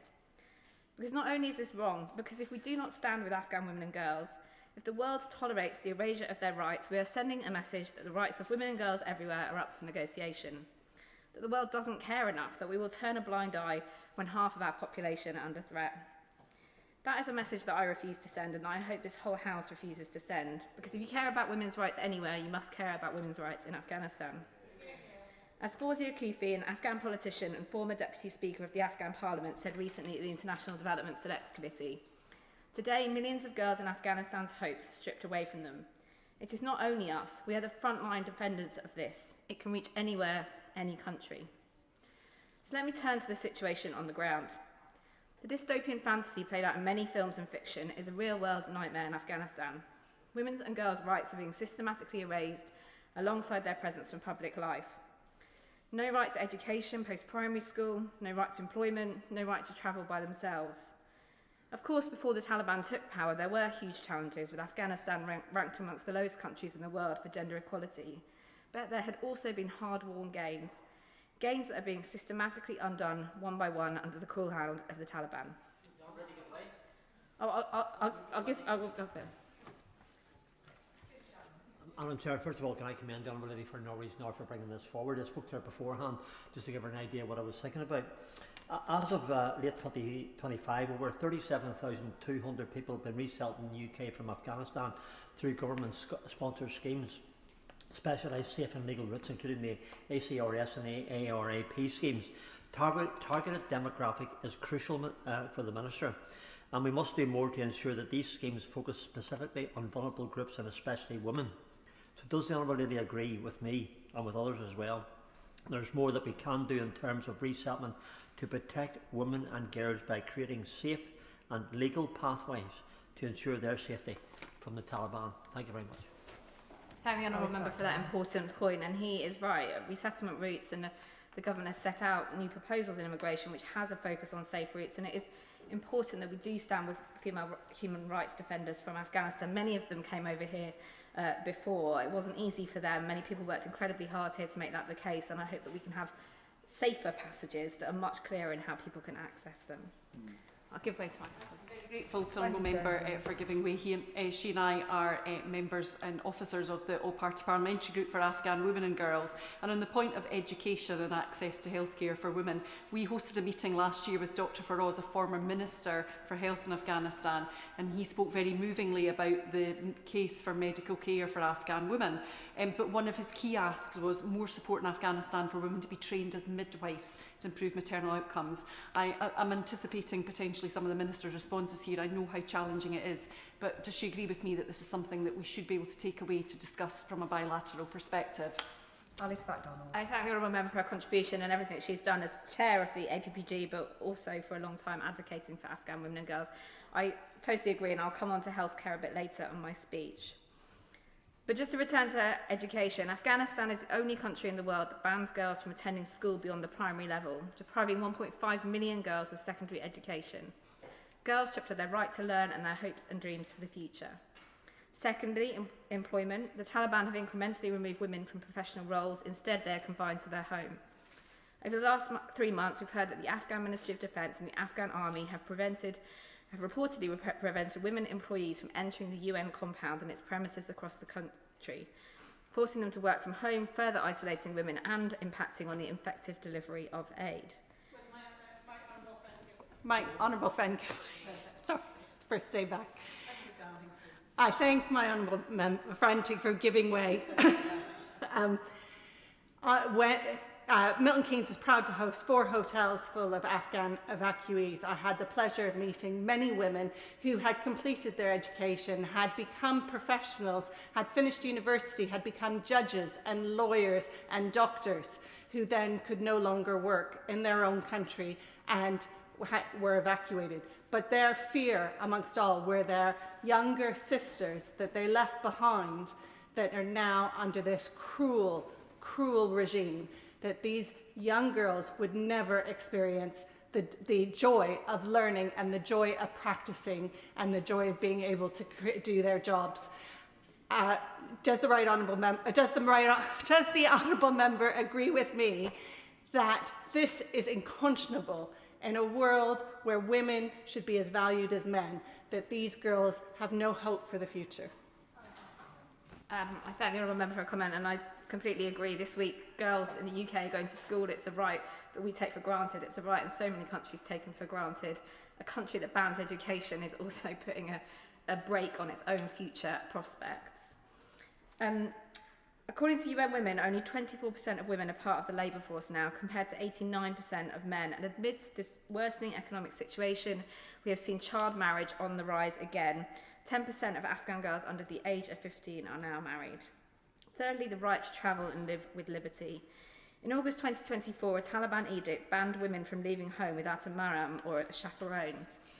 And the crackdown has become even more draconian, things that you couldn't imagine would even be possible. Directives ordering women not to sing, the removal of windows through which women might be seen. And the most recent action to cut internet connections across multiple provinces has shut down the last lifeline that many women and girls had to access learning. The young girl I told you about earlier said since the internet outage, the silence became even heavier. It felt as if the world had drifted far away, leaving us in complete isolation. No message could reach us. It felt like we were being erased. The impact of all these actions cannot be overstated, both for women now and for the future, and they are happening amid an ongoing humanitarian crisis. 1.4 million people facing food insecurity, 4.2 million people internally displaced, and as the Minister knows well, this has been made worse by the return of Afghan refugees from Iran and Pakistan, more than 2.6 million alone in 2025. A significant number had lived outside Afghanistan for generations and lacked family, property or social networks to support reintegration. Women account for approximately 60% of returnees and face compounded risks. And as the member opposite mentioned, a chronic national health crisis preventing women from receiving healthcare.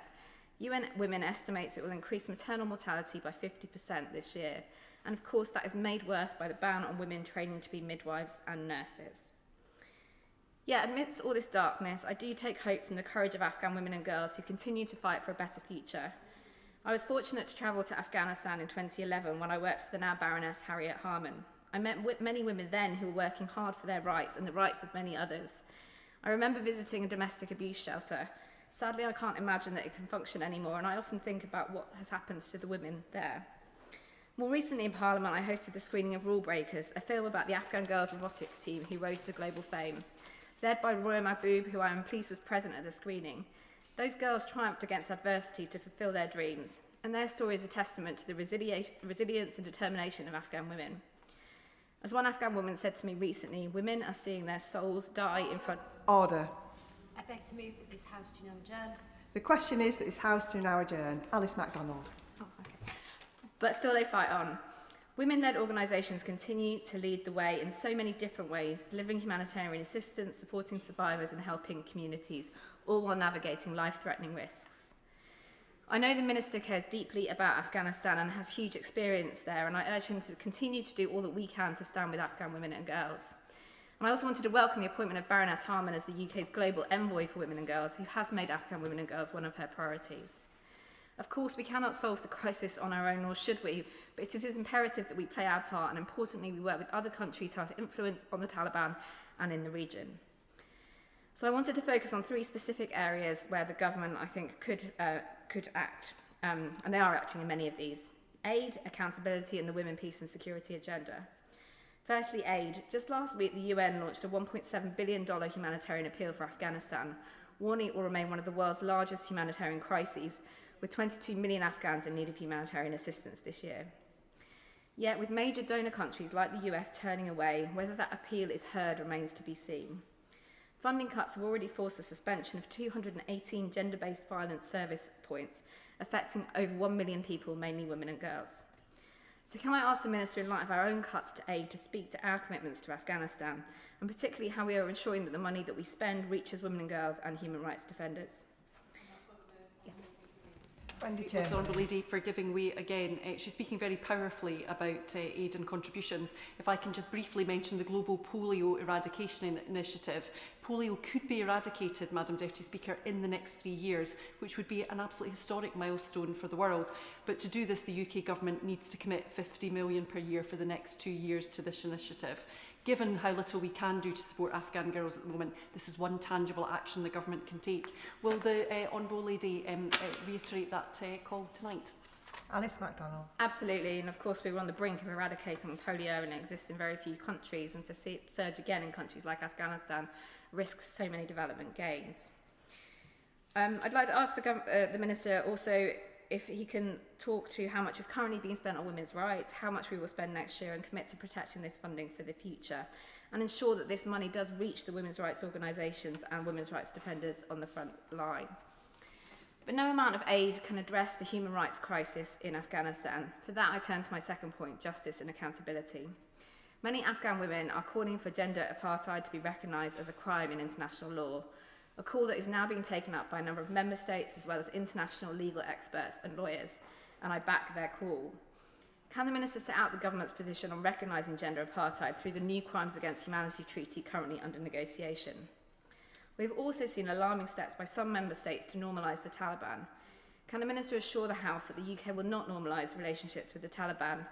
And indeed, more than 4 years into the ban on girls' education, can the Minister talk to improvements that have been made through our direct engagement with the Taliban? And if there has been no progress, what will be done differently? Will my member friend give way? I will. I thank her very much for giving way. And she mentioned earlier Cilia Flores, who came and spoke to the International Development Committee. And I was just struck there as she was talking because in her evidence she said to us, and I quote, "The main Taliban agenda is women."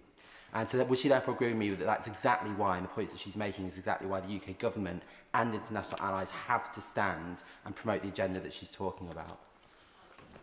Yes, I totally agree. It is a war on women, and we have to be very clear that we will not tolerate it.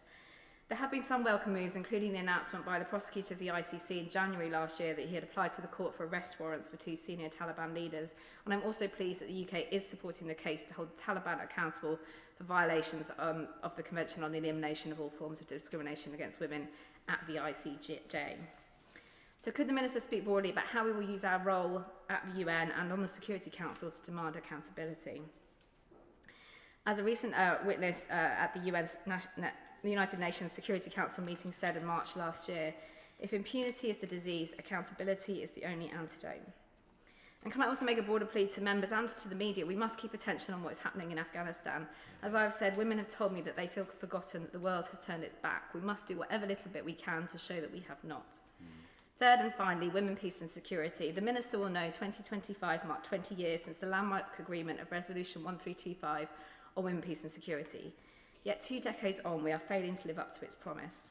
Afghanistan is a focus country for the UK, as stated in the current National Action Plan for WPS. Therefore, we have a particular responsibility to the peace and rights of women and girls in Afghanistan. So can the Minister update on how we are delivering that crucial plan? And it is also imperative that women are at the table for any talks. We must always call for that to be the case and lead by example ourselves, ensuring that all our delegations include women at the table. To conclude, Madam Deputy Speaker, the situation for women and girls in Afghanistan is devastating, but we must not give up. Afghan women certainly aren't. They are determined, inspiring, and despite the challenges they face, they are still finding ways to run businesses and work on the front lines. We cannot abandon them. We must play our role as a party now in government that has always championed women's rights at home and abroad. If we turn our backs on this crisis, on the gender apartheid unfolding in Afghanistan, we are not only failing Afghan women. Well, I thank my honourable friend for making a very important and powerful speech and being a voice that recognises the plight of Afghan women. Would she agree with me that recognition of gender apartheid is an essential part of our foreign policy, and after 4 years of direct engagement with the Taliban is perhaps the only way that we can start shifting the debate on? I do agree, and I welcome his support, because gender apartheid speaks to the systematic dismantling of a whole system of women's rights, not individual cases of persecution. And we should listen to the people who are calling for this, because it is a unifying call across many Afghan women. So as I said, if we turn our backs on this crisis, on the gender apartheid unfolding in Afghanistan, we are not only failing Afghan women, we are failing women everywhere. Baroness Harman said recently, it is clear that we will not achieve global equality without tackling the systematic oppression of Afghan women and girls. The importance of this cannot be underestimated, not just for Afghan women, but for the hard-won rights and freedoms of women around the world. And this isn't just a moral issue, it is also a security issue, because we know that gender equality is essential for lasting and sustainable peace. So we must hold true to our values, we must display them proudly as a sign of hope for the oppressed across the world, and we must do everything we can to uphold the rights of women and girls in Afghanistan. Minister. Madam Deputy Speaker, I'm very grateful to my honourable friend for securing this debate, and I pay tribute to her work through the all-party group on Afghan women and girls, and indeed for other Dowty champions for Afghan women represented in the Chamber this evening. As my honourable friend alluded, Afghanistan matters to me not only as a minister but as a person who knows the country well. I have first-hand experience of dealing with the Taliban, and I'm determined that they should be held to account for their horrific treatment of women and girls. My honourable friend set out the situation well. She's right to point out that Afghanistan is now one of the worst places in the world to be a woman. Every single aspect of life is restricted by the Taliban. Girls cannot attend school after the age of 12. Women's employment is almost entirely blocked. The sound of a woman's voice outside her home is considered a moral violation. Millions are being systematically excluded from society and robbed of their future. Afghan women deserve meaningful, equal participation in all areas of life, and these infringements on their freedoms must be reversed. The UK government has consistently condemned the Taliban's treatment of women and girls. Senior officials travel regularly to Kabul, most recently in December, to urge the Taliban to reverse their barbaric decrees. On every visit, the treatment of women and girls is raised. Our officials press the Taliban to meet their international obligations and use our voice on the world stage to keep up the pressure. This includes speaking out at the UN, the Human Rights Council, and in other international forums.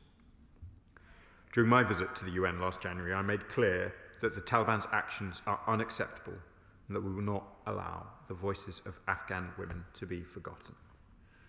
In December, the UK condemned the ongoing restrictions on female staff at the Islam Kala Reception Centre at the UN Security Council.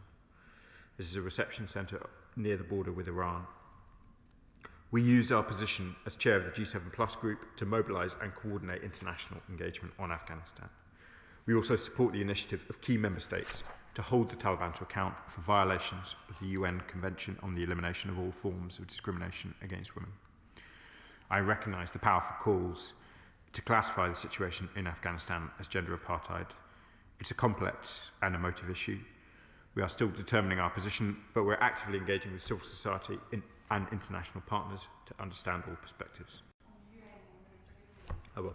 I'm grateful to the Minister for giving way, and I know his commitment to an experience in Afghanistan.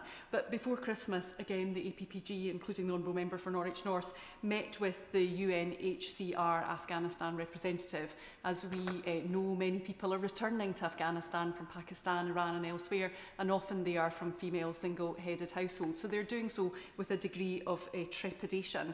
My understanding from that meeting is that body receives no funding from the UK government. Is that something that the Minister would consider looking at? Because that surely must be an item of leverage in those meetings that he's been describing in relation to UK officials. Minister. We are providing support to returnees from Iran and Afghanistan. That support is mostly funneled through the IOM. We have not yet announced our allocation of aid for Afghanistan next year, but will be, of course, coming back to this House when we are in a position to do so. This year, the Human Rights Council voted to establish an independent accountability mechanism. We are exploring how the UK can contribute meaningfully to that, especially as the scope and operational details become clearer. There is a growing humanitarian crisis across Afghanistan, as my honourable friend was so clear about. 23 million people are in desperate need of humanitarian assistance. And as the Honourable Lady on the benches opposite highlighted, women and girls bear the brunt. Afghanistan is one of the most dangerous places in the world to give birth, with the highest maternal mortality rate in the Asia-Pacific region. We remain committed to tackling this crisis. We've allocated more than £150 million this financial year for life-saving aid to Afghanistan, ensuring that at least half of beneficiaries are women and girls. Last November, we hosted a successful food security and nutrition conference in London, strengthening our response to the hardships and hunger facing Afghan families. We're focusing on effective solutions, working alongside international partners and those in Afghanistan who know the country best. Turning to human rights and accountability, we support the mandate of the UN Special Rapporteur for Afghanistan, Richard Bennett. I met him last year to discuss the situation, and we remain in regular contact with him.